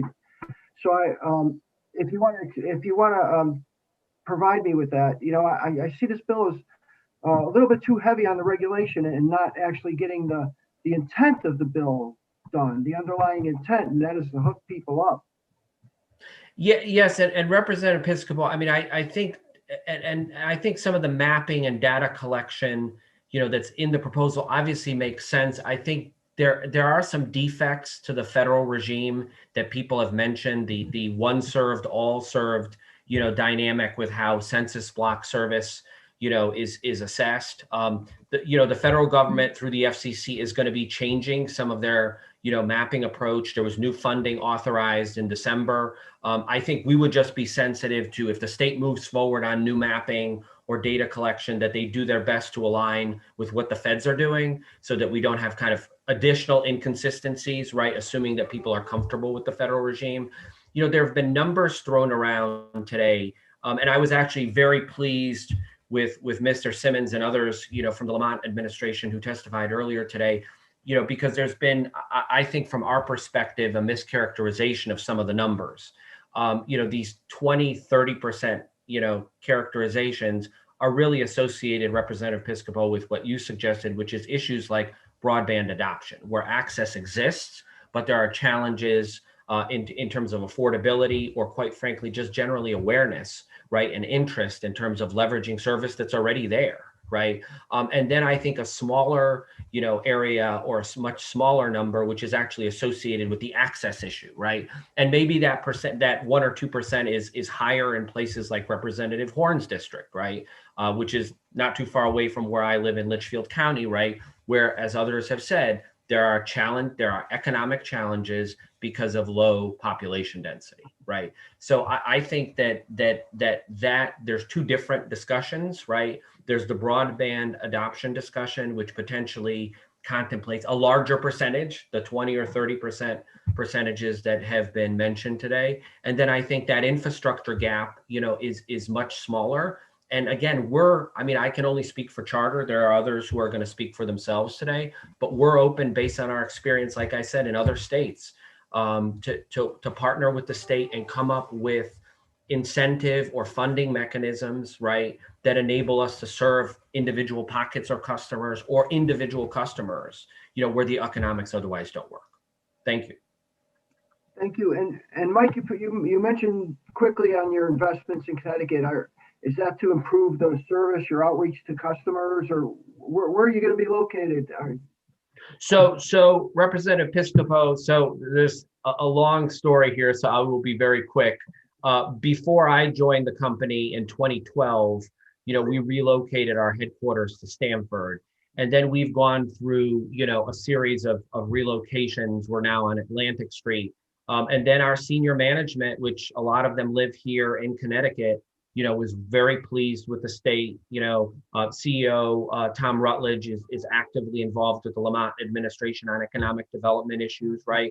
And so now we've kind of, planted our roots here. And, to the extent folks are driving by the train station in Stamford on I-95, those are, 2 new buildings. It's a smart growth initiative, right? Folks are going to be able to literally walk to the train platform to commute. So we're very excited about it. Thank you. Thank you again, Mike, and thank you, Mr. Chairman. How do you bridge, Mike? How do you bridge the adoption gap, right? Because from what I'm hearing, the adoption gap seems just to be another term for an affordability gap. So you're against. You don't think the regulation proposed in this bill is the way to go to solve that adoption / affordability angle. So what's the industry doing? Because broadband is becoming more and more a public need than it is a luxury. People, you need it to work right now. If you're lucky enough to be employed. So what is the industry doing, I guess, in that regard when it comes to affordability? If this proposal's not the answer, and I'll leave it there. Yeah, Representative, I think, based on, and obviously we're happy to work with you and the committee on particular language or concepts that you guys will want to consider. I think for us, really, it's probably three prongs. The first being, leveraging the programs that we already have, right? Like with Spectrum Internet Assist, we do our best, right, to raise awareness about the availability of that offering, but in many cases, it's challenging for us to get, customers' attention. So to the extent that the state could, quite frankly, bring attention to that, I think there's value to that. I mean, our Spectrum Internet Assist, program, is priced out at $17.99, right? It's a relatively, affordable price point for 30 by 5 service, right?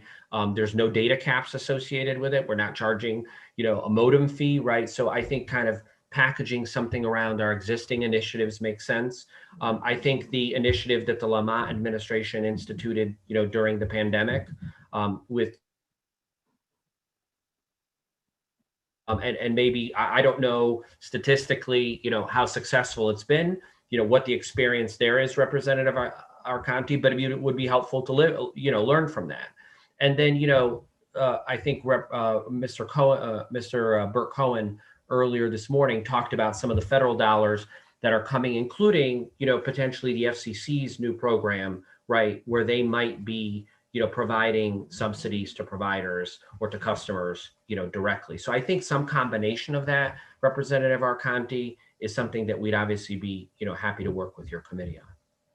Okay, so just to, I guess, unpack that. So what I heard is legislature / state government partnering with incumbents to do a better job of communicating existing programs and then utilizing potential Fed dollars.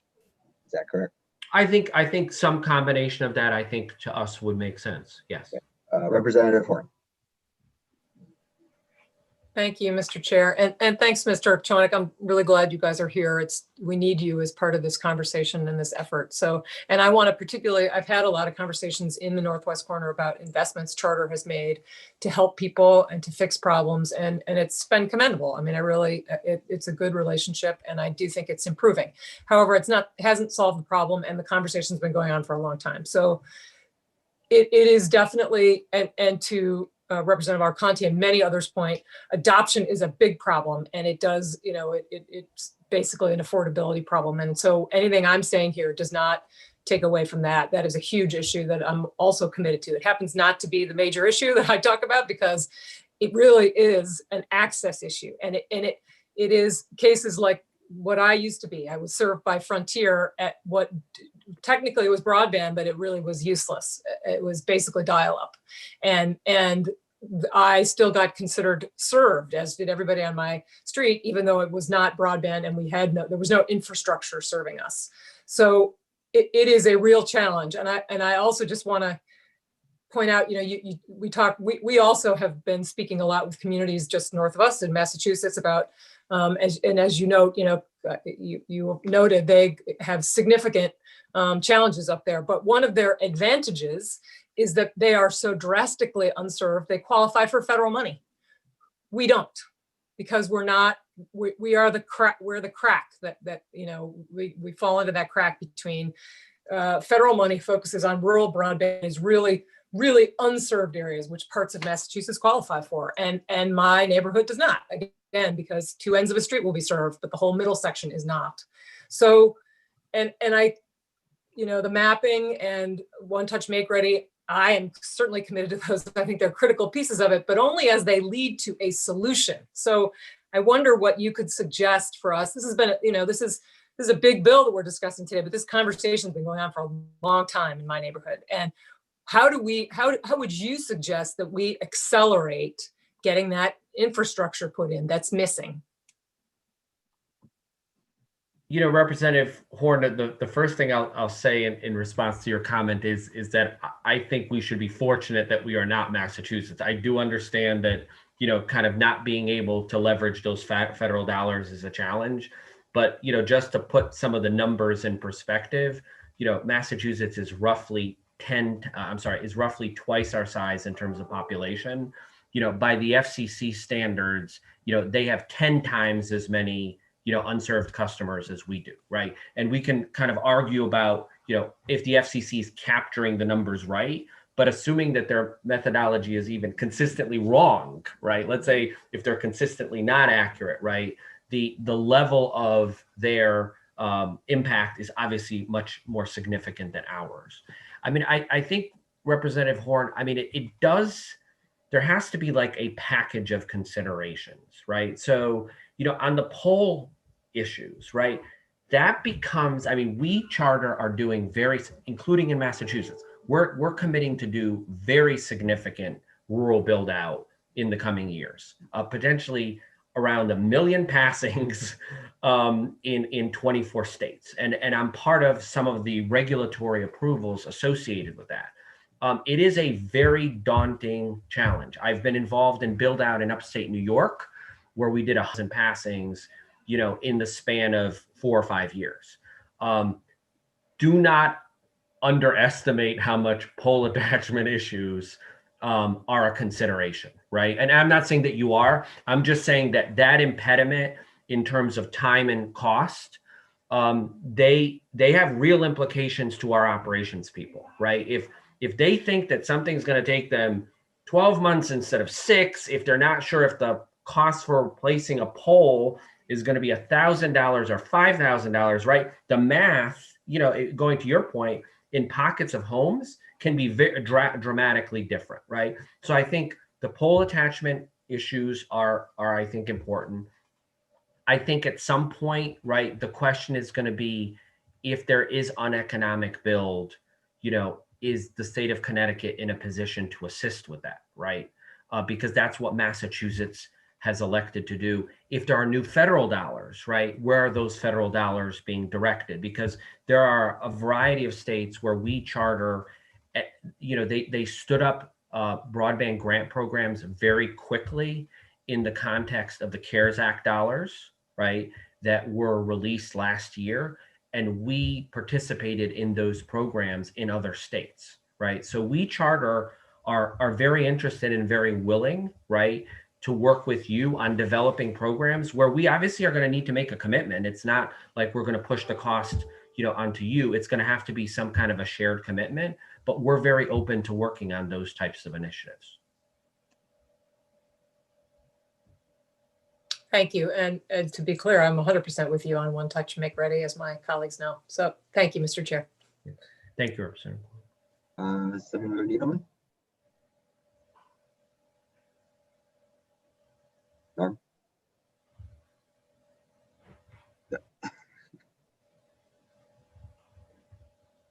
I think I'm all right. A lot of the questions were answered. I'm sorry, Mr. Chairman. Thanks, Mike. I don't see any other hands up, so thanks for your testimony. Thank you. Have a good afternoon. Appreciate your time. You too. Okay. Next up is Gary Keegan, followed by Doug Brake. Co-chairs and members of the committee, Jerry Keegan with CTIA, the Trade Association for the Wireless Communications Industry, here in opposition to sections 1, 2, and 4 of Senate Bill 4. On section 1, the wireless industry supports an open and free internet. To further that goal, CTIA and its member companies support a bipartisan federal legislative solution to enshrine open internet principles and deal with this issue once and for all. We oppose, however, state legislation on net neutrality, as it's unnecessary because strong consumer protections are in place today. The Federal Trade Commission, once again, has ample authority to police broadband providers and their offerings and take action against any provider whose actions are deceptive, unfair, or whose practices are anti-competitive. In addition, the U.S. Department of Justice can prosecute providers who try to adopt anti-competitive network management practices. The state attorney general may also enforce consumer protection laws of general applicability against any provider who the AG thinks is acting in an anti-competitive manner, violating its terms of service, or not abiding by its agreements. State-by-state regulation of mobile broadband service raises the prospect that different laws will apply as the user moves between states. These problems multiply in the case of mobile broadband. Is mobile broadband subject to the laws where users purchase service, where they are presently located, or even where the antenna transmitting the signal is located? A patchwork of state laws is untenable. As the Federal Communications Commission will likely take action on this issue in the near term, we'd ask that Connecticut not fragment the regulatory framework for broadband providers by passing this bill. With regard to Section 2, the ISP privacy provisions, there is no gap in ISP privacy that needs to be filled. The FTC is empowered to monitor ISP privacy practices and bring enforcement actions against ISPs that are acting in unfair or deceptive manners. Finally, on Section 4, wireless providers already provide appropriate explanations on consumer bills related to consumer chargers and make appropriate disclosures about data caps. For these reasons, we oppose Sections 1, 2, and 4 of Senate Bill 4. Thank you for the opportunity to testify. Jerry, any questions from the committee? Seeing none, thanks for your testimony. Next up is Doug Brake, followed by Michael.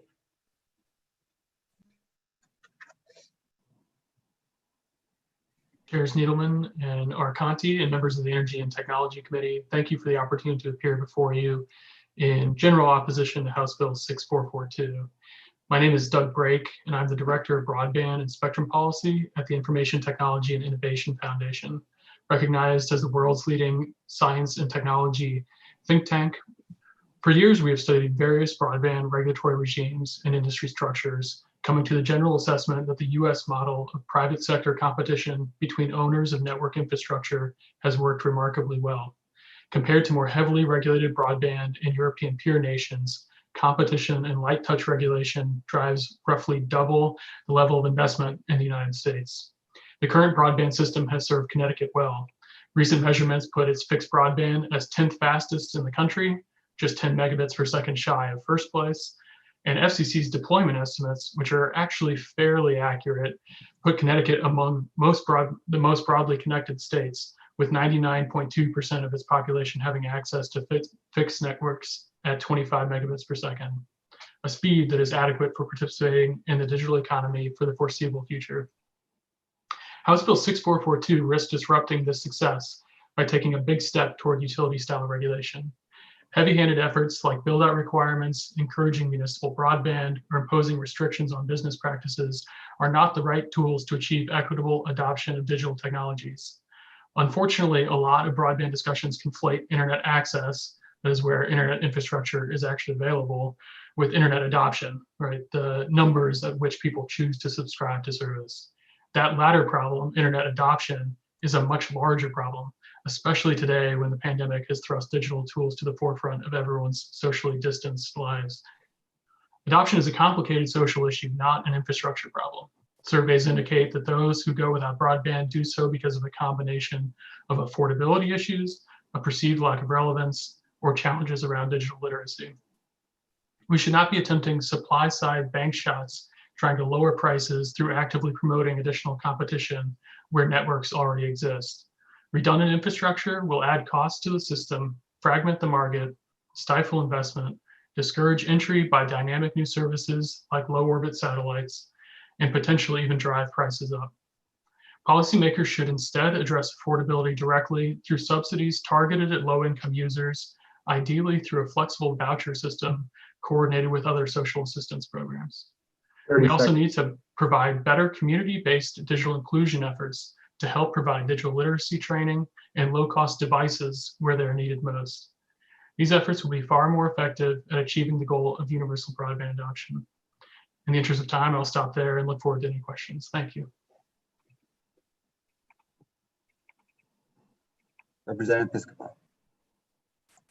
Thank you. Thank you, Mr. Chairman. Thank you, Mr. Brake, for your testimony. You're the guy, again, I think I can ask this too, maybe not. the Senate chair brought up a very interesting question. I've been thinking about it ever since this weekend. I heard it on the radio about Elon Musk, is that how you say his name? He came up with an alternative to broadband. In effect, it's kind of like a little dish, I guess, you put outside your house, and it would be, provide you with a wireless connection. And that, that may be that if we invest millions of dollars in something that may be obsolete 3 to 5 years from now, that was his fear. And I know it's a little expensive now, but like all things, that may come down in the near future. Have you looked into that, or do you know about that? Sure. Yes. Thank you, Representative Piscopo, for the question. Absolutely. The Starlink program, I believe Amazon also has a competing similar service that they're working to deploy. There are other companies that are interested in this space. It's a fascinating area where satellites, previously were in geosynchronous orbit, right? That are far enough away that they spin at the same speed of the Earth.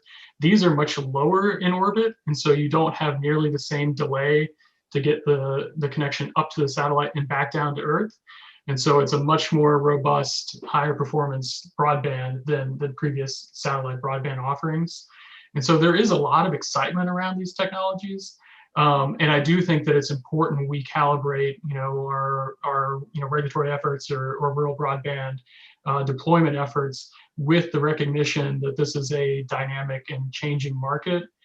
At the same time, I think that when you are talking about those last couple percent in our country that are unconnected, I don't think it's a feasible option to just sort of say, we'll wait and see how this plays out. I think it makes sense to continue to work to connect as much of the nation that's reasonably possible. That said, the costs for the last 1 or 2% of the most costly areas to serve, generally those areas that are still left unconnected, that's where costs really balloon, right? We're talking about the most rural or most difficult terrain to serve. And so to my mind, get to 98, maybe 99% of the country, and then the last percent or two most costly. I think that those satellite options really make an awful lot of sense. Thank you. Thank you, Mr. Chairman. Thank you. Seeing no other questions. Thank you, Doug. Next up is going to be Michael, followed by Gabrielle Celarelli. Never mind, Gabrielle. Thank you, Will.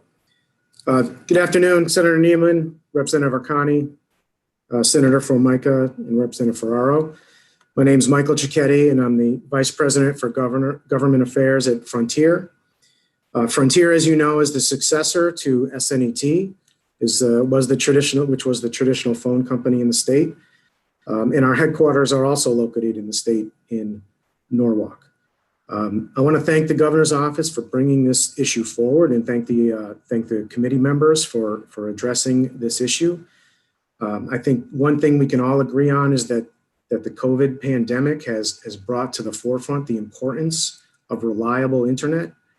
And at no time before in our history have we needed the internet so much for just basic life functions, such as work and school. My testimony is pretty extensive in terms of the issues raised in this bill. And I don't want to go through all that now, but I want to take a more global view and take a step back. Connecticut actually has a good news story, and this has been discussed earlier in the day. Because of the billions of dollars that has been spent by various providers throughout the state, we are very well connected. At least 98% of the population has access to 100 meg download speeds or more. Now, that's not to say that 2% is unimportant, and I will circle back to that. But to start, we do have a good story. Additionally, our cities, our urban areas are very well served. They're 100% covered, and they all have significant download speeds.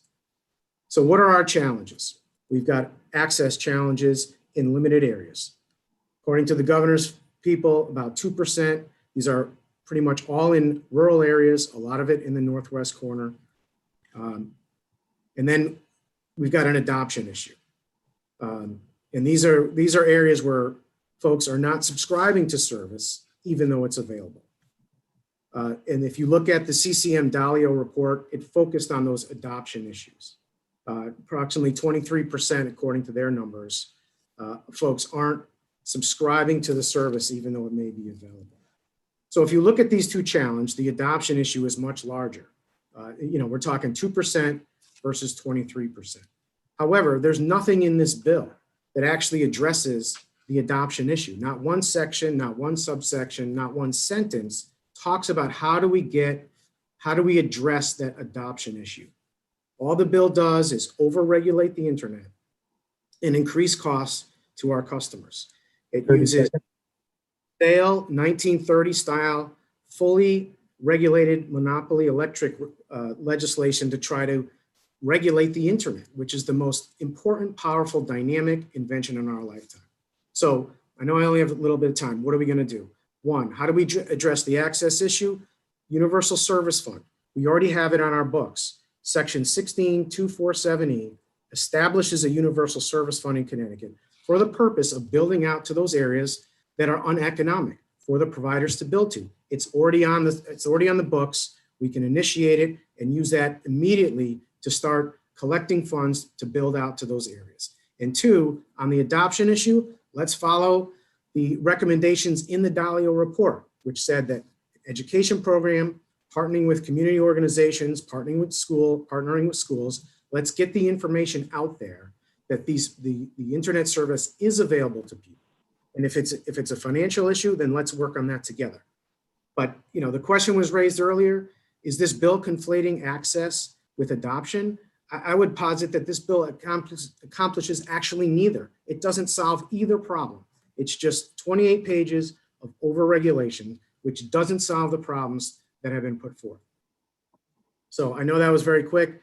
I tend to talk fast. I apologize. I'll stop there and I'll be happy to answer any questions any of the committee members may have. Like, any questions for Representative Aurora? Yeah, no, thank you, Mr. Chair, and thank you, Mr. Cicchetti, for your testimony, for testifying, and for your thoughts. We do really, I think the points you bring up are really important. I want you to ask or explore them a little further, if you will help me. Is that the adoption issue versus access issue and the data around that? Right? You put out some numbers that it's 23% versus 2%. We heard from some others that 2% is just like a kind of a number put out by the industry. How do we get to the bottom of this as to number of households with a small standard deviation or margin of error, that how many households have adoption issues and how many households do not have access because of the infrastructure build out is too expensive? We need answer to that. Obviously the industry must have invested, I'm assuming, in Connecticut, a few tens of billions of dollars cumulatively. These numbers should be available with some industry organization. Do you have access, or can you tell us some reliable source for that? So, I mean, from a perspective, if we look at it from a geographic perspective to start with, we know that urban areas are very well covered. We know that suburban areas are very well covered. We know that the challenges are in rural areas, primarily in the northwest part of the state. That's not to ignore other rural areas where there are access challenges. And so I think we have a good idea of where those challenges are. If we look at the adoption issue, if we look at the report that was put out by CCM and the Dalio Foundation, we see that a lot of the adoption issues are located in the larger cities. But the cities are well covered. So I think to address the adoption issue, it's a matter of, one, getting the information out there that internet is available. There are a lot of programs offered for low income internet, for low cost internet. A lot of them are frankly by some of our competitors. Some of them are very good deals. But we just need to get that information out there so that folks are aware of the availability and can take advantage of it. Right. So in terms of the hard to reach, infrastructure challenges, you're saying it's a small number. and let's say, we heard from someone else earlier, there was 25,000 customers or homes, I'm thinking, in Northwest Connecticut. And so if that 25,000 homes need to be provided access, because that's a clear-cut problem, what is the order of magnitude of investment that's required to really get that done, either by the industry or if the state has to say, listen, hey, we'll take subpar, I don't know what the industry wants, 9% or whatever, we'll take 2% on our investment. What is the number? Do we need $20 million? Do we need $200 million? So I do not have that specific number. Order of magnitude? But I mean, I would say it's clearly going to be in the tens of millions, because we're talking about low density challenges and terrain challenges. And so, but the issue is, we, and I can only speak for Frontier on this part, but we would like to partner with the state. Again, the Connecticut has a universal service fund program already in statute. This has been used in other states. It's used at the federal level to expand broadband service. There's no reason to reinvent the wheel here. We can follow the model that has already been created. Frontier, the latest round from the federal government was called RDOF, which was the Rural Development Opportunity Fund, where hundreds of millions of dollars was awarded throughout the country through a competitive grant program. Frontier participated in that. Unfortunately, as Representative Horn pointed out, we don't qualify for a big chunk of that money. Frontier was awarded around $400,000 from RDOF for Connecticut specifically, but that $400,000 is awarded out over a 10-year period. So it's really not enough to really make a difference. But in West Virginia, we were awarded $30 million. But we can do a similar type of program here with a statutory provision that's already in place. We just need to put it into place. Or I'm sorry. But the problem with the Universal Service Fund is basically it's perennial. What happens is that if this is a $20 million one-time investment, I think a lot of members in this committee could basically say, and it returns 2%, which is more or less in line with our debt. That's one thing. I don't even see there is any risk for us if we serve a good public policy purpose and get a perennial 2% return on investment. Whereas if you say create a universal service fund, I'll tell you that's going to be here even when I do not exist on this earth. That will still be collecting universal service fund.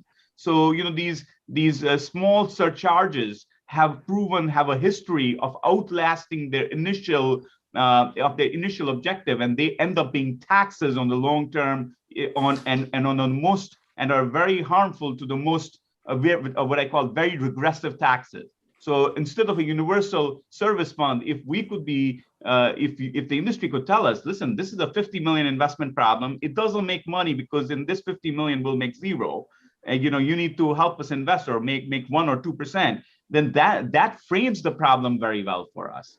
And if it's a 5 billion problem, or if it's a 50,000 problem, that also frames it for us very well. So, adoption problem you identified very well. We need to do more on that. But, the infrastructure problem needs to be defined better for us as legislators so that we can advocate for the right answer. Thank you. Sure. Please feel free to comment, and that's my questions. Thank you for that. And I do appreciate your comments. And just quickly, I'm not saying the Universal Service Fund is the end all be all. It's just one option, one arrow we have in our quiver to look at it. If the state wanted to put the money all up front and run a competitive grant program that was open to providers, I'm sure we can work on that as well. We're happy to partner with the governor's office. We're happy to partner with the committee and the legislature as a whole to come up with these solutions. I think it's clear that on, the economics, as the gentleman from Northwest Connect pointed out, the economics just simply don't work without some sort of funding coming to offset those costs to reach those very hard to reach areas. So and I didn't say a grant. I said we'd just make 2% lower rate of return. I just want to clarify. Anyway, well, there's a whole plethora of options out there. We can talk about them all. Thank you. No other questions? Thanks, Michael. Thank you. Gabrielle was supposed to be up next, but does not look like she's available. So we're going to go with Joshua Bruder next, followed by Julie Mudd.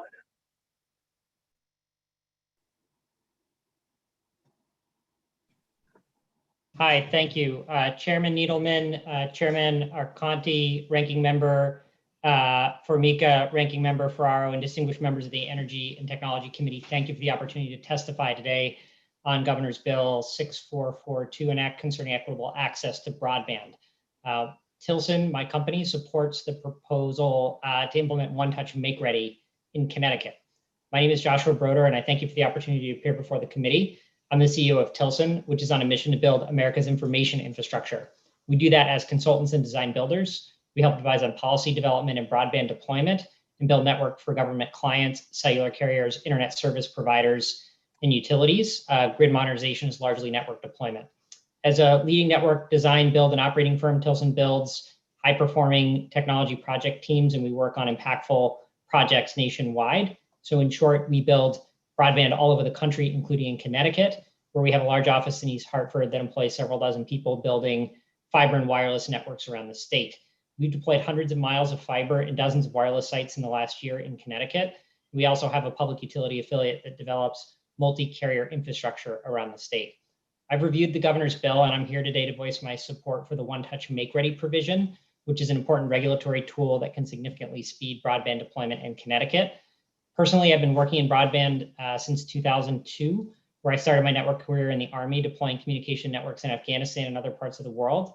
And I'm sorry to report that deploying broadband in Connecticut can be more challenging than deploying networks in Afghanistan and other states that we work in throughout the country because of the lack of make-ready timeliness in areas served by poles and the cost of street opening and restoration in areas without poles, which are some of the highest street opening costs in the country. While I'm here to provide our view on One Touch Make Ready, I do look forward to your questions and offer my experience generally and expertise to the committee, both now and as a resource after the hearing as a phone a friend.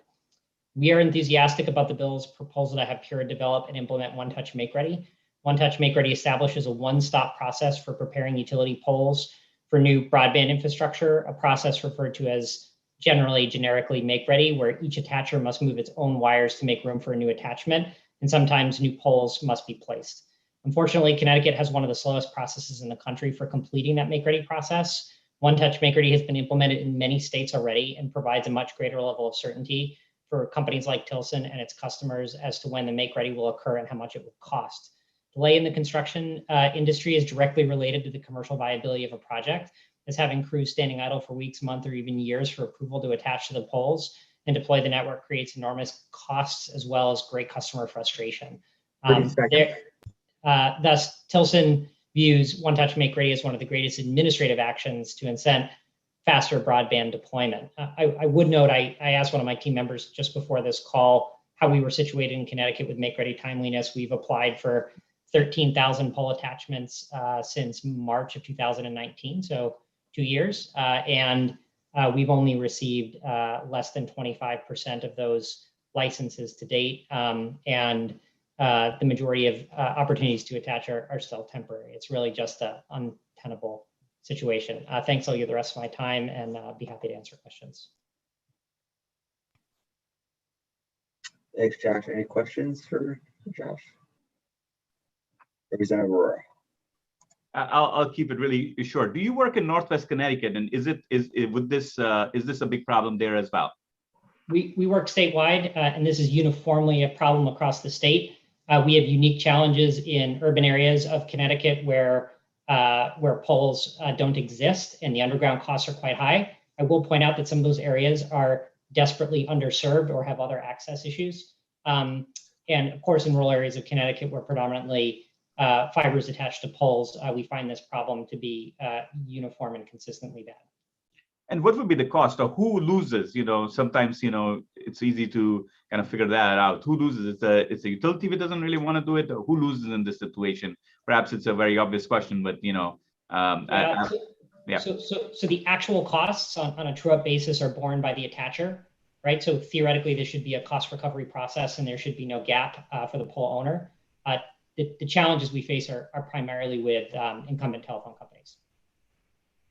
Incumbent telephone, not utility, not the power company. We're talking about telephone companies. Correct. Okay, thank you very much for your information, and thank you, Mr. Chair. Thank you.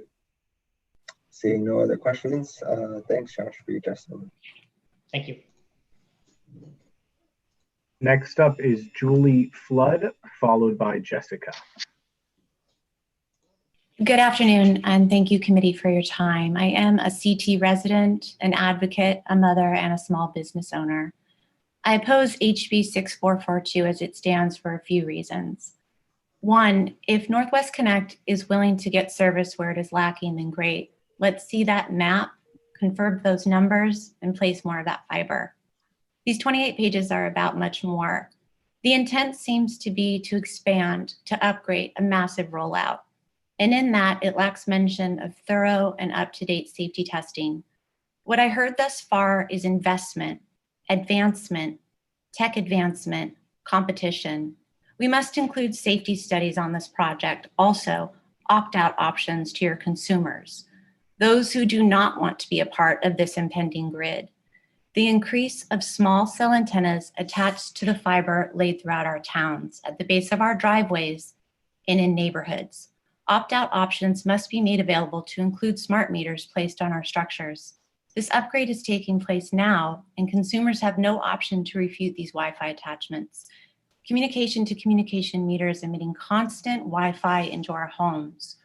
Where are the affordable options for those wanting fiber to the source, fiber to the premise? For those of us who choose to hardwire our homes, wanting no Wi-Fi on or around our property. For those of us who have left the city because small cell antennas were placed on our building. Those like myself who acknowledge and understand the harm caused by microwave radiation and constant Wi-Fi. These kinds of additions, small cell antennas every 300 to 600 feet to accommodate this high-speed grid. Also the acknowledgement that this bill's endgame isn't merely to support those in need, it's really to usher in this advanced technology. The implementation of 5G and beyond, stated in some of the testimony regarding gaming, hologram, smart meter, smart cars, and tracking. This is all very exciting, I suppose. For what? The elite, the 5% of our society? This bill is putting the cart before the horse by entertaining this legislation before having a full appreciation of the effects on plants, animals, insects, human life. Let us not forget, the US government's human exposure guidelines for wireless radiation haven't been updated since 1996. Those of you with tech backgrounds who insist on discounting anything biological regarding harm, those who consider themselves environmentalists, yet won't take studies on EMFs and RF seriously. 30 seconds. Called small cell antennas will emit a constant stream of radio frequency microwave radiation, wireless radiation 24/7 until turned off. I find it alarming that with this kind of proposed advancements made on our electrical grid, there are no updated safety studies to support the deployment. There is no monitoring of equipment's radiation. Thousands of published peer-reviewed studies prove that exposures to wireless radiation is harmful. We need less radiation, not more.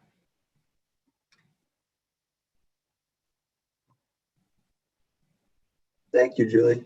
Thank you. Are there any questions from committee members? No questions. Seeing none, thank you for your time. Yep. Next up, we have Tim Wilkerson, followed by Ms. Christie.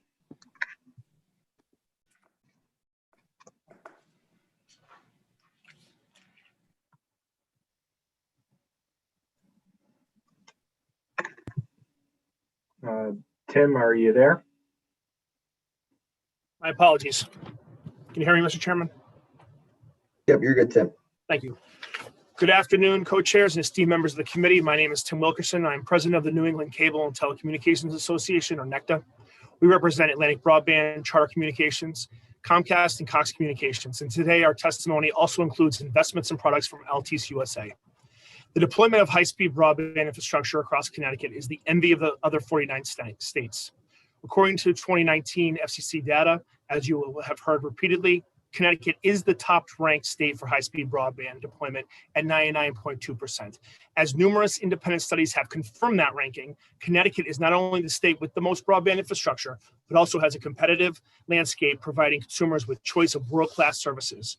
Moreover, the vast majority of those communities represented by the 99% need a broadband adoption solution, not a broadband infrastructure plan. In 28 pages, HB 6442 never mentions adoption. We strongly suggest that Connecticut broadband policy should be focused with laser beam precision on adoption of internet service running outside most Connecticut residents' front door. This policy approach will help bring digital equity to the state's residents.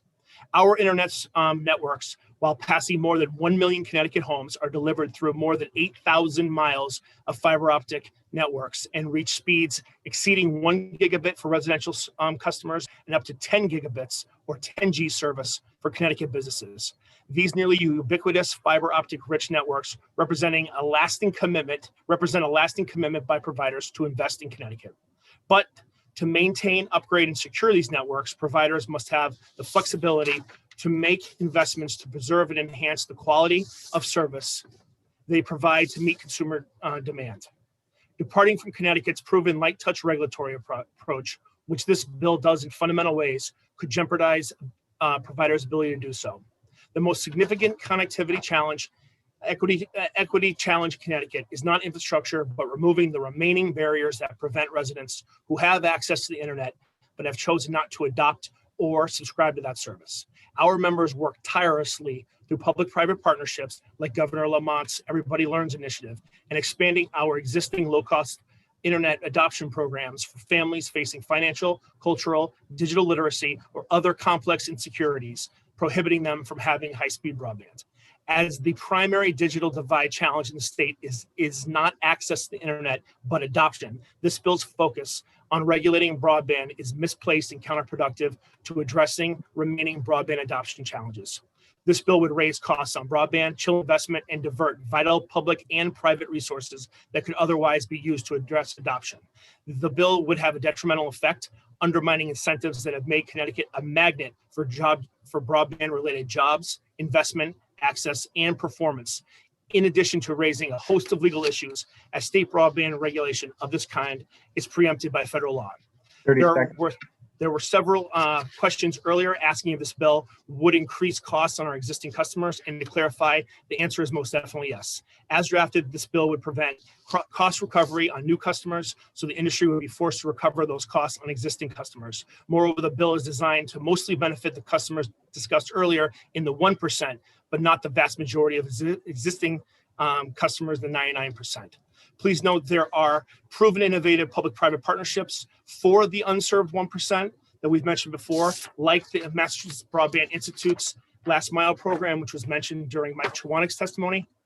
However, broadband adoption programs, broadband adoption focused policies like the FCC's Emergency Broadband Benefit Plan and state programs contemplated in Massachusetts and Indiana create innovative public-private partnerships to provide broadband to the vast majority of remaining Connecticut's residents. Because of these reasons, we respectfully oppose HB 6442. Additionally, we have submitted lengthy testimony on Senate Bills 4 and 990. I'm happy to answer any questions concerning those bills as well.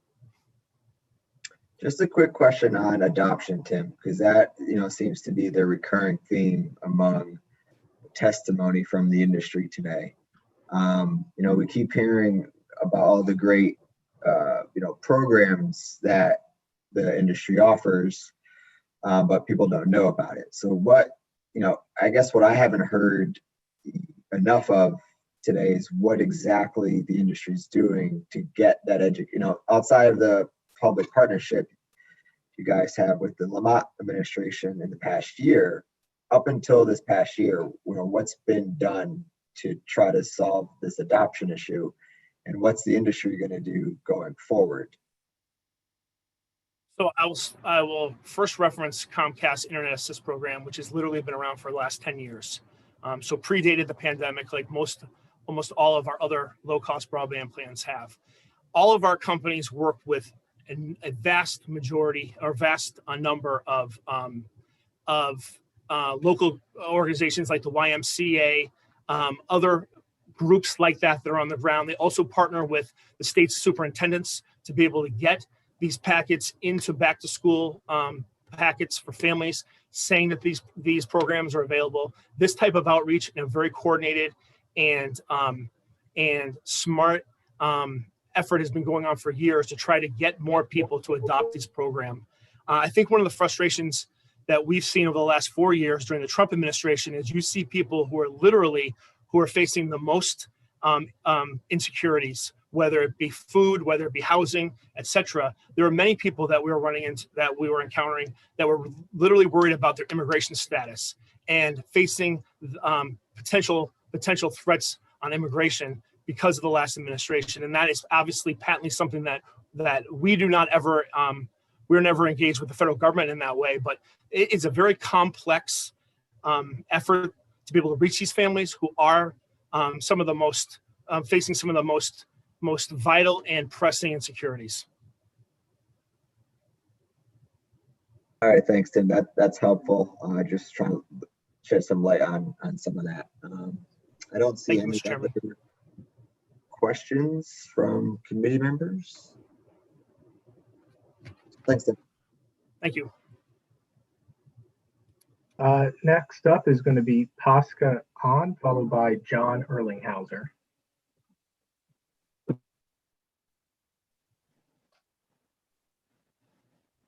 Hi, everyone. Am I live? Yep. Okay, thank you so much. Thank you for this opportunity to speak to you. This is my very first public hearing, so I apologize in advance. I oppose this bill, and who am I to oppose this bill? My name is Pasca Ann, and I started a group very soon after the last bill that was approved by this legislation to accelerate 5G. And why would I start a group? I started that group because I found that 5G antennas were being deployed in our communities very quickly. I saw our neighborhoods in Easton, Connecticut, raising up utility poles. I saw a big spool of fiber being pulled up our road, and I took pictures of all this. I saw lots of trees coming down, and I knew that this was the precursor to antennas on every other pole. I then also went to our school and I saw, and I don't have any school children because I'm a grandmother and my kids are grown and they've given me 3 grandchildren. And I saw a cell tower in the soccer field, across the soccer field. And I'm going to play something very quickly, so excuse the noise a little bit. It's a recording that I made using an RF meter. And hopefully I have sound. I came back to do it again. Okay, did you hear that noise? That is the RF, radio frequency, microwave radiation, pulsing into a soccer field. And the tower is actually 2,000 feet away from an elementary school. That concerned me after reading studies that our skin and our cells are antennas. So I and a couple of others started the group called CT Residents for Responsible Technology. I oppose this bill because I don't see the safety profiles in place, okay? We know there are thousands of studies, and I don't have to hug an antenna to be harmed. It doesn't have to be on top of me to be harmed. It could be literally 1,000 feet away, and I'm feeling that at a biological level. That noise you heard, those children starting in kindergarten or pre-K are literally being bombarded at a molecular level and a neurological level in their brain. And I have studies to report that. What I'm asking in this bill is, we're not taking any radiation away from our community. We're overlaying it. You started in 2002 with the smart meters. I have a smart meter and I have 3 cancers after that was installed. I'm telling you the truth. That is what happened. 2 seconds. Okay, what we're asking for is that we take consideration to stop the Wi-Fi in the schools, opt out the smart meters, stop installing 5G until we do a safety profile. Let's look at New Hampshire. They just had a commission that was excellent. I would love to sit down with Mr. Simmons and yourself on the staff to really talk about what can we learn from New Hampshire that we can regulate better. I really want us to do fiber to the premises without any Wi-Fi on the antennas. We've got to take a proactive approach. I really hope that you do listen, that we can meet and we can work together, because we want the same thing. We want accessibility, but we want to be responsible about it, and no biological harm, because it's happening. My testimony written has lots of studies, including unclassified Department of Defense and WHO and CIA studies. It's all been documented since the day of the radar. Now, some of you may remember when that was. I'm sorry, that's time. Okay, thank you. If you have any questions, I'd like to actually talk about adoption for a minute, because that seems to come up, but you have to ask me a question. Thanks, Pascal. Any questions for? Seeing none, thank you for your testimony. You're welcome. Next up, we have John Erlinghauser, followed by Jeffrey Masel.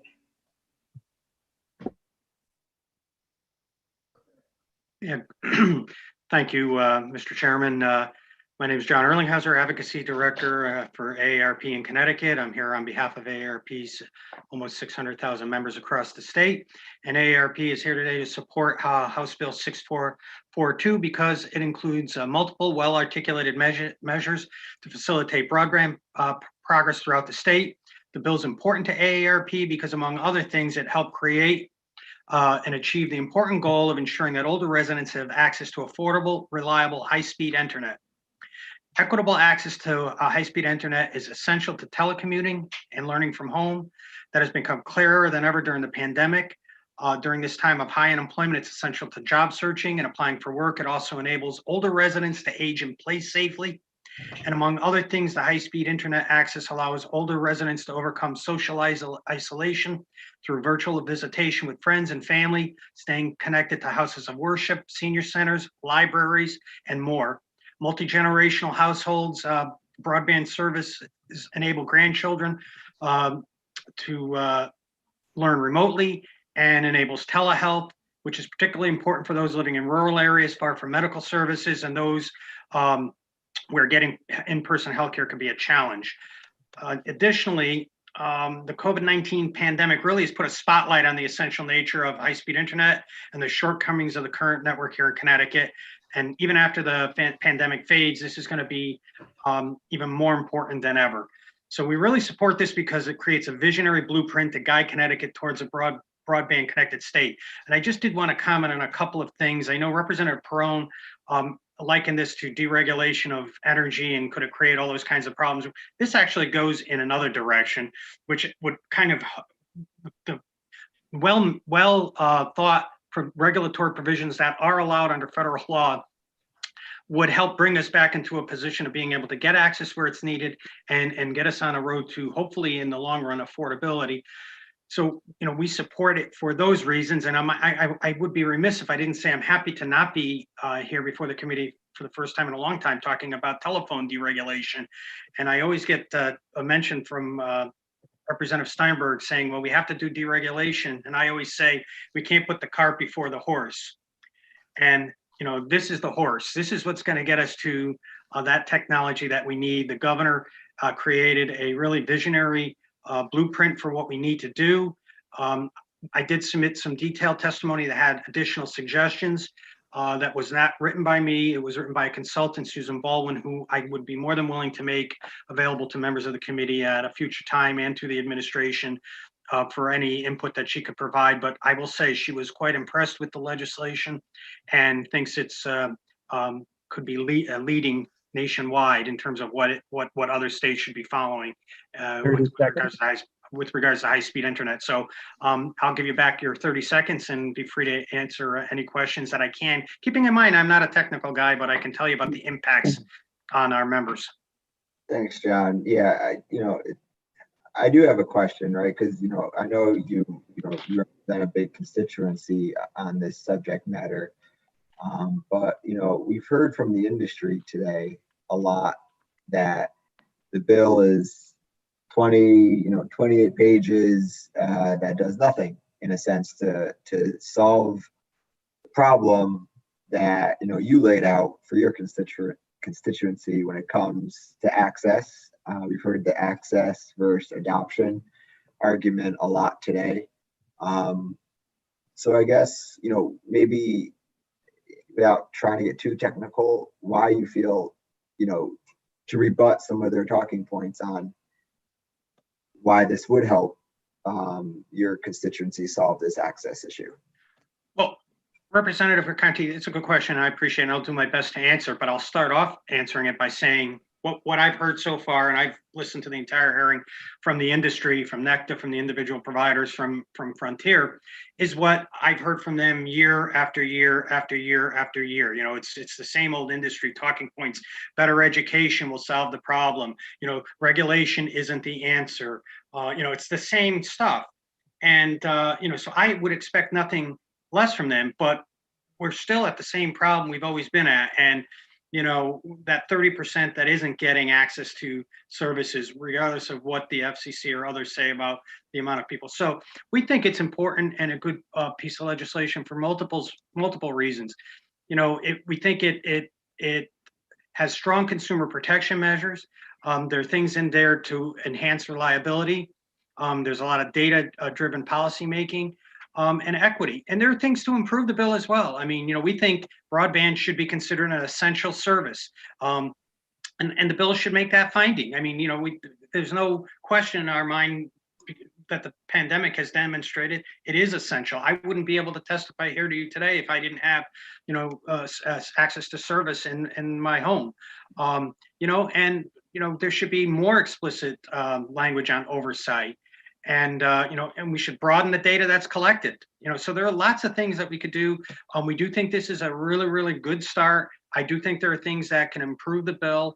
But I would say, if I hadn't heard the same talking points from the industry year after year after year, anytime we try to tackle this problem, I would be really surprised and shocked. So I know that's not a perfect answer, but I'm more than happy to provide our expert to you, Representative, and the leadership and any member of the committee at any time. Thanks, John. Representative Meskers. Yeah, John, thanks a lot for your testimony here. So it's along the same lines as Chair Arcondi's question, framed possibly differently. So apart from the ongoing complaints or suggestions from the existing providers who are ultimately not providing coverage to a decent or significant portion of the population. I was not in the entire time, but I was in and out. Was there any proposal or counter or suggestion that you thought brought merit with it? Well, I mean, I ask you that because, and the reason I ask you that is obviously you're representing constituency. So you're not either part of the government, but you're not part of the government and you don't own the cable company. So I just, did they give you any kernel of an idea of where there could be a private partnership? Let me answer your question this way, Representative Meskers, and I appreciate it. There were things that certainly make sense. I mean, we recognize, we put into one of the suggestions we think needs to be included in this bill is digital literacy. I mean, and I would say anything that can be done to increase knowledge and about the availability of different programs that may or may not exist certainly would help. But I don't think that's the answer. I mean, that's always, the industry. I mean, I'll bring an analogy to an issue that's dear to your heart and mine, and I know a lot of members of the committee, third-party electric suppliers. For years and years and years, their answer to the people getting ripped off was they need better education. And you can educate some folks to the hilt. It's not going to change the problem. It will help. But when we have the kind of chasm we have right now, it's not the be-all and end-all. So yes, I support the notion that there needs to be better information and access and education to the available programs. But where I disagree is that that's not going to, solve the problem. And, as I said, I've said in previous years about the testimony, why, the industry recognizes the problem. They say the government shouldn't intervene. We shouldn't do any form of regulation that we're permitted to do under law. And yet now they're saying, it's all about education. It's all, that this isn't the answer. This isn't the answer. Well, they haven't provided anything particularly solid that will solve the problem either. I remember, Representative Horn has a big problem. I remember Representative Willis bringing it up year after year. And the answers that I've heard from the industry today are the same answers I've heard in all the years that I've been doing this. By the way, I would be remiss if I didn't bring up, the fact that the industry years ago was trying to get Connecticut to preempt regulation of any of their services. And they used to say, well, there's no big deal doing this because we're just saying we can't do what you already can't do. And we fought back that. and we won that battle a couple of times against the providers when it came to them trying to get Connecticut to proactively preempt our ability to do any of this kinds of regulation. So, the short answer is yes. The long answer is it's not going to solve the problem. In terms of what thank you very much. But you're welcome. Okay. Thanks, Representative. Seeing no more questions. Thanks, Jack. Thanks, guys. Appreciate it. Up next is Jeffrey Masel, followed by Pat McDonald. Thank you very much. Chairs Arconti and Needleman, co-chairs and other esteemed members of the committee. Thank you for the opportunity to appear before you today. My name is Jeff Masel, and I'm one of the principals at Lodestar Energy. We are here today to express our support for the proposed uniform capacity tax as set forth in Bill 993. As proposed with amendments. By way of background, this legislation would clarify and simplify confusion over the existing 1281.57D tax exemption for virtual net metering projects, and also extend to other solar projects in the SCEF and other programs provided by DEEP and PURA. Lodestar has developed 6 projects in Connecticut over the past 7 years in the virtual net metering program. For each project, we've met with town managers, attended Board of Selectmen meetings, planning board meetings, and in some cases, inland wetland board meetings. After each meeting, we've requested the town to provide a letter of support to the Connecticut Siting Council, who has exclusive jurisdiction over the siting and permitting of these projects. Every town, with the exception of one of the 6 projects we've done, has been willing to provide a letter of support. We've also offered the host town for every single project the opportunity to purchase the discounted net metering credits from the proposed facilities and offered to enter into a tax agreement for these projects, despite the fact that these projects are tax exempt. Only one town was prepared to enter into an agreement to buy the discounted credits from the project located in its town. And only one town has entered into a tax agreement prior to the project being built, which is significant. The proposed 993 would offer uniformity across the state and follows the examples of Rhode Island and Vermont in providing a uniform application for projects in the state. For the projects that we did not enter into tax agreements with, we ended up having disputes with the town about the applicability of 1281.57D. And therefore, we think this amendment would be an excellent tool to help clarify the application of the statute and also provide the towns with revenue from these projects. Our projects have 2 components of the taxing, the real property and the personal property. The statute is only applicable to personal property. In every case, we've been paying real property taxes on these facilities. And in every case, our real property taxes have gone up approximately 10 times what they were prior to installing the solar facility. 30 seconds. This is an important thing to note for the benefits that we provide to the towns and increased tax revenue. And despite removing the personal property from the tax ledgers and exempting that tax, there's still ample opportunity for the towns to get tax income. Our projects don't touch the town's roads, schools, or other services, police, fire, etc. And therefore, the increase in real property taxes should be sufficient to provide benefits to them. We encourage the E&T committee to support 993 with amendments, and this will provide a much more uniform and simplistic application throughout the state. Whether we build our projects in Hartford or New Hartford or New Canaan or North Canaan, the rates that we get for our solar projects are identical, and therefore a uniform tax rate across the state would be beneficial to both the developers and the towns. Thank you for your time this afternoon. Any questions for Jeff? Seeing none, thanks, Jeff. Thank you. Next up, we have Pat McDonald, followed by Vincent Pace. Good afternoon, Representative Arconti, Senator Needleman. Unfortunately, my camera has decided to stop working on me, so I can either just provide my testimony or I can get on another computer and come back if you prefer. No, you keep going. You don't need to see me. Okay, great. You know what you look like. You've been in front of Thank you so much.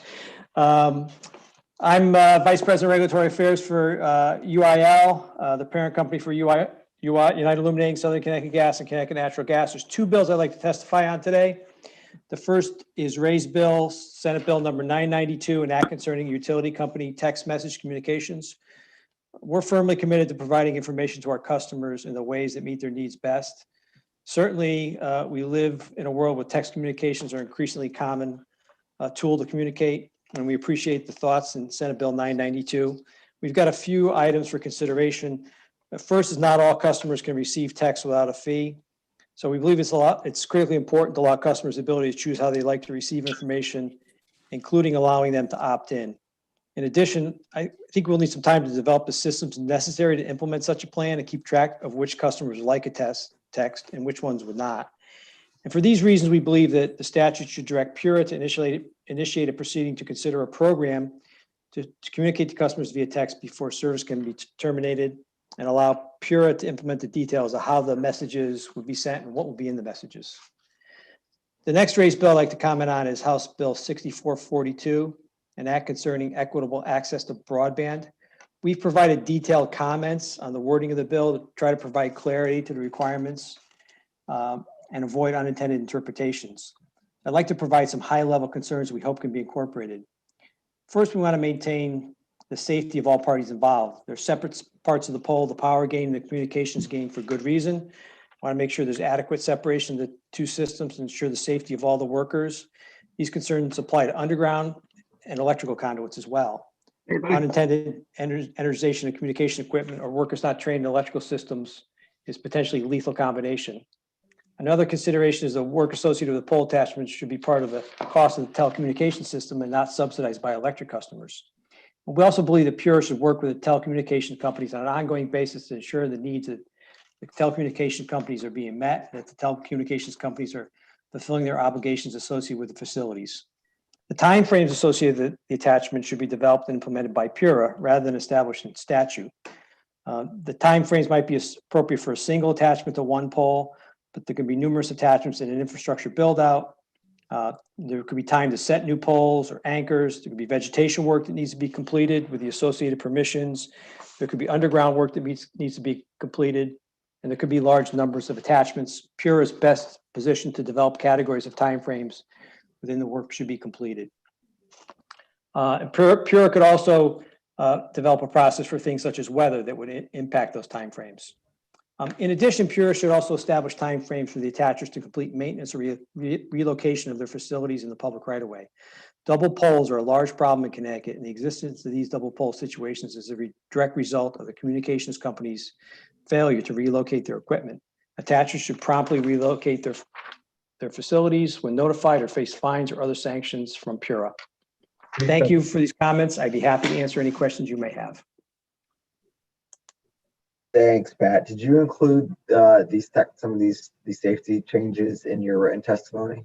Yes, all the detailed comments are designed to clarify that, so that there's no ambiguity about when talking about the gain on the pole, the telecommunications gain. There's no confusing that with the power gain, and likewise for conduits that would be underground.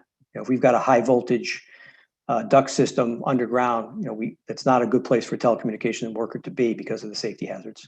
Okay. So we've included some clarification to try to make sure that separation is maintained. Perfect. Thanks. Questions from committee members? Seeing none, thank you. Thank you. Next up is Vincent Pace, followed by Ms. Vasquez. Good afternoon, Chairman Needleman, Chairman Arconti, Vice Chair Winfield, Vice Chair Ali Brennan, Ranking Member Formica, Ranking Member Ferraro, and other members of the committee. My name is Vincent Pace. I'm an Assistant General Counsel for Eversource, and I'm joined today by Desiree Vasquez. She's Eversource's supervisor for single pole administration. Thank you for giving us the chance to appear in front of you today. We submitted detailed testimony on 4 bills. I'll just summarize our comments on 1 bill and refer to our testimony for details. So the bill we'd like to focus on is House Bill 6442. That's an act concerning equitable access to broadband, and we support the state's goal to provide enhanced communication service to Connecticut residents, especially during COVID-19, which has demonstrated how important robust internet coverage is. We want to thank the committee for holding a hearing on this important topic. Hello. My comments are focused on just one section in the bill that covers installing new communications equipment on poles. So first, when the bill talks about having one crew go out to the pole to shift communications equipment, we appreciate the fact that you want to ensure they do not work on dangerous, energized electric lines that need to be handled by electric line workers. And there's a reason why the electric lines are at the top and there's separation between them and communications equipment further down on the pole. And because that's an important worker safety issue, our testimony proposes some very important clarifications to make sure that intent is crystal clear. We want to make sure that communication workers are not working on electrified lines. The second item that we want to raise is that the bill says that whenever a communications company wants to attach new equipment to a pole, the permission shall be granted within a fixed deadline. But there's no exception to that deadline, and it gives PURA no power to establish exceptions. And the reality is our electric line workers work in very dangerous conditions, and they encounter lots of issues in the field. And they also many times need consent for tree trimming.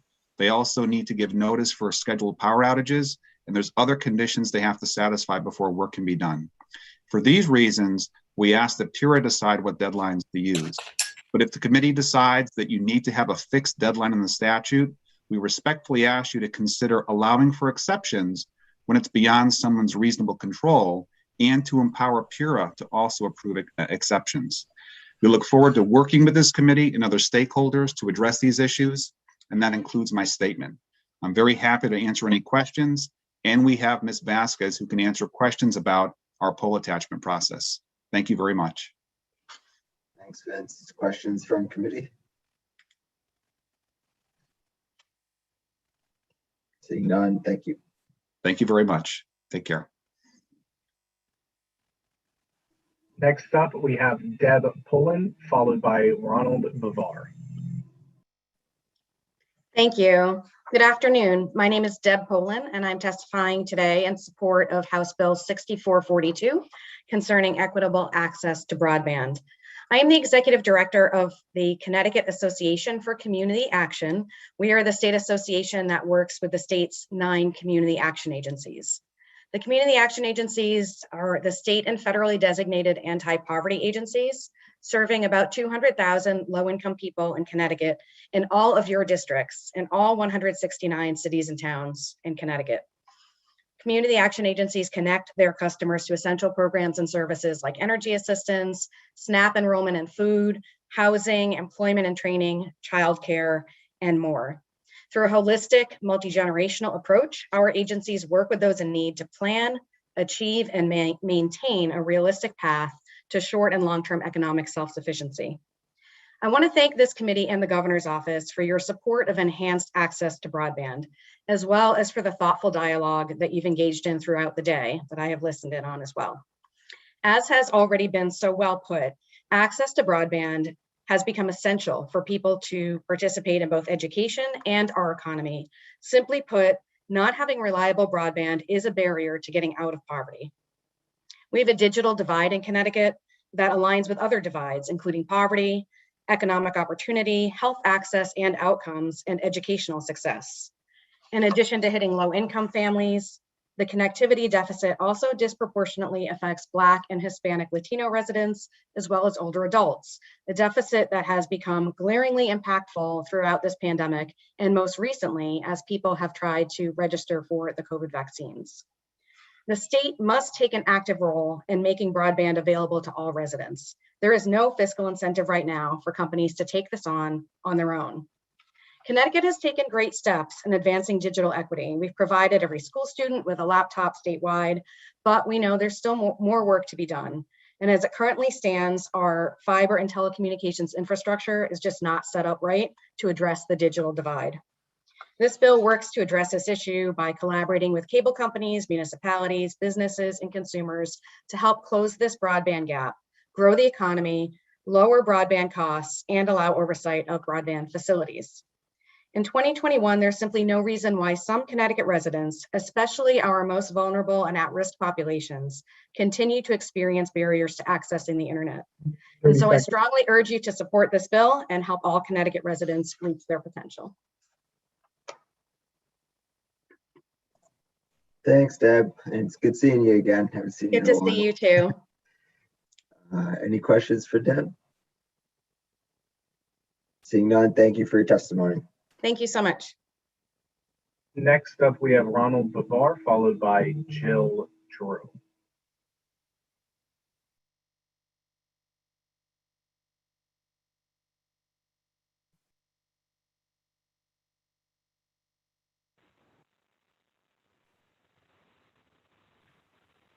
Okay. Ronald, are you there? Yes, can you hear me? Yep. Yes. Okay, awesome. All right, so in early April, Bella, my best friend, now my girlfriend, messaged me to inform me 5G cell towers and smart meters were making her sick. Back then, I had little money to pick her up and afford a place of our own, so I worked overtime. Since we moved in together, I was not able to cook due to her electrosensitivity, meaning my parents cooked one meal and we got the rest from food banks. There have been times when I accidentally turned on the EMFs in her presence out of habit. Once I was at work and I used EMFs and I would feel guilty due to psychological trauma. Both of us need therapy from EHS. The EHS lifestyle is inhumane and it causes my girlfriend to be discriminated against because she can't go to certain places due to EMF exposure. Will she one day have to be locked in a Faraday cage? Who wants to live like that? This is a human rights issue. We will have to become EMF refugees and leave the state of Connecticut if it continues to pass harmful bills like this one. Please watch the TED Talk called Wireless Wake Up Call by Jeremy Johnson, Generation Zap documentary, and the 5G Trojan Horse documentary by Derek Bros. Politicians and telecommunication companies are deliberately harming my girlfriend with malicious intent. People who develop health conditions due to wireless technology deserve financial compensation. As someone with a bachelor's degree in biology, I know we need to get citizens away from the harmful radiation. Fiber optic cable and Ethernet are safer, faster, and more reliable on windy days and rainy days than 5G. The National Toxicology Program, a branch of NIH.gov, discovered 2G and 3G gave cancer to rats after only 2 years of exposure during a 10-year study that cost $30 million. Scientist Ron Melnick, who was a part of this study, stated, "We have no evidence to prove 5G or any G beyond that is safe." Connecticut Senator Richard Blumenthal said, "We are flying blind here as far as health and safety are concerned, because we do not have independent studies and enough information on the safety of this technology." I oppose Bill HB 06442, equitable access to broadband, because it will lead to more people suffering from cancer and EHS. Connecticut Senator Steve Casano said over the phone he knows someone who got sick due to power lines. The California Appellate Court ruled EHS as a disability under the FEHA law. In Cuba, people are developing a neurological condition called the microwave pulse energy, known as the Havana syndrome. This indicates EHS is a neurological condition rather than a psychological one. Dr. Henry Lai discussed how the studies on radio frequency are being funded by the industry it is meant to regulate. This is corrupt and illegal. We should delay 5G until scientifically proven safe by independent studies not funded by telecommunication companies. If politicians prioritize safety first during the COVID, they should do the same with this bill.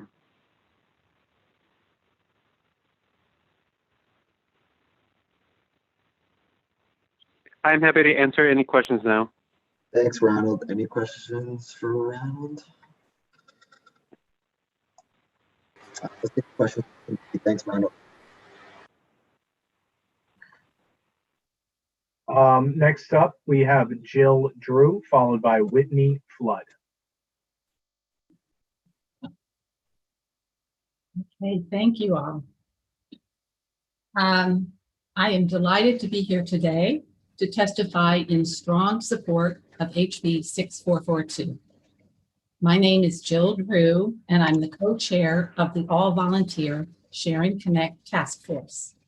We are a group of concerned residents formed in 2019 to advise the town of Sharon's Board of Selectmen on options to provide high-speed connectivity to all our residents. Our group recently surveyed the 1,500 households in Sharon and found that a full 90% of the 551 households that responded to our survey were unhappy with the price or service or both of their current internet provider, or they just did not have access to high-speed internet. Comcast Xfinity serves more than 2/3 of the town's addresses, but those who live on roads Comcast has chosen not to wire have had to cobble together as best they can with Frontier DSL, which is slow and unreliable, HughesNet Satellite, which is slow, unreliable, expensive, and capped, and Wi-Fi hotspots from Verizon or AT&T, which are very expensive and too slow when multiple devices are connected. Our local elected officials and town residents have tried unsuccessfully for 15 years to convince Comcast to wire unserved portions of our town. Comcast will wire selected homes, provided the owner pays all the expenses beyond the first few feet. This usually means thousands of dollars, and only the wealthiest residents can afford that. 14 years ago, way back in 2007, Comcast was considering wiring an unserved area of our town known as South Ellsworth, which has roughly 100 homes. We are still waiting.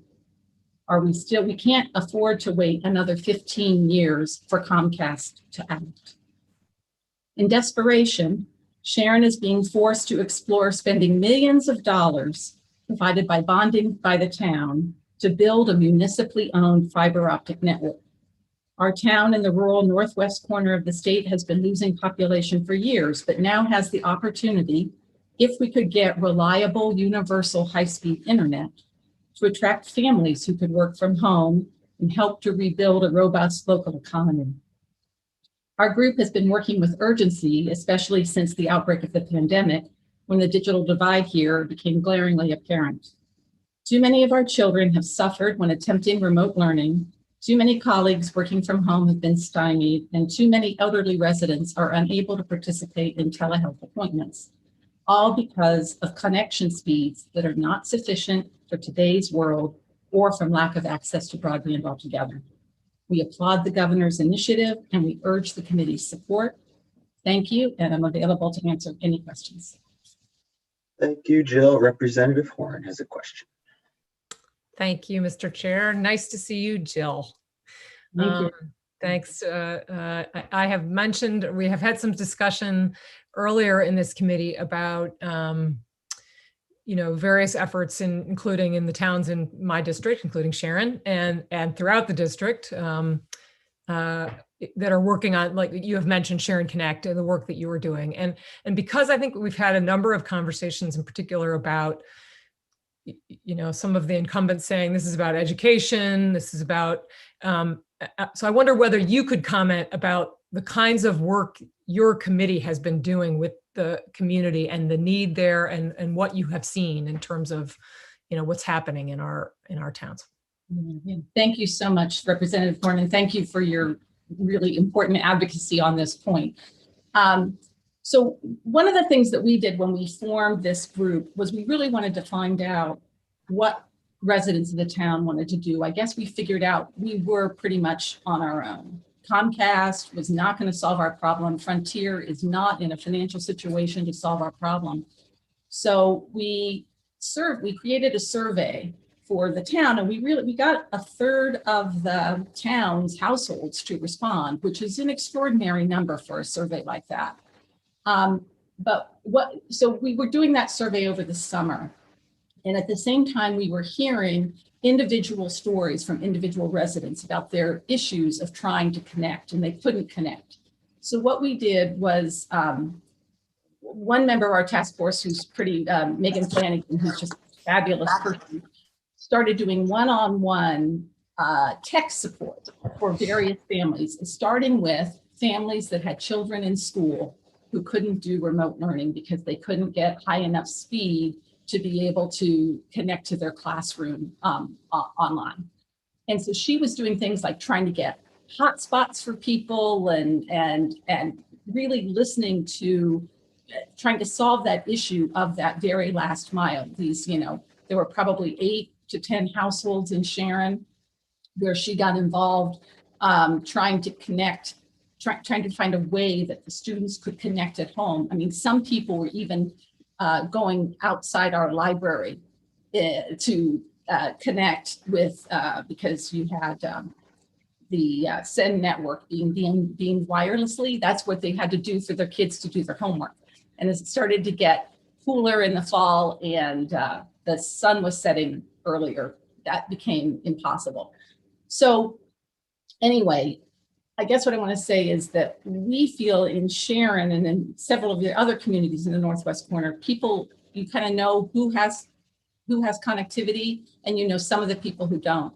I think, and so we've been trying to help as best we can the people who don't.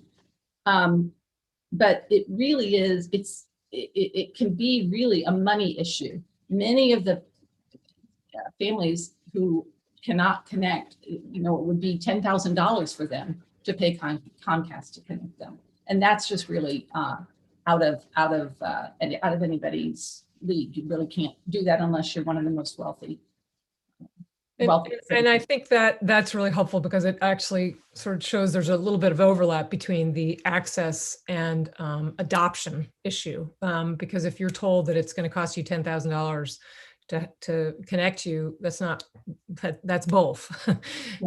So I thank you for that, because I know that a lot of the work you have done has revealed where the infrastructure problems are, and really you and Megan and others have worked to all the Band-Aid approaches to try to get use every bit of education, everything you can to try to fix it, but it's not enough.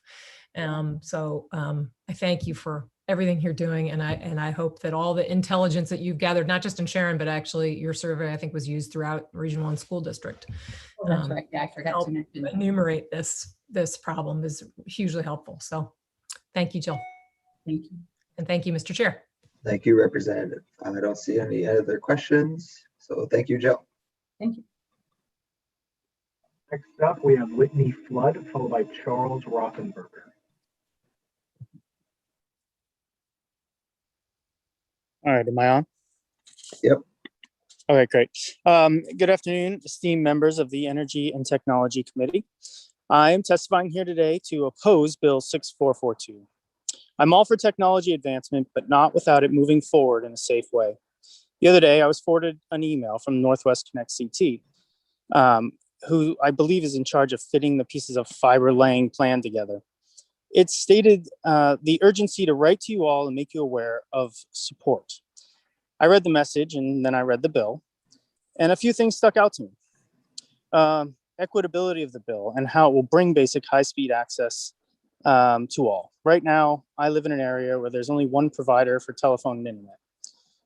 If this bill passes, will there be more options, or will I be stuck paying one high price because there's no competition? Also, on the Northwest Connect email, there's a link to find out how you can have fiber run to your home.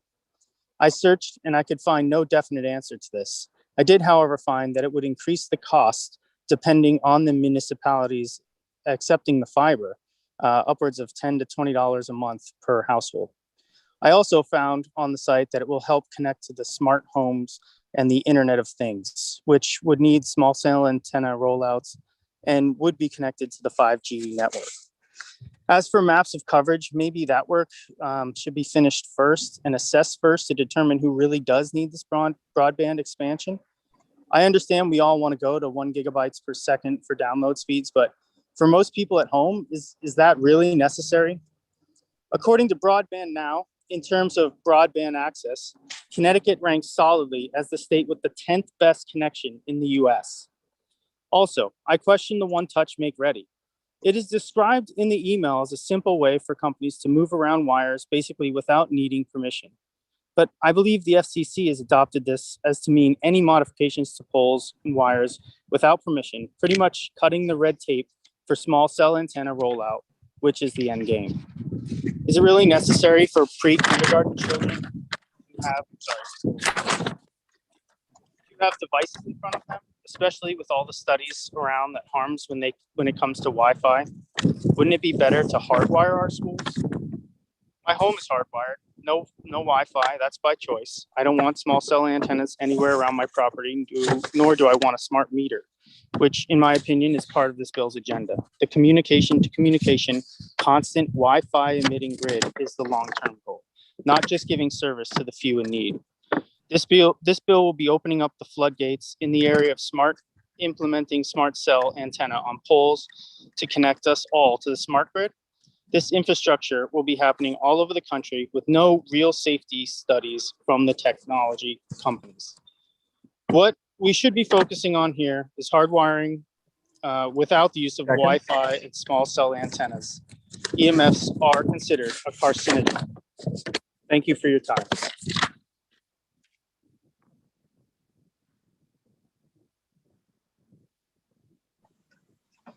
Thank you so much for your testimony. Do we have anybody that has any questions? Thank you, Whitney. Appreciate it. All right. Cheers. Crickets. Well, next up, we have Charles Rothenberger, followed by Howard Simons. Good afternoon, co-chairs Needleman and Arconti. My name is Charles Rothenberger. I'm the climate and energy attorney with Save the Sound, and I'm happy to testify this late afternoon in support of both HB 6571 concerning the CPACE program, as well as HB 6572 concerning the establishment of additional energy efficiency standards for buildings. So with respect to 6571, as you're aware, the Connecticut Green Bank's other programs through the CPACE has a long history of successfully leveraging small amounts of public funding to leverage significant private investment. In fact, approximately 70% of the capital deployed through the Green Bank CPACE program comes from private investors. They currently can finance a host of innovative technologies, including participation in district heating and cooling systems, microgrids. They're very involved in energy efficiency improvements, as well as clean renewable energy systems. Expanding this mission to include electric vehicle charging stations and resiliency measures will enable building owners to increase the value of their properties while also promoting clean, green technology.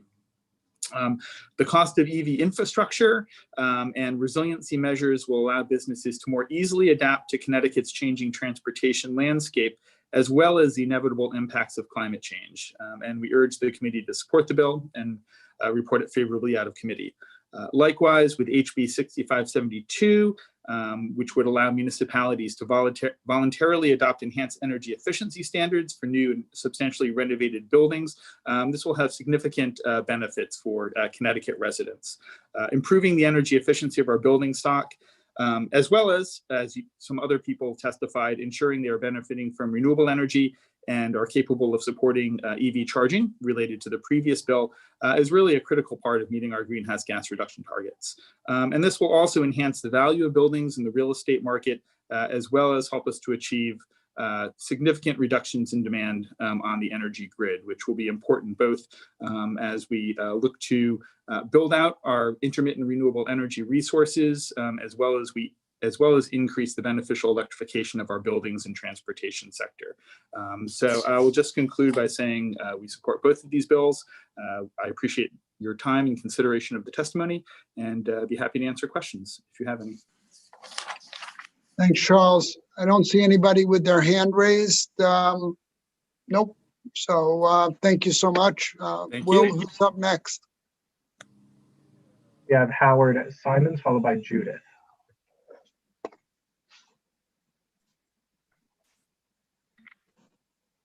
Hi, Howard, you're up.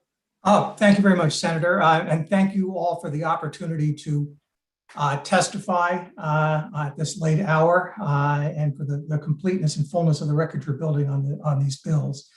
My name is Howard Simons. I'm a partner at the Jenner and Block law firm. Previously, I served as senior counsel to the U.S. House Subcommittee on Telecommunications and as general counsel of the FCC. I'm here today on behalf of Altice and Charter. And the hour is late. I just want to spend a couple of minutes on the serious preemption issues that we think are raised by HB 6442. The bill proposes to regulate broadband internet access like a utility, just like electric and water companies. And as a result, it is preempted by federal law. I know the Attorney General and the OCC testified earlier today to the contrary, but with all due respect to their testimony, we think that it ignores the very real preemption risks posed by the bill in two regards. First, because it seeks to regulate broadband within the same ambit as energy and water under PURA's jurisdiction. And second, because of some of the amendments in the bill, particularly in sections 18, 19, and 20, violate the Federal Cable Act's limitations on what a state can do with respect to cable operators and cable regulations. And let me take each of those buckets one at a time. First, with respect to broadband, the FCC and the courts have long recognized that broadband is an interstate service, and therefore it is governed by federal law. It's obvious to see why. Broadband gives customers to the internet, and the internet is the global network of networks. Unlike phone service, there's no separate local or purely intrastate use of broadband. And nor is there any realistic way to cordon off interstate and intrastate uses of the internet. In fact, the bill itself doesn't even try. It simply regulates broadband service without regard to jurisdiction. The interstate nature of broadband is not a partisan issue as the federal government reviews it. Republican and Democratic FCCs have long agreed that it is necessary and appropriate to have a uniform federal broadband policy and preempt broadband requirements that are in conflict with that federal framework. The bill is in conflict with that federal framework. Under federal law, broadband is an information service, and information services are exempt from common carrier regulations like rate regulation, like treatment as a utility within a utility regulatory scheme. Any effort by a state to impose that kind of scheme, as the bill would do, is in conflict with the federal scheme and would therefore be preempted. The bill does just that. It lumps broadband providers in with the traditional utilities and gives PURA broad authority to regulate broadband rates. In fact, the express purpose of the bill under Section 8 is to increase the power, or amend Section 8 to say increase the power of PURA and promote local control of broadband internet access services. Those objectives are directly contrary to the federal framework. I'm sorry, that's and the fine. fact that broadband is an interstate service. So thank you very much, Howard. I'm not seeing anybody with their hands raised, but I have a question for you. Sure. You obviously have a deep well of experience here. You've listened to the two-headed hydra problem that we have, access in urban areas where affordability and other problems of connectivity occur. And then you have the other problem largely in northwestern Connecticut, where access is really limited because the commercial viability is, the numbers don't make sense, right? So here we have a product that is moved from want to need rapidly, and clearly Everybody sees that. It's highlighted by the pandemic, but it's been obvious for a while to most people. It affects property values. It affects people's desire to move to parts of the state of Connecticut. What would you think would be an appropriate solution? Well, I would defer to the companies who's taken on the responsibility and business of building out those systems throughout the state. Don't punt. Well, I'm here. They've asked me to talk about the preemption framework, and I'm happy to answer questions about that. I think within that framework, I know some of the earlier witnesses spoke about the programs, state and federal programs that are available to subsidize the construction of broadband out to those areas. I heard a minute ago about Sharon, Connecticut, William F. Buckley's ancestral home, and other areas of the state that need support. I think government, state and local and federal government can address that need without running afoul of these preemption issues, without trying to tackle those issues by classifying broadband as utility, by having targeted intelligent funding programs. And there's going to be, I know in the bill that's pending before Congress, there's a fair amount of money for that for those programs as well. That to me is the most effective way to address those availability programs and affordability programs. I'm not here to talk necessarily about policy, but I will say you can avoid the problem I've identified of preemption and running afoul both of the interstate nature of broadband and the limitations in the Cable Act by addressing the problem as it sits, which is people can't afford to buy service. Well, let's help support them. It's not economic to build out to certain parts of the state. Let's provide as a society money to bring those services out to the state. But turning broadband into a utility or seeking to do that is not the most effective way to address those problems. And again, going back to why I was asked to appear here, it's also not lawful. It runs right up against this federal policy of trying to address precisely the objectives you raised, Senator, through more direct means than try to do it indirectly by classifying broadband as a water or electric utility and then ordering them to do it. That's just not the model that the feds have adopted, and therefore it's not a model that Connecticut can adopt to achieve those goals. I'm not disagreeing with you. I just am trying to get to a solution here and figure out the best way to do it. You know, in the world that I live in as an owner of a corporation, I feel like I have civic responsibility. I'm the stockholder. I have some obligation to make sure that I treat my employees, my customers, my suppliers all fairly. And the suggestion to me that we should subsidize companies that do $80 billion a year in sales, where they make $10 billion a year in profit because they don't want to invest over a few years enough infrastructure build out, simply because each mile on its own has to stand on its own 2 feet, right? Everything is a cost benefit without a community benefit conversation here. And to me, when the business world doesn't sort of step up, and I'm from that world, where the business world doesn't step up to provide what is now an essential service, you're going to hear a lot of people throw out a lot of ideas, and not anything but a personal opinion here, but it's really a crying shame. And your reference to William F. Buckley, he was a childhood hero until I learned better, that he capable of using his great intellect for all the wrong reasons. So anyway, I appreciate the testimony. I see Representative Horn has her hand up, and I defer to her for the moment. Thank you, Mr. Chair. I'll be quick. I just wanted to actually tag on to the William F. Buckley territory and just make the point that I think a lot of people miss that in Sharon, where Buckley is from, 40% of the kids qualify for free or subsidized lunch.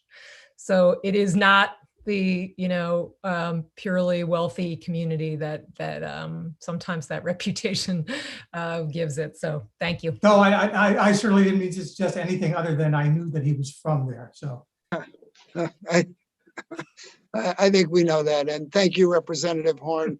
That is a fact that I would not have guessed and did not know.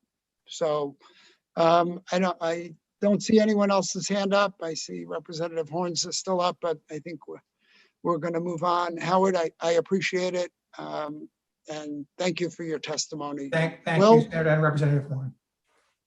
Next up is going to be Judith, followed by Kelly.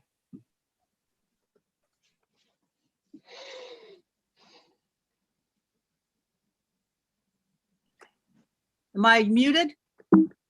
You're not muted. There's no video. Oh, I guess that doesn't matter, does it? Nope.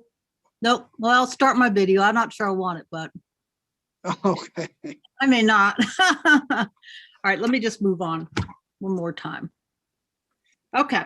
I would like to talk to our representatives about the 5G pulse modulated microwave towers that are being deployed throughout our state and our towns. There are several issues that have been suppressed by the telecommunications industry that we urgently need to discuss. These issues are not understood by our legislative bodies. One, there are over 20,000 scientific studies documenting the proven health hazards of the pulse modulated microwave radiation found in all the Gs. However, what is termed 5G is especially dangerous because it penetrates our bodies and cannot be blocked. Unnatural digital pulse modulated radiation of decimeter, centimeter, and millimeter wavelengths is harmful to all biological organisms, including bees. The bioeffects include the following: brain, neurological, respiratory, joint, muscle, skin, eyes, ears, heart, and the immune system. There's no way this penetration without consent could be constitutional. And I'll say there's been a lot of talk about equity and poverty. Illness aggravates that. It is not good for anyone. Two, fiber optics is a far superior technology. Fiber optic is a safe, faster, cannot be hacked, and remains operational during inclement weather conditions. Fiber to the premise can easily be installed in our schools and homes because the cables are fully extended already to the WTFs. All that is necessary to hook our residents and businesses up to fiber optics is to extend the cables from the cell towers to the premise. Three, now this is really important. This might answer some questions. The telecommunications companies owe the state and our town billions of dollars. I think in total they owe consumers $500 billion. Since the early 90s, we consumers have been paying fees for the installation of fiber optic cables that were never provided. Instead, the money was diverted elsewhere. We need to go after these companies for the misappropriate funds. Hey, hey, hey, could that possibly help us out? The new 5G deployments are a logistical nightmare. They will have to be deployed on every block and will require, listen to this, huge amounts of electricity to operate. These deployments violate our community commitment to sustainability by drastically driving up our energy demands. And I'll have to tell you, I cannot afford my electric bills as is. 5, in addition, the deployments will lower our property values up to 20%.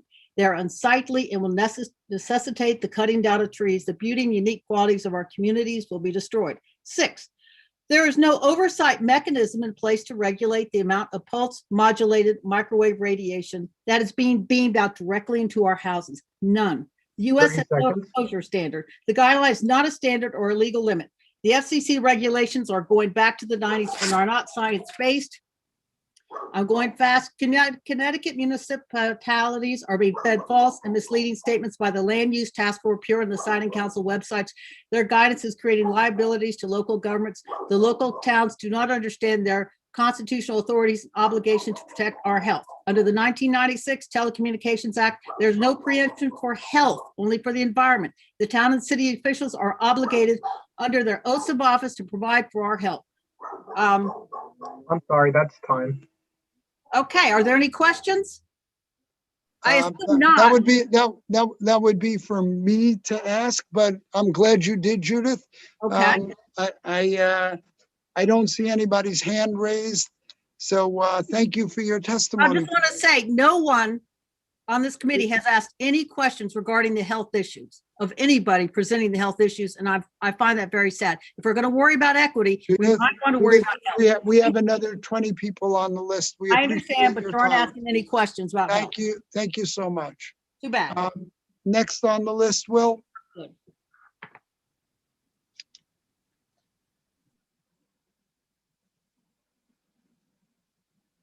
Will, you're muted, Will. Oh, wow, it finally happened. It had to happen eventually. Next up was going to be Kelly, but she's not here, so we're going to go with Kim Maxwell, followed by Michael Trahan. Trahan. We'll let you get away with that. Great. Kim, you're up.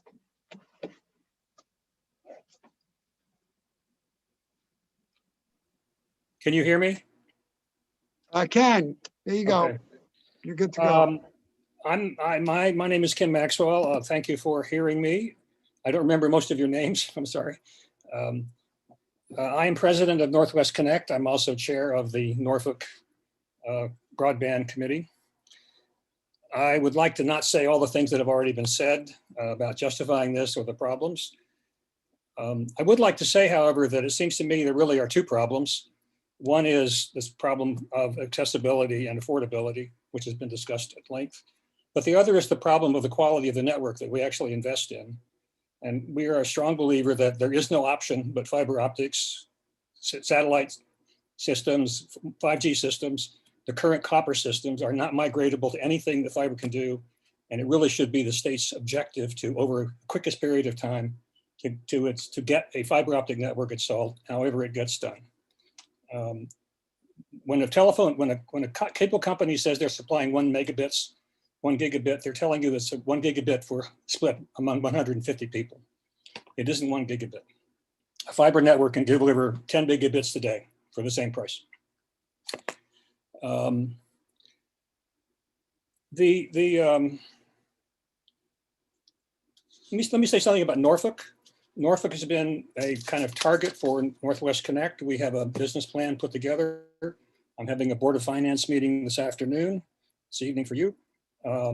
We are close to having municipal financing. The model is the municipality owns the wire on the poles and the wire going to the home. Private parties do everything else. The private party hasn't been selected. It could be anyone from Frontier to a wide variety of private smaller companies. It's the model we propose for the region. It allows the community to have the good funding opportunity for the wire only because it contains no electronics and therefore can get 40-year terms at 2.5%. It costs very little. By the way, for the region, it is $100 million probably for the same model, but that turns out to be about $5.50 a home per month. It's not a lot of money. I want to talk a bit about the bill. We do support it, of course, very, very much so.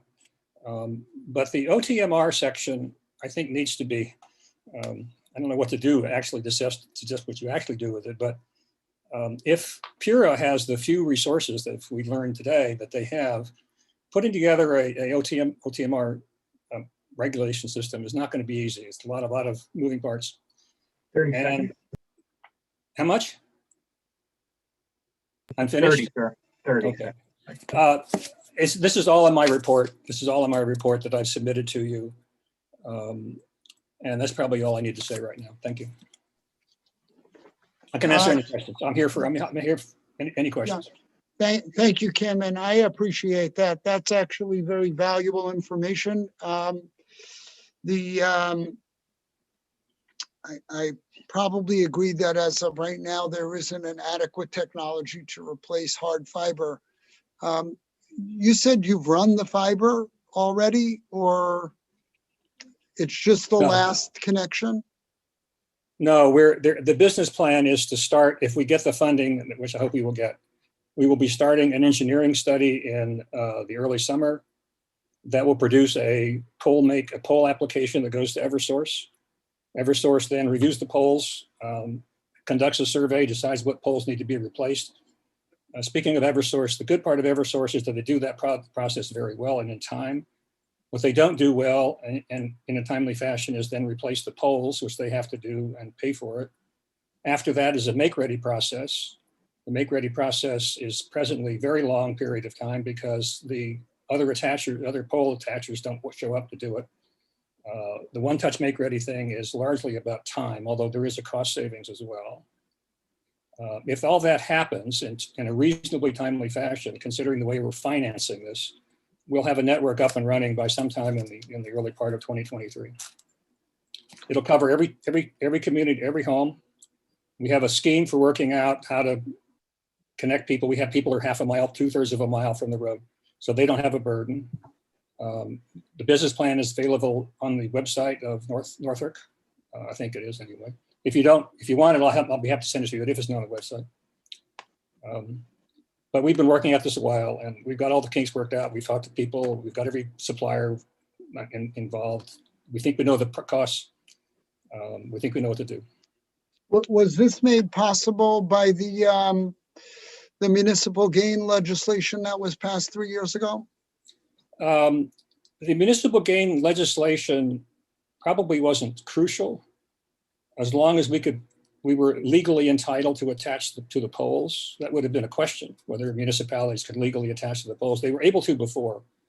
The municipal gain makes the pole attachment free, and that's a benefit for a very small town. It saves about $6 a month per home in recurring fees. In a large city, the municipal gain doesn't make any difference in terms of the freedom. By the way, I forgot to say something in my short time. It was the most important thing. I'm sorry to have missed it. It's very important for the future of Connecticut, in my view, that the state of Connecticut create a capacity in the law for creating municipal broadband utilities, much as we do for municipal electric utilities. That is not in this bill. It wouldn't be difficult to put in this bill. All you do is you take the electric utility legal law in the state and just stick in broadband. Most of it would be exactly the same. If we do that, we can start mimicking what's happening in Western Massachusetts. The gentleman from Charter was right. They're doing some work in Western Massachusetts, but by far the most common business model in Western Massachusetts is a local municipally owned utility. There's 13 of them now. They're running fine. They're up and running. Some of them have been up and running for 2 or 3 years. They got half the money from the state. That's the big difference between Massachusetts and us. But the model of having a municipal electric utility where the municipality has complete control over everything, even if everything is done by a private party, like Frontier, you control the prices, you control your contracts, you control the people, and it's being done all the time around this country now. It's not magic. A lot of people know how to do it, and it's a solution to every problem you're talking about today. Thank you, Kim. So what you're saying is that the municipalities band together, form a municipal or regional municipal broadband entity, and then pick a contractor. No, that was the original idea. Okay. But it's really hard. There's some real problems with it. We have a town. It's going to cost Norfolk about $4 million to do the trunk wiring on the poles. That comes to about $18 a month per home on a 30-year loan, 3%. Torrington, a town in our region, the exact same numbers would get you to $3 a month because they have so many more homes per road. Density. And it varies greatly over the 25 towns. We're the most expensive because we have the least number of homes. We're 46 square miles of town with 850 homes. So the original model was to do it regionally. We stopped 2 years ago and decided to do one town and use that as a model. That was Norfolk. The plan forward is to try to get 4 or 5 or 6 or 8 of the towns like the one Jude Drill spoke about in Sharon, as where we are, get the networks going, and then do exactly what the electric utilities did in southeastern part of the state, I think where you are, to form a cooperative. And the small town problem is that you don't have enough money to justify local operations and maintenance resources. no trucks. It's got also be borrowed basically from what's been going on in Western Massachusetts. If you get 75 housing homes, all of a sudden you can do all that in your region. Everything becomes self-contained. You have a wonderful service system. You've got your own trucks, and it all works great. So the migration strategy is do Norfolk. The other 10 or 12 towns that already have committees going, working away at it, just as the one in Sharon. Some of them will go, we'll get to a critical mass, and then we'll combine them into a regional municipal utility. But we can't do that without state law. Okay, thank you, Kim. Not sure if I see anybody with their hand raised at this point. There being no one, I really appreciate your time. That was very, very helpful. Will, up next. Up next, we have Michael, followed by Doreen. Thank you, Will, and thanks for the French pronunciation of my last name. Would have made my grandmother and Trahan. I apologize for that. No, would have made my grandmother in Lake Charles, Louisiana, very happy. Will, thank you. Good to hear. I'm here to testify. It's Mike Trahan with Solar Connecticut, the State Solar Energy Business Group. I'm here to testify on Senate Bill 993. This is the third year this bill has been brought forward. Just for quick reference for the committee on how this bill came to be, 4 or 5 years ago, a large football field sized project was installed in Senator Austin's district. It was likely one of the first virtual net metered systems installed in which all the electric power was not used locally for local benefit. All the power was uploaded to the electric grid, converted into credits, and those credits sold off to other municipalities somewhere off in the state. So the local municipality did not get any electrical benefit. And because the system was commercial solar, it was property tax exempt. The municipality did not get any property tax benefit from it either. She came to us and asked us, she made it very clear, she was looking for a solution. And we brought to her a law in place in Rhode Island. It is for every megawatt of solar power uploaded to the grid, that developer would owe the municipality $5,000. So for the average system of 2 megawatts of electric power uploaded to the grid, the developer would have a $10,000 tax bill to the municipality. Over 20-year life of the system, that's $200,000. The local municipality would also be eligible for credits. So that fix that we propose at $5,000 per megawatt is outlined in our testimony. We have another speaker from Solar Connecticut who's last, number 69, Will from Verigy. I hope he stays and presents to you at number 69. He's got some really good information from a developer standpoint. But obviously, this was not how we envisioned the commercial solar tax to be applied back in 2014 when the legislature accepted a proposal from Solar Connecticut. So we certainly understand Senator Austin's view, and we think that this is the right solution. So I'll leave it at that. Thank you, Mike. We appreciate the industry's willingness to help in this. Obviously, my opinion is that any commercial solar array that is primarily used to supply power to the grid should be subject to property tax. I agree that actually having assessors come up with a number on a town-by-town basis is probably not necessarily the right way to do it, although I know I've spoken to other senators who said that they had 20 megawatt arrays and the property tax was $500,000, which is more like $25,000 a megawatt. So whether the 5,000 is the right number or not, I'm 100% on board with a value.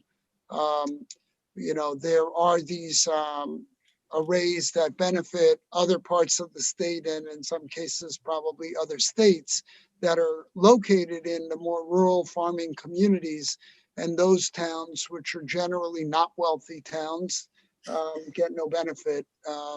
They don't get the power. They don't get the tax revenue. So I'm committed to fixing this without creating more problems. So, you know, anything over 5 megawatts stays the way it is and help let the assessors do it the way they do it. But we're talking about the gaming that's gone on where there have been 3 arrays placed on the same or associated properties that aggregate to even more than 5 megawatts and they don't pay any property tax. We got to close that loophole somehow. Understood. We heard earlier from the first selectman in Stonington who experienced that. Our bill is, or the corrected language as we proposed would address that scenario. And I did want to mention that for the bill as drafted would remove the property tax exemption for all commercial solar. So we hope that the corrected language would allow those businesses who are put the money in to put solar on the rooftop to lower their electric bill would not lose the exemption. And I absolutely agree. This is primarily for people who build solar arrays with the primary purpose of selling it to the grid, not for, you know, local use, you know, on their property with a little bit going out to the grid. So we have to be careful, and I'd appreciate seeing that language because we want to correct it. Very good. Thank you. Somebody said that they thought that this would actually, the way it's drafted might result in a tax on even residential solar, which was never the intent. That's very good. I'm glad to hear that. Thank you. Yeah, of course. So anybody else have any comments? I don't see anybody. Will, who's up next? Next up is Doreen, followed by Bella. Welcome, Doreen.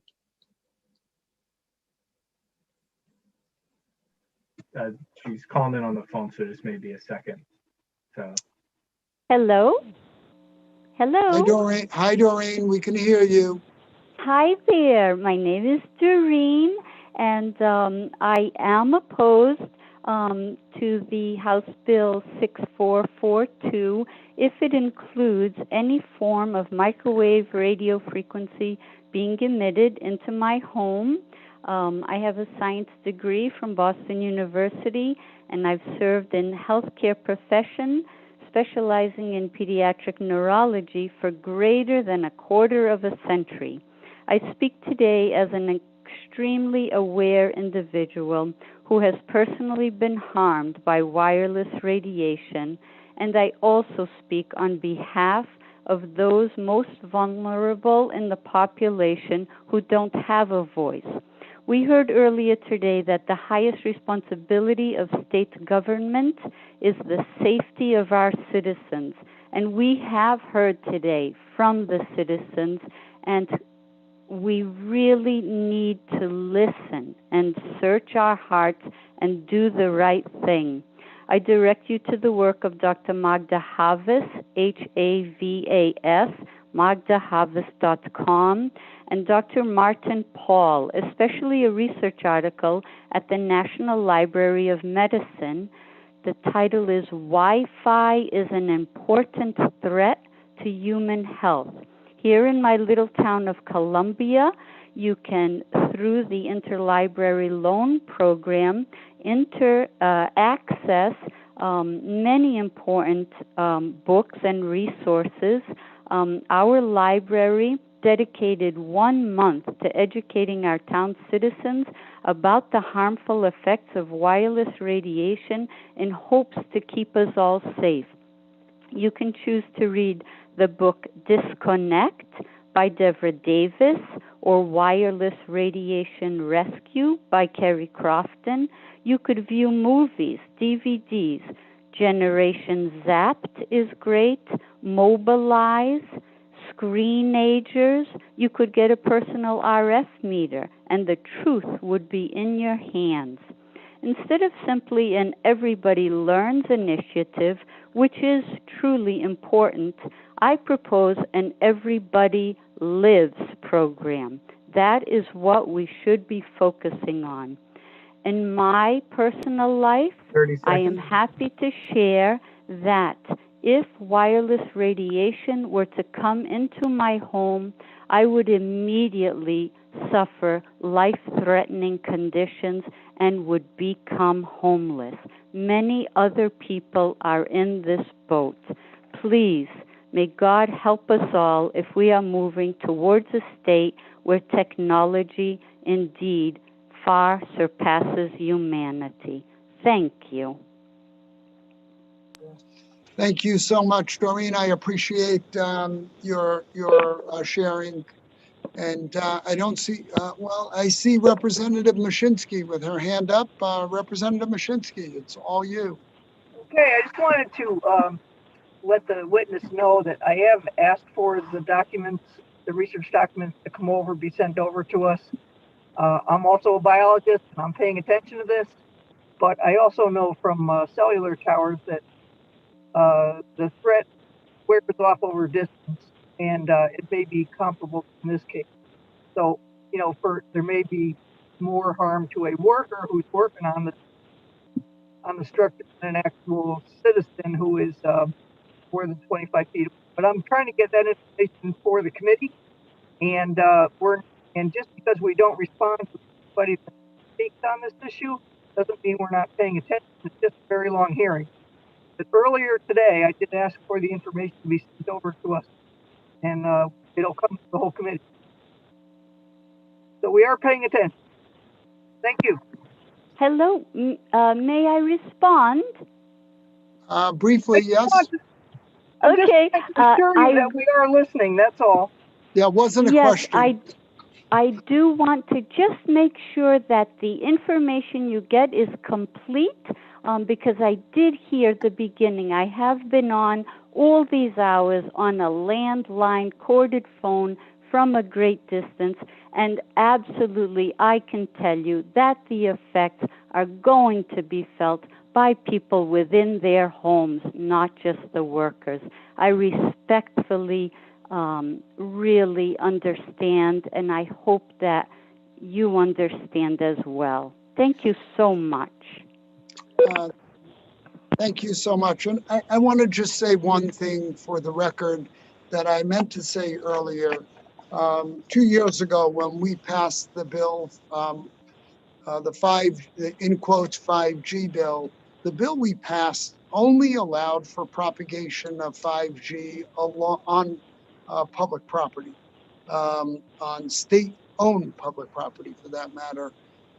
We are preempted from regulating what the cell phone companies do. We really would not have the authority to be the ones to say they can't put it up in communities on towers. So I was the one who brought that bill out. It had more to do with Yukon and along the Metro North corridor.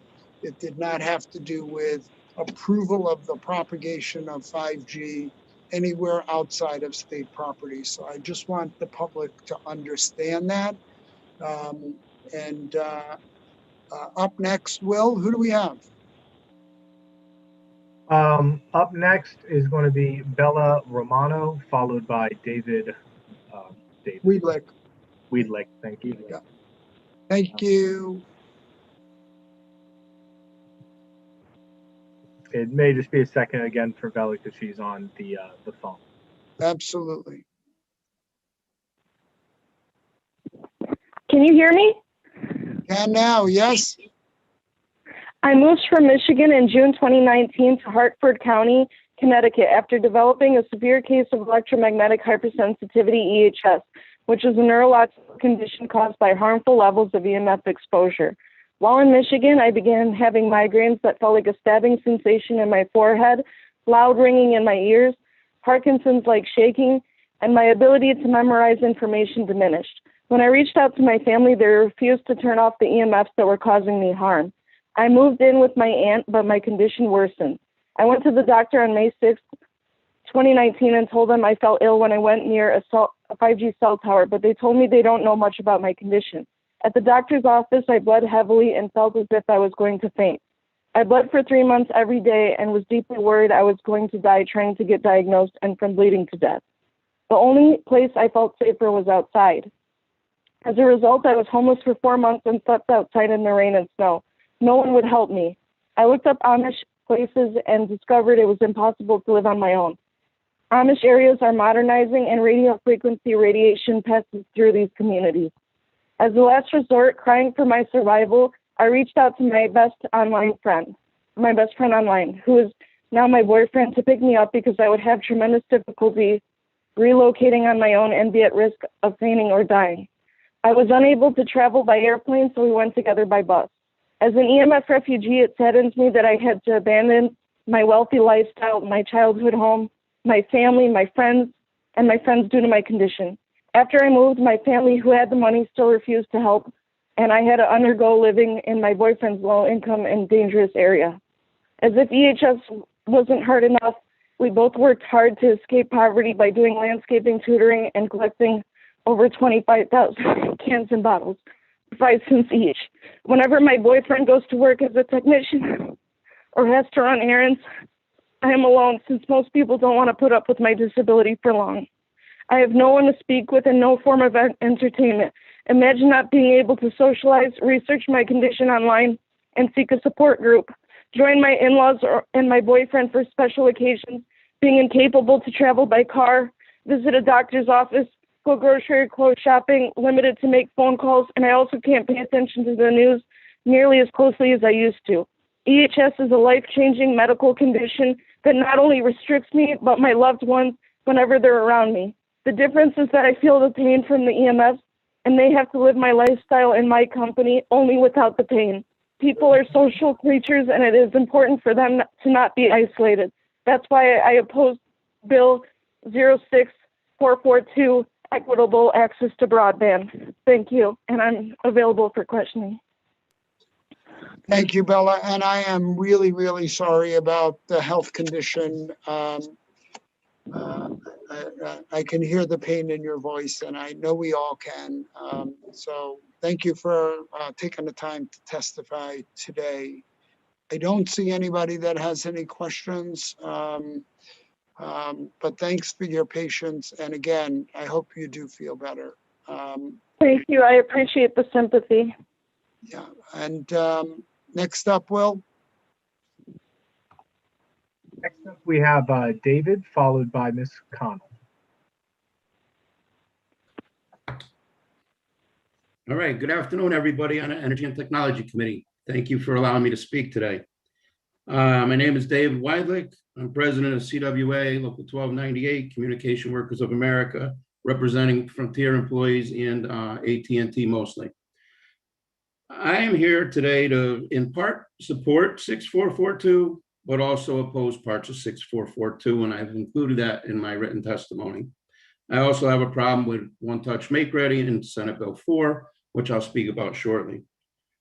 Over the years, and fortunately I've been around many, there's been discussions about expanding broadband service to all Connecticut residents, especially in rural areas. Over the last few years, there's been an overwhelming number of providers applying for access to telecommunications gain to place their network on a pole so they can offer high-speed internet service. There are hundreds of temporary attachments that have the potential to create unsafe conditions because they have not been properly engineered. Many providers are cherry picking and overbuilding existing internet providers, thus expanding broadband providers, but not building out to rural areas.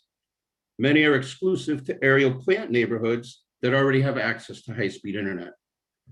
One Touch Make Ready mandates that companies that want to put new equipment on utility poles can move existing equipment to create the necessary space.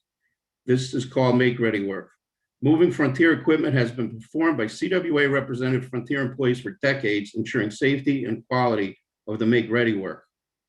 One Touch Make Ready threatens worker and public safety. Make Ready pole attachment work is complex, and if done incorrectly, can lead to dangerous conditions for workers and the public. Unskilled work would leave heavy terminals and wires hanging without the proper support, ungrounded wires that could pose electrocution risks, incorrect placement or overloading of equipment on damaged or decaying poles that could lead to poles failing and falling into the public right away. Skilled professional trained workers who know the equipment, the condition of the poles, and safe practices can best protect public and worker safety. Now, I've listened to a lot of testimony today, and the one thing that's very, very sure is that we need money to build out broadband in rural areas. There needs to be funds established in partnership with providers through the government, and I'm hopeful that this government leadership federally, with 2 senators and 5 representatives, can bring some money back to Connecticut to help expand broadband in the rural areas. One touch make ready does not build out to rural broadband areas. There's still costs associated with it that have to be dealt with. I believe we can get the funding and come up with solutions to focus on rural areas. And if it means overbuilding has to wait in order to provide services in rural areas, then that's the direction we should go in. Thank you, everybody, for your time, and I'm happy to answer any questions. Thanks, Dave. All good points. I really, really appreciate it. We certainly don't want anybody getting hurt out there. We have any questions? I'm not seeing any. Thanks for your time today. Thank you all very much. Thanks. Will, who do we have next? Next up is Ms. Connell, followed by Nora Rizzo. Thank you. Good afternoon, distinguished members of the Energy and Technology Committee. Thank you for the opportunity to speak in support of House Bill 6572, an act concerning the establishment of energy use building standards for voluntary adoption. My name is Joya Cannell, and I am a sustainability research consultant, architectural designer, and a board member of the Connecticut Green Building Council. I hold a Master of Environmental Management, Architecture, and undergraduate degree in Sustainable Development, and I am a very proud Connecticut native. I would like to take the time to advocate for the value of stretch codes as part of the building code universe, specifically the benefits to climate change, energy affordability, and economic development.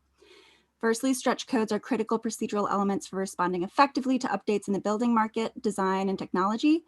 Base codes like the International Energy Code Conservation that Connecticut currently bases its energy code on inevitably lag behind. IECC is updated on a 3-year cycle, and it takes states additional time to adopt these new iterations. Connecticut, for example, is still using 2015 language.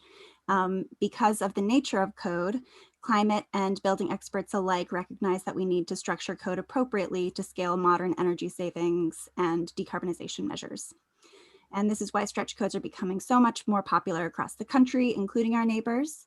By allowing municipalities to voluntarily adopt incremental improvements, stretch codes can accelerate the transition to a more efficient and electrified building stock. And to be clear, we need to take these steps in order to meet the state's climate mandates. Secondly, improved energy codes have the potential to significantly benefit economic development and economic justice. While stretch codes in Connecticut have been held up previously because of concerns over affordability, studies show that development to even higher standards than the one put forward in this House bill can not only be done at no additional cost, but any marginal increase can be paid back within 3 years.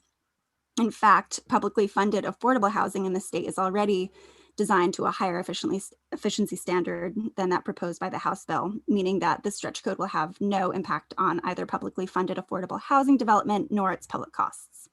And instead, stretch codes can actually serve as a way for the state to address its high levels of energy poverty by empowering municipalities to serve their constituents by setting efficiency standards that can save money for their residents.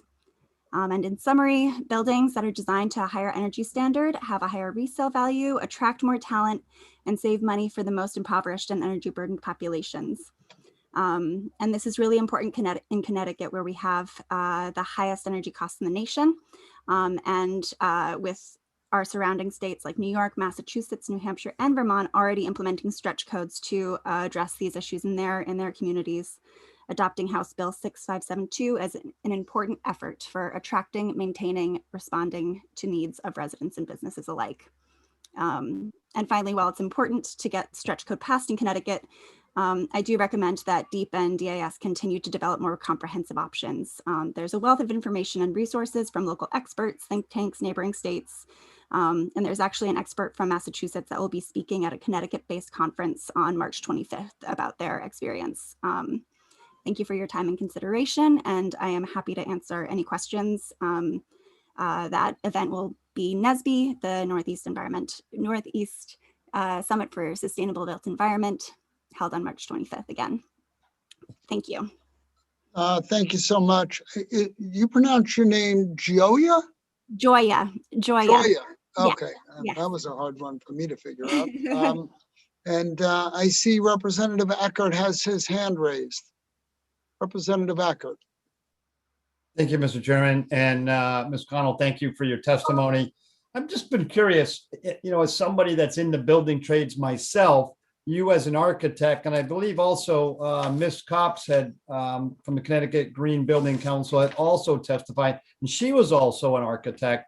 Is the designing out there now, are people not taking advantage of as much energy efficiency as possible right now through the design, the products out there? I mean, the lighting, I mean, everything right now is pretty much developed to be high efficiency, low energy usage.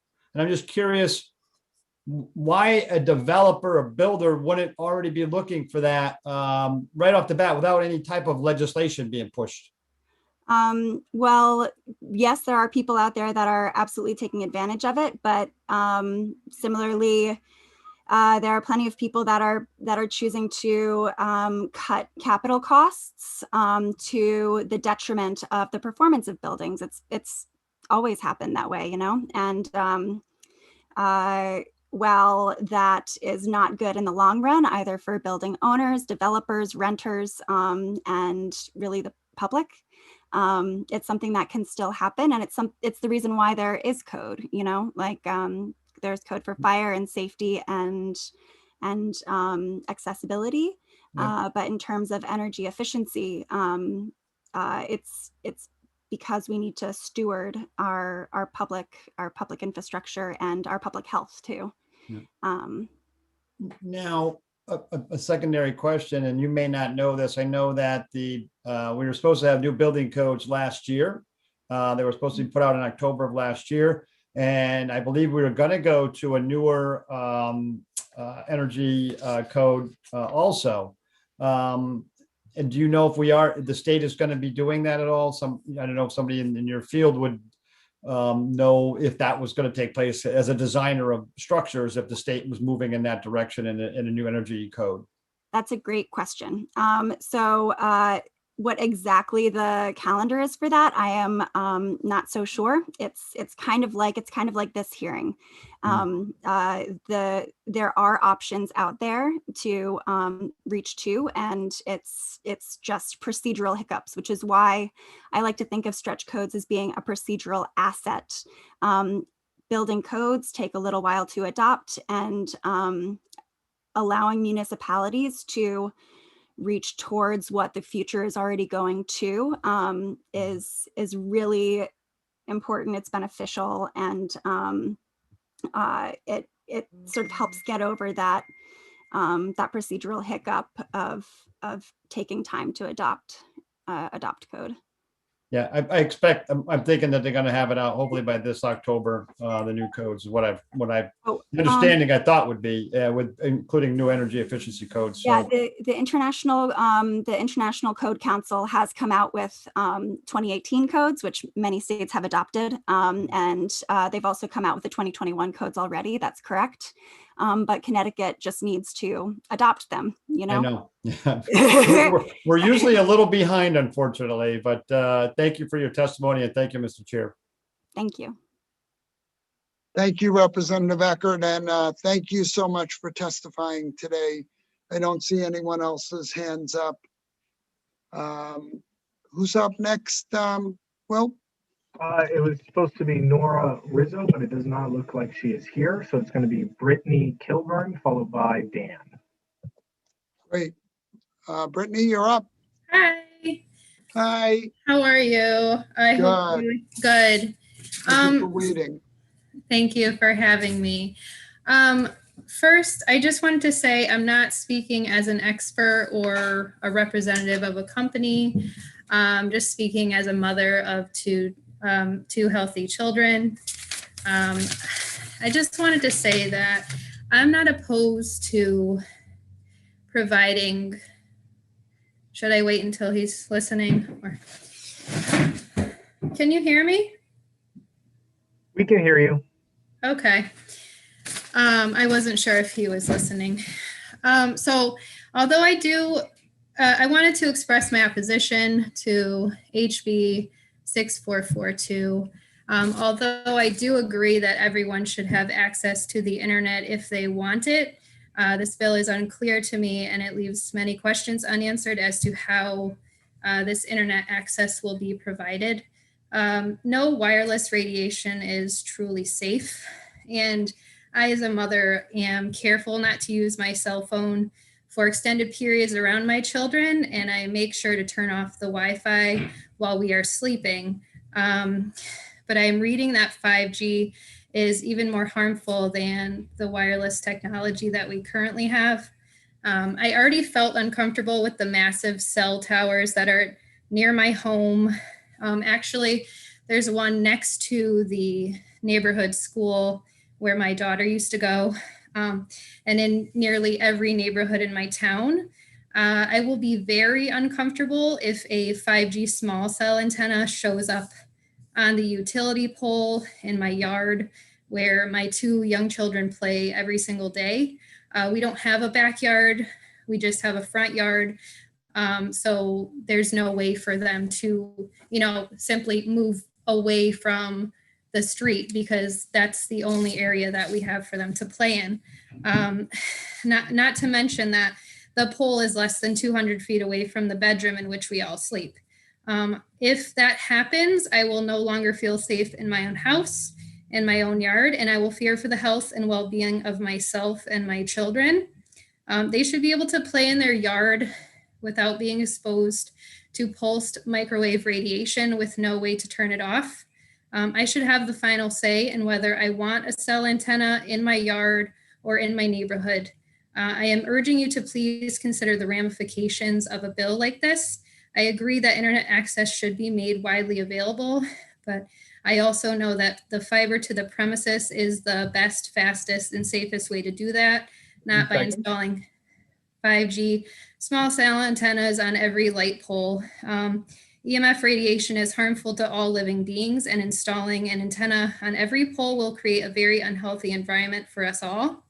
I'd like you to please act accordingly in the best interest of all citizens when it comes to their health, especially the small children who we have a duty to protect because they cannot speak for themselves. I'm sorry, that's time. Okay, that was pretty much. Thank you. Oh, I'm sorry, Brittany. Thank you so much. You're welcome. I just wanted to add that New Hampshire actually created a commission to study the health and environmental effects of 5G technology.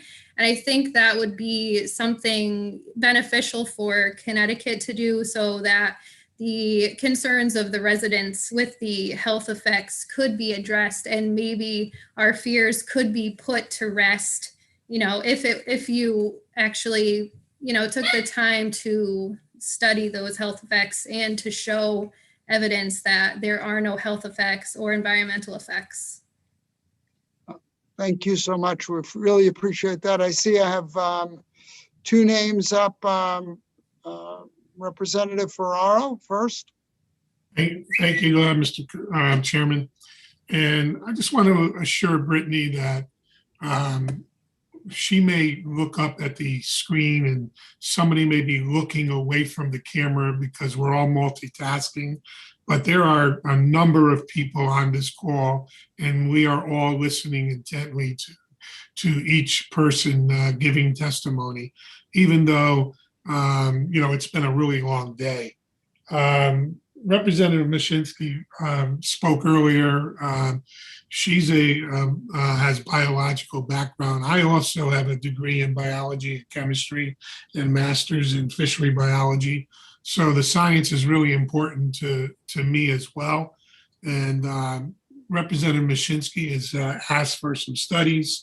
I've read a lot of studies on the effects of radiation and high frequency, low frequency radiation. And there are a lot of contradicting studies, shall we say.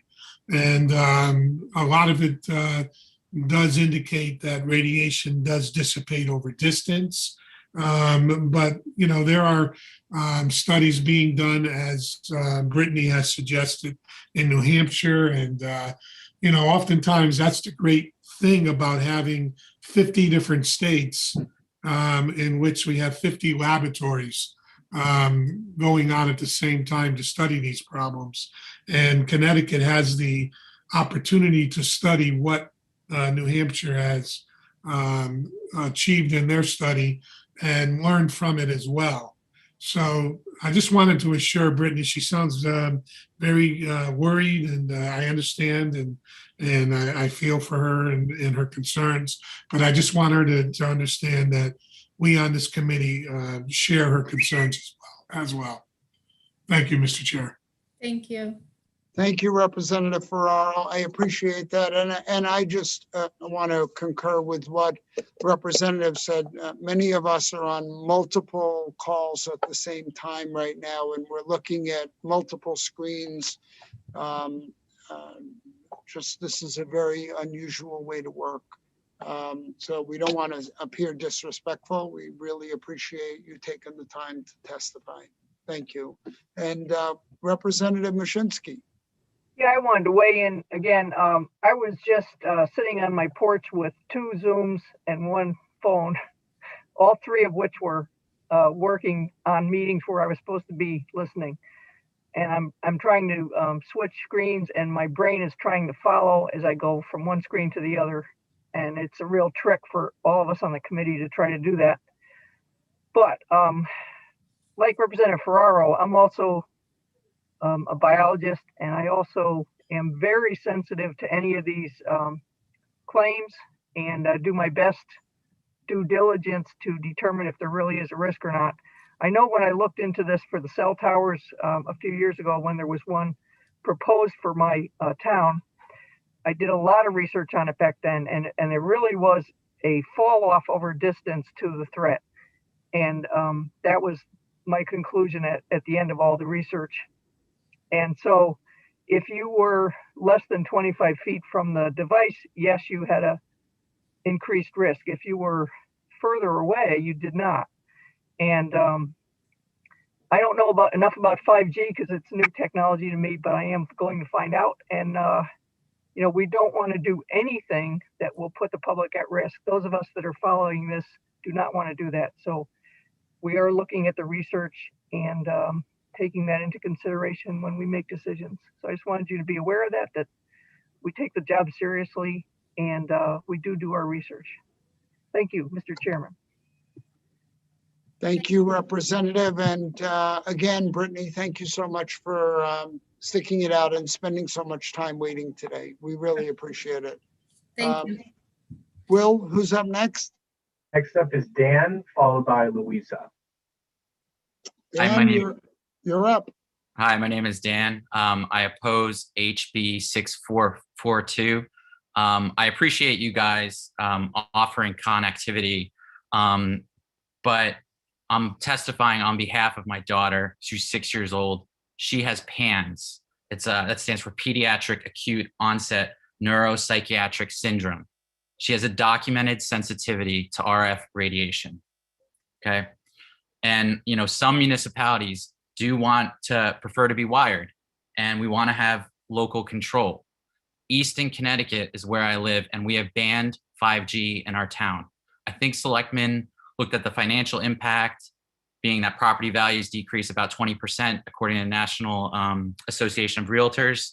They also considered the health effects and the fact that we're a farming town and we don't want these ugly small cells in our town. Lots of people have been testifying about this, and they mentioned New Hampshire and establishing the 5G task force. New Hampshire, in that task force, they recommended that you do not put this close to people's homes or schools. And that utility pole sits outside my daughter's bedroom. So I ask you, Senator Needleman, what would you do in my situation if that was your daughter with that issue and you had no choice or opt out? Richard Blumenthal, our senator, has raised concerns and issues about 5G over the last 2 years. He held a hearing in Hartford with scientists. He held a federal hearing in DC with the FCC. He asked the committee, the industry directly, do you have any research on this? Anything to confirm this 5G is safe? And they said, no, and not at this time, it's too early. Well, actually, there is research on RF radiation. In 2018, there was the NTP study, the National Toxicology Program. It was a 10-year study taxpayer funded with $25 million. And they gave non-ionizing radiation to mice and rats. And some of those mice and rats developed tumors. And the NTP recommended that we do further research. I know you said, one of the representatives mentioned, we have different laboratories in different states. I don't want my child to be a lab rat.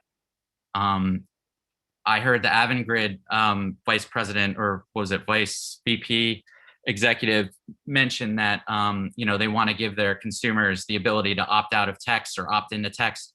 We don't have the ability in Connecticut to opt out of a smart meter. Other states offer that. You guys should add an amendment to this bill that would allow Connecticut citizens to opt out of a smart meter in situations like my daughter. I'd be happy to pay a nominal fee, a monthly fee, whatever, but I don't need this. So I think that's about it. Just want to mention RF radiation is a class 2B carcinogen according to the World Health Organization. That's not conflicting science. That's 2011. Some of the scientists wanted it to be a class 1 carcinogen on that panel, like smoking, but it's class 2B, same category as lead. So it's not really questionable. Thank you very much for your time. Thank you so much, Dan. We really appreciate your hanging around in the testimony today. Will, I don't see anybody with their hand up. Will, who's next? Next up, it was supposed to be Louisa, but it doesn't look like she's there. So we're going to go with John Emra. John, you're up. Thank you, Senator. Good evening, and good evening to other members of the committee. I know the hour's late. You've been there for a long time, so I'm going to try to be brief. This conversations that have occurred over around 6442, I think ultimately this issue of broadband comes down to two fundamental issues, both availability, right, for places where broadband is not available, and second, affordability for the people who can't afford the service today. And I want to talk about a couple of things that are going on in Washington, D.C. That I think can help to inform a little bit of what of your policymaking role a little bit. So first, I think there's widespread belief, at least at my company and at other companies and at the FCC, that the existing mapping rules, our mapping tools simply just don't work, right? They provide information that is wholly inaccurate. It is counting people who have broadband who don't.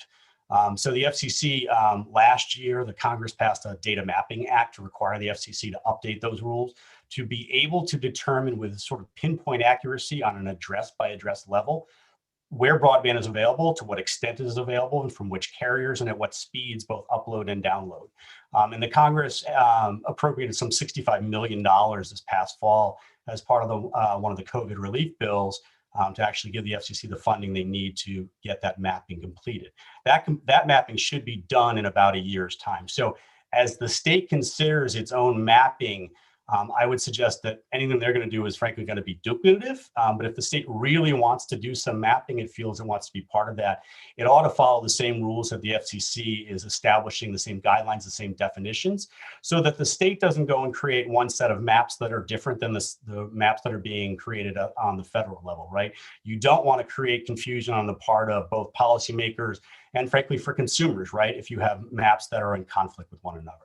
So that's one is how do you figure out how to, where broadband is available? Second is how do you figure out how do you actually get broadband to people where it is not available? The Federal Universal Service Fund is a tool to do that. And Mr. Chwanek from Charter earlier today talked about the Rural Digital Opportunity Fund, and that is one mechanism. It's about a $20 billion project that's supposed to spend that money over a 10-year period to help to wire and provide broadband where it is not available today.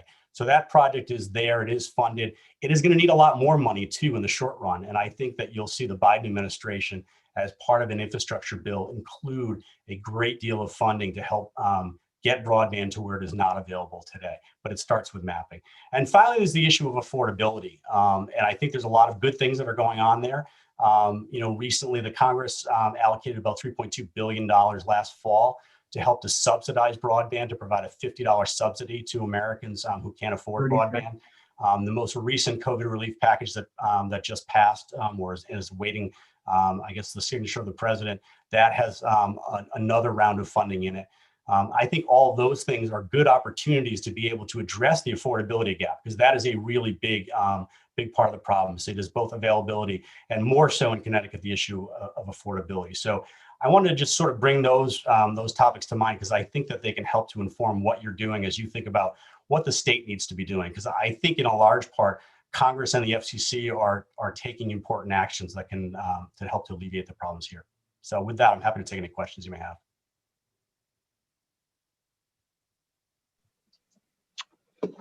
Thank you, John. I see Representative Cheeseman has a question. Thank you. Thank you, Chair Needleman. Thank you for coming here today, Mr. Emra. With regard to the FCC mapping, we'd heard before how it was faulty, quote unquote. So do you know what they're doing to improve their data collection to get that more pinpoint accuracy? Because as you said, it occurs to me if that's going to be available to the state of Connecticut, it would make sense for us to avail ourselves of that, or at the very least, make sure we're not using different methodology. Yeah, absolutely. I'll give you a 10,000 foot level. I think what the fault with the original mapping that was done a number of years ago, and a couple of speakers talked about this, it essentially counted a census block area. And if there was one customer who had eligibility to broadband within an entire census block, then it was deemed that a whole census block had broadband access. And that just simply wasn't the case. And it also, frankly, didn't give the right amount of specific detail in terms of who are the providers there, what are the speeds that are offered, what's the technology that is offering it. So this new mapping project that is underway that the FCC and the acting chairwoman has put into place is just starting to pull together what are the definitions going to look like. But it is going to be a specific address by address mapping project. So you will be able to plug in an address and be able to verify whether broadband is available, what speeds and the like. And there'll also be a good challenge process that'll be available to and open to the states. So if the states say, we don't actually buy the data at this address, we don't think that's right, there'll be a challenge process and a validation process that'll go along with it as well. So that the states will actually have some input into this, and the FCC will take those comments into consideration if they need to alter the conclusions they reach and change the report going forward. That's correct, Representative. And as I said, my general sort of take on this is that the state ought not to do its own mapping, right? I think it's going to end up being very duplicative. Also understand this is a lot of money, right? I talked about the $65 million that was appropriated. I understand that recently the FCC has found another pool of money. So right now it's probably like about a $100 million project. It is not inexpensive to do this if you're going to do it right. Now, if the state wants to do something, and I can understand on the part of the governor's office and part of you all in the legislature that you want to act and do things, I think that if you do, then let's make sure that whatever Connecticut does adds to the process that's going on to Washington and does not create confusion. So use the same definitions, use all the tools that are out there that the federal government is using, and we can provide some additional data to the and language to the committee if it's your desire to kind of mimic that federal process. Okay, and do we know what the ETA is for the FCC to complete the data mapping? Obviously, to do an entire country is going to take more time than to just address in one state. Yes, so Representative, the goal of the FCC is to have the entire mapping project done in 1 year's time. There was actually a piece of correspondence that went from a number of members of senior leaders in the Congress to the acting FCC chairwoman. I guess it was this morning or yesterday morning, asking her to try to get that process done even quicker. So there is a real sense of urgency that they need to move quickly for sure.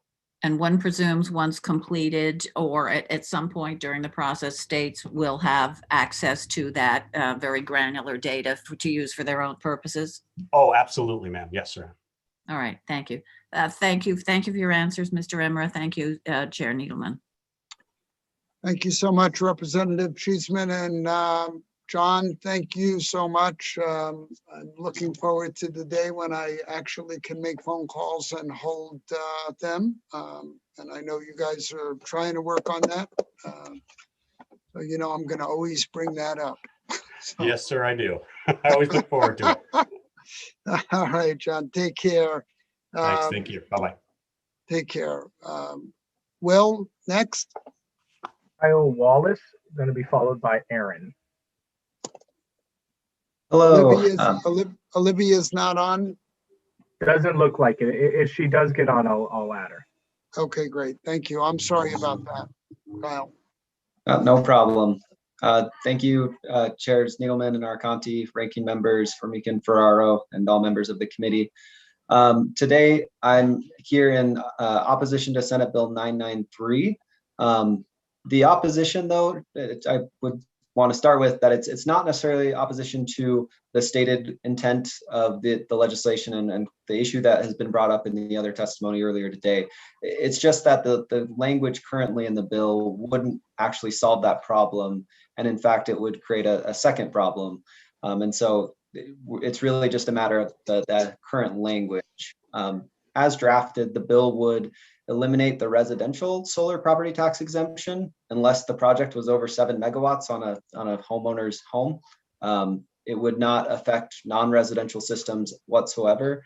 The non-residential section is section D. It's been cited in multiple testimony, but the language is currently in A. So that's our main concern, is just kind of the current status of that language. We don't have a real position on whether the 7 megawatt threshold is correct or what is the correct level for taxation for those larger grid scale type projects. And so I defer to other developers who would be affected by that, but just want to ensure that there's not an inadvertent damage done to the residential sector through this bill. And I would just note that even if you took this language and moved it to section D entirely, that would still remove the exemption for all small commercial systems as well. So there probably should be some work to tighten that up to make sure it's really targeting the projects that it's intended for. So I'll stop there and happy to answer any questions. Thank you, Kyle. Point well taken, duly noted, and we know we have some work to do on it, but I am grateful to hear that the identified issue is not something that the solar industry has a problem with. So thank you. We want to make sure that there are no unintended consequences.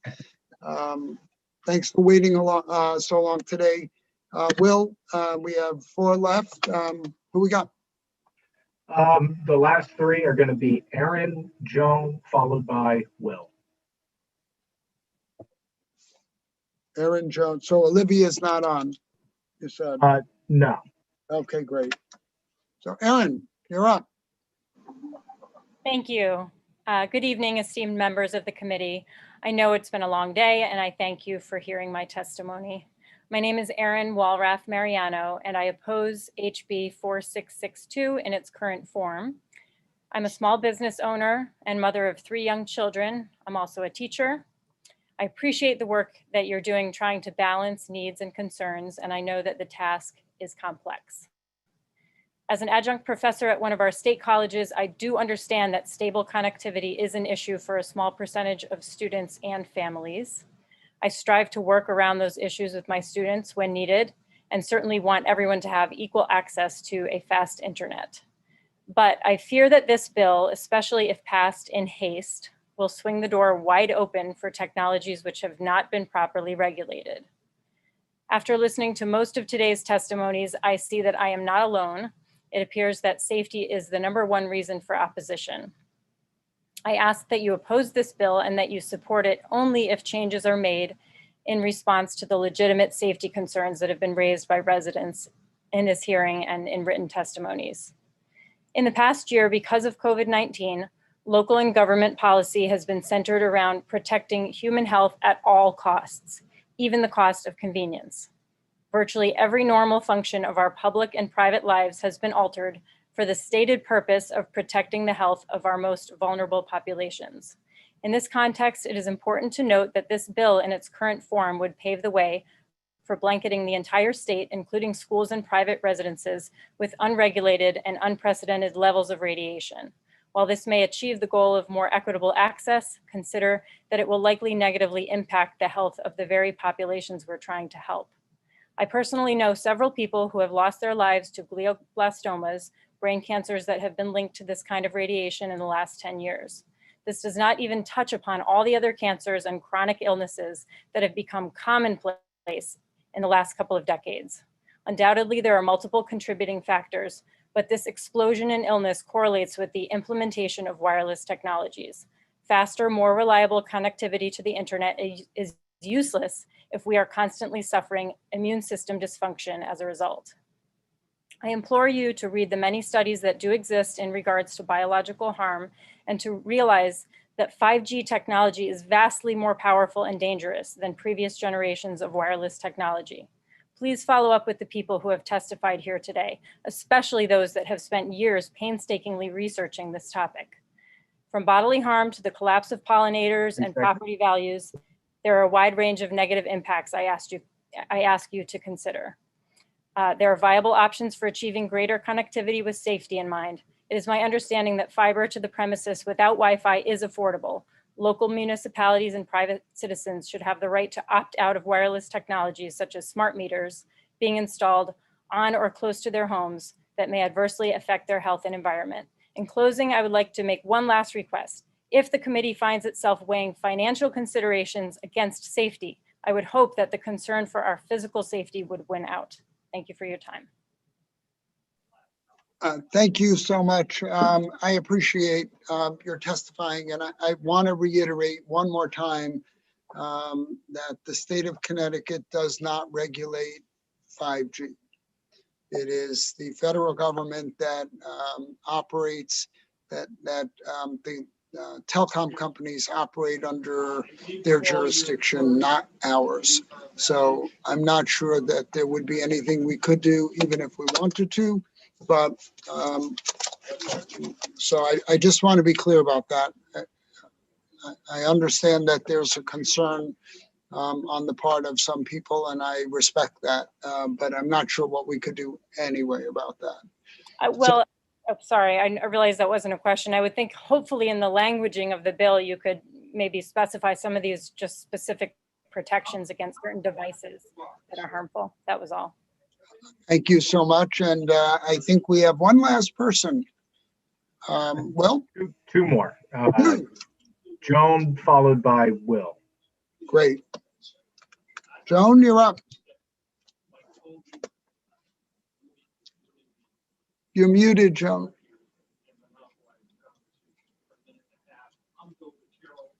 Okay, can you hear me now? Now we. Thank you. I'm Joan Polson. I've been a resident of Connecticut for over 40 years. I live in Brookfield, and I want to thank the committee for allowing me to speak tonight. I am against Bill 4662 also, and I'm going to read some of my testimony and then just go off a little bit, because many people have already said many of the things that I would have wanted to say, and that would be confirming that the solid science supports the belief that we are vulnerable to electromagnetic frequencies that are much higher than our natural electromagnetic systems in our bodies, and that interfere with the processes of our bodies in ways that cause a lot of different biological problems, illnesses, and disorders. I attest and affirm that the following statements are true, accurate, and within my personal knowledge. I would like to provide testimony based on my 2 years of investigation into my daughter's untimely death at the age of 40 from glioblastoma multiforme, a fatal brain cancer. The year was 2010. 7 years later, in 2017, I became aware of the National Toxicology Program study, which several people have mentioned as a huge, very outstanding study that was came out with results, two particular results that caught my attention. One was one of the cancers that occurred was called a schwannoma, which is a heart tumor, where there was clear evidence, which means that, from my understanding, the scientists at that time, around 2017, recommended that the cancer threat level be raised for electromagnetic radiation or waves. Based on that clear evidence, the NTP website, National Toxicology Program website, has a paper written on their peer review from 18 peers indicating that the study was very well done. We hear a lot of different stories and a lot of different sides to the questions. And there's some very typical ones that we hear about the study from industry people who are 30 seconds. leaning toward the industry. Okay, well, then I'm just going to finish with asking you if there's a way that our state could form an investigative health committee to take a look at the science. There was actually a scientist who was the industry a long time ago in the mid 1990s tried to get him fired from his position his name was Dr. LAI, I think. And he did a study on who funded which studies. So it's really important what you look at. And it's really easy to read science articles, so all you need to do is read the abstract and the conclusion, even if you've never read a science article before. I wish people would just find out the truth, and that's what I'm asking you to do. And do whatever you can to help people keep these things out of our environment. These units, the small cells, are not going to bother us that much indoors, I don't think, unless we put a receiver in for 5G, but they will blanket our outdoor space. Every time we go outdoors, we will be exposed to those, and they're microwaves. And there is research on the damage of microwaves, a lot of research, old government research, new research. And I'm asking pretty much the same thing that I think other people who've been badly affected. There's a wonderful documentary called An Invisible Threat. You could see what's going on in Europe. There's a lot to look at and learn from. Thank you. I want to thank you so much, Joan, and I am incredibly sorry for your loss. Just unbelievable tragedy, and I cannot imagine it. So I'll show you a picture of my daughter. I don't know if I'm on anymore, but oh, you are, and I just words can't describe the pain, and I've never experienced it, and I'm so sorry that you have. But I'm looking for the future and for my son and his baby and your children and your families and everybody, because we are all affected by this already. We've got it loaded in our houses already. And people, and I understand, I just came across a statistic that 60% of people in America have a chronic disease. ADHD, these things are booming. Yeah, right. There are many different poisons and toxins in our environment. But this is one of them. It's invisible. You don't feel it. It takes a long time, and people only seem to react to immediate threat. It's sort of our nature. But this is a real threat. And once it happens to someone in your family or yourself, it's too late already. Let's try to stop it. I appreciate that, Joan. And I see Representative Mashinsky has her hand raised. Oh. Representative. Thank you. No, I wanted to express my sympathy for your situation. I lost my mother 2 years ago to the same disease, glioblastoma. However, the doctor said because I said, where does this come from? And the doctor said, well, it can even happen from breast cancer cell can move up through the body and lodge in the brain and start a new cancer there. It could even happen from a breast cancer. So, I mean, it's really, yes, glioblastoma is more common now than it was, and we're not sure why. Can I add? But there could be many reasons for it. And in my mother's case, there could be many reasons for it. She did have breast cancer previously, and she could very well have developed the glioblastoma from the breast cancer. So, I mean, if we're going to say for certain that it was microwave radiation, we better have our science straight. And I don't think it's clear that there's a connection over distance. I don't think that's clear yet. I'm sure it's true in the lab when you've got the microwave right next to the test animal. That's probably clear. But over distance, I'm not sure that's clear in the science. And I'm researching it now, and we'll share whatever I find with the committee. Please look at the peer review report on the NTP site. Just go to the end and read the conclusions. The study was excellent. You can't, that's what people are going to tell you, it was too much radiation or the animals lived longer. Well, we live longer now too, but we don't live healthy. Who dies from natural causes anymore? So, Joan, if you yes, have something to share, can you email it to us? That would be helpful. If you have a study you want us to see, can you email it to us? I'd be glad to do that. Thank you. Okay, thank you. Thank you, Representative Mashinsky. And we have one more, Will? Yeah, and the last person is named Will. Will. Hello, everyone. Thank you very much for the opportunity to speak this evening. I know it's the end. I'm the last person to go. I'm going to testify on Senate Bill 993, and seems a little less significant after the last testimony we heard, but I'll try to be brief and to the point. So specifically, like others that I think have testified today, the way that the bill is drafted is not, in our opinion, the intent of the legislation. I agree, and my company, which is a solar-based company out of Hartford, Connecticut, focusing commercial and industrial solar, we agree that we need to eliminate the property tax exemption for virtual net metering projects and close that loophole, which I think is the justification for this legislation to begin with. We do suggest and agree that there should be a fixed per kilowatt AC amount for property taxes, so that there's certainty in the marketplace that allows us as developers to go out there and develop and to do so without, sending virtual net metering credits to other municipalities that are not the host municipality, creating this issue that has come up and I think is the genesis of this legislation. This bill should not remove the exemption for behind the meter solar. So projects that are behind the meter, that are delivering power on site, that are not exceeding the annual usage, residential or commercial industrial, should not be eliminated. I don't think that's the intent of this bill, but it really needs to be changed to address that.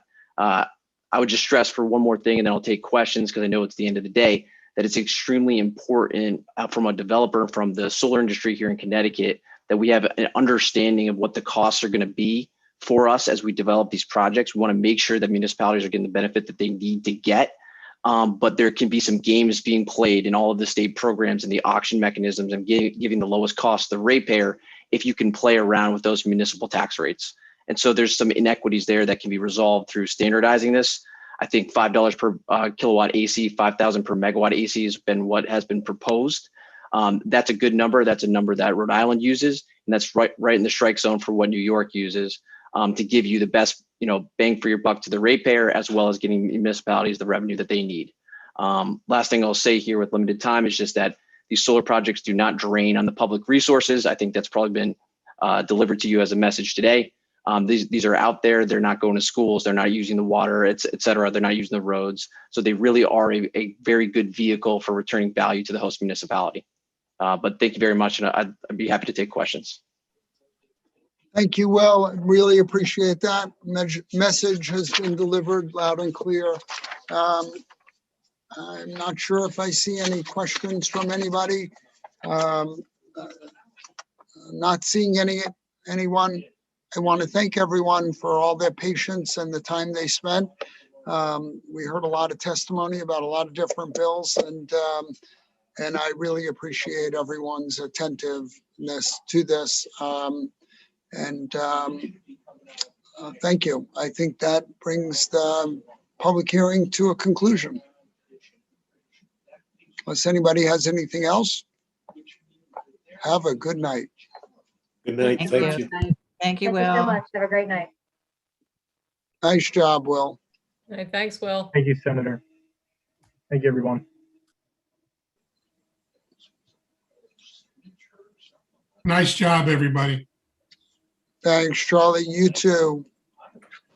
Long day, huh? Some of those are heartbreaking stories. You don't